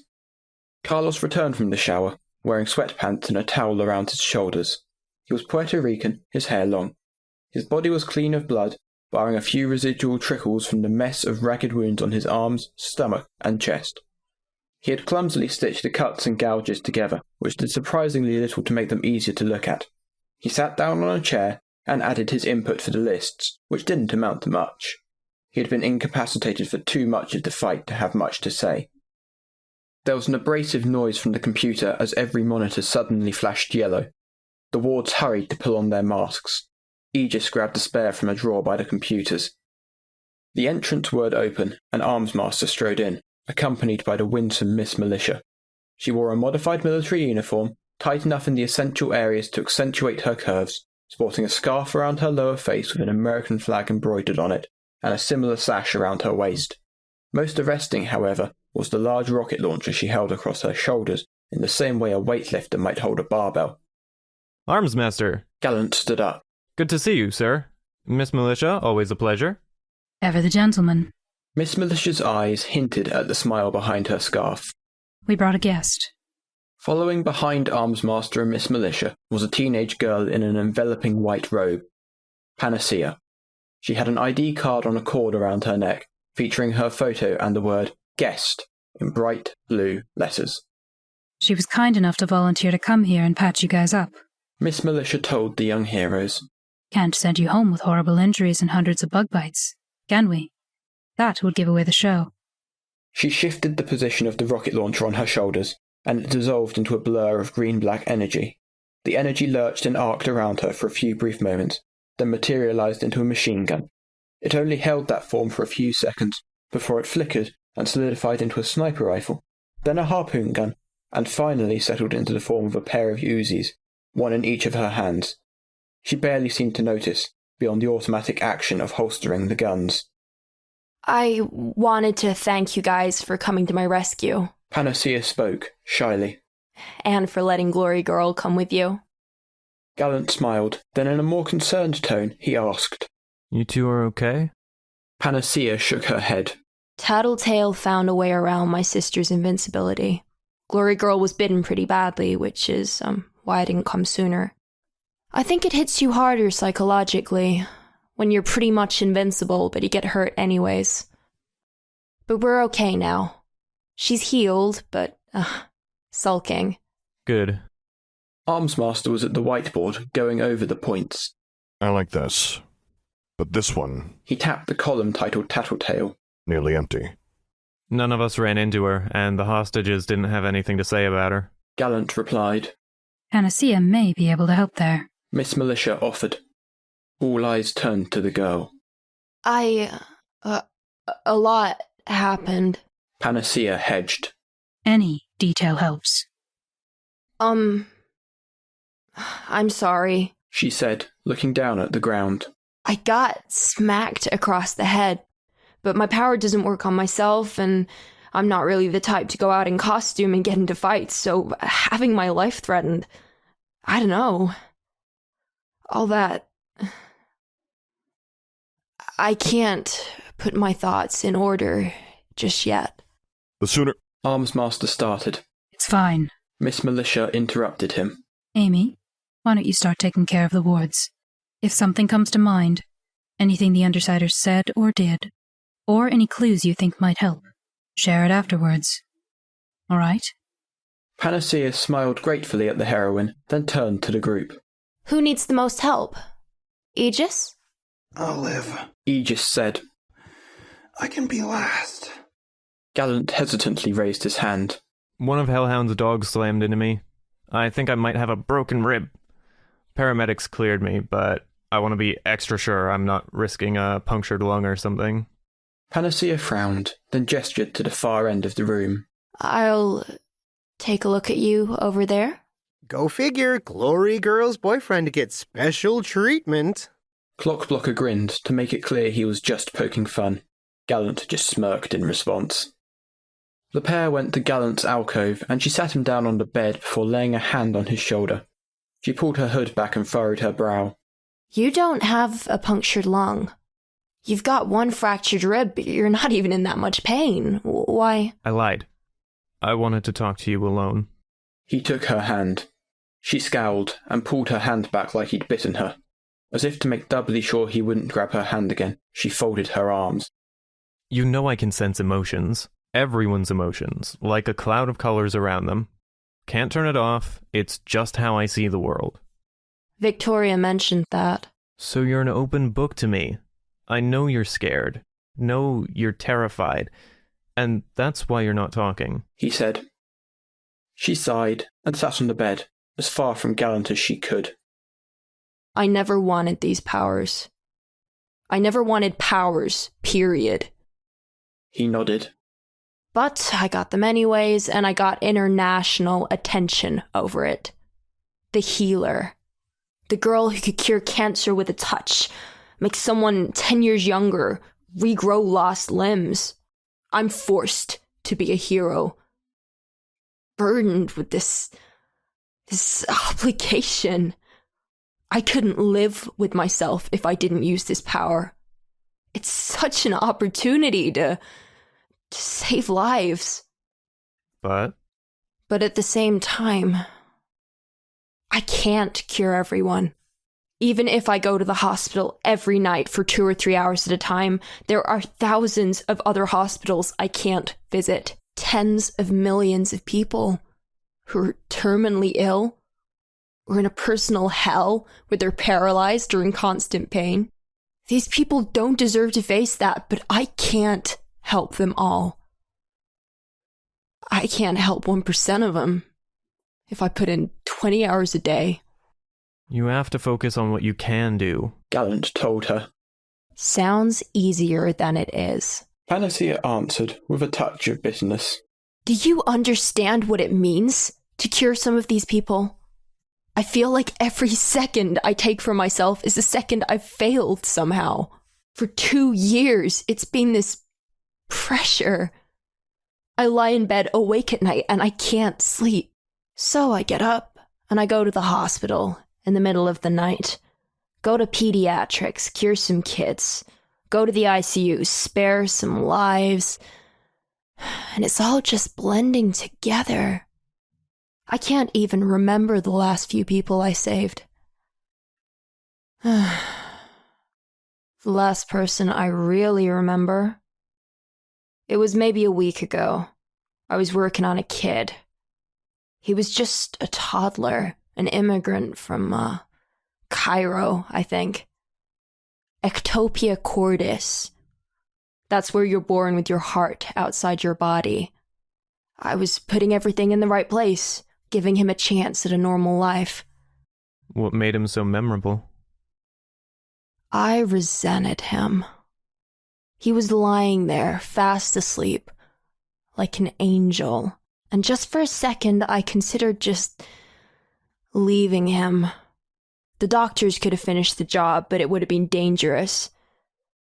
He might have died if I'd left him on the table, the job half done. I hated him. Gallant didn't say anything. Scowling, Panacea stared down at the ground. No. I hated that he would have a normal life, because I'd given up mine. I was scared that I might intentionally make a mistake. That I might let myself fuck up the procedure with this kid. I could have killed him, or ruined his life, but it would have eased the pressure. Lowered expectations, you know? Maybe it would have even lowered my own expectations for myself. I was just so tired, so exhausted. I actually considered, for the briefest moment, abandoning a child to suffer or die. That sounds like more than just exhaustion. Gallant replied, quietly. Is this how it starts? Is this the point that I start becoming like my father, whoever he was? Gallant let out a slow breath. I I could say no, that you're never going to be like your father, but I'd be lying. Any of us, all of us, we run the risk of finding our own way down that path. I can see the strain you're experiencing, the stress. I've seen people snap because of less. So yeah, it's possible. Okay, she said, just under her breath. He waited for her to elaborate, but she didn't. Take a break. Tell yourself it's something you have to do to recharge your batteries and help more people in the long run. I don't think I can. They sat in silence for a few moments. He turned towards her. So what does this have to do with what happened at the bank? She knew everything. That Tattletale girl. She said she's psychic, and from what she said, what she knew, I believe it. Gallant nodded. You know what it's like to talk to people like her? People like you, no offense. You build up this mask. You delude yourself into thinking everything is normal, and you force yourself to look past the worst aspects of yourself. And then these gallants and these tattletales just strip you naked. Force you to confront it all. I'm sorry. You said yourself you can't turn it off, right? Can't really blame you. It's just hard to be around. Especially after dealing with Tattletale. What did she say? She threatened to talk about stuff. Stuff worse than what I just told you, I guess. Threatened to tell me things I just don't want to know. Said she'd use what she knew to ruin my relationship with Victoria and the rest of my family. Amy hugged herself. My sister's all I've got. The only person with no expectations, who knows me as a person. Carol never really wanted me. Mark is clinically depressed, so as nice as he is, he's too focused on himself to really be a dad. My aunt and uncle are sweet, but they've got their own problems. So it's just me and Victoria.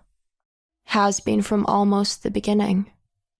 That smug little monster threatened to tear my sister and I apart using yet another thing I didn't want, another thing I had no control over. Gallant started to speak, then stopped. What? Does this have anything to do with the, rather strong feelings you have towards me?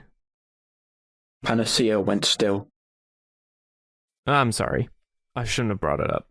You shouldn't have. She stood up and started towards the door. Look, if you ever need to talk... He offered. You probably won't want it to be me, okay, but my door's always open, and you can call me at any hour. Just letting you know. Okay. She replied. Then she reached over to him and touched his shoulder. There. Bruise is gone, ribs touched up. Thank you. He replied, opening the door for her. Take care of my sister, okay? Make her happy. She murmured as she hesitated in the doorway. Goes without saying. They rejoined the main group. Every head in the room turned as Panacea picked up the marker by the computers. With a grim expression on her face, she began filling in Tattletale's section of the whiteboard.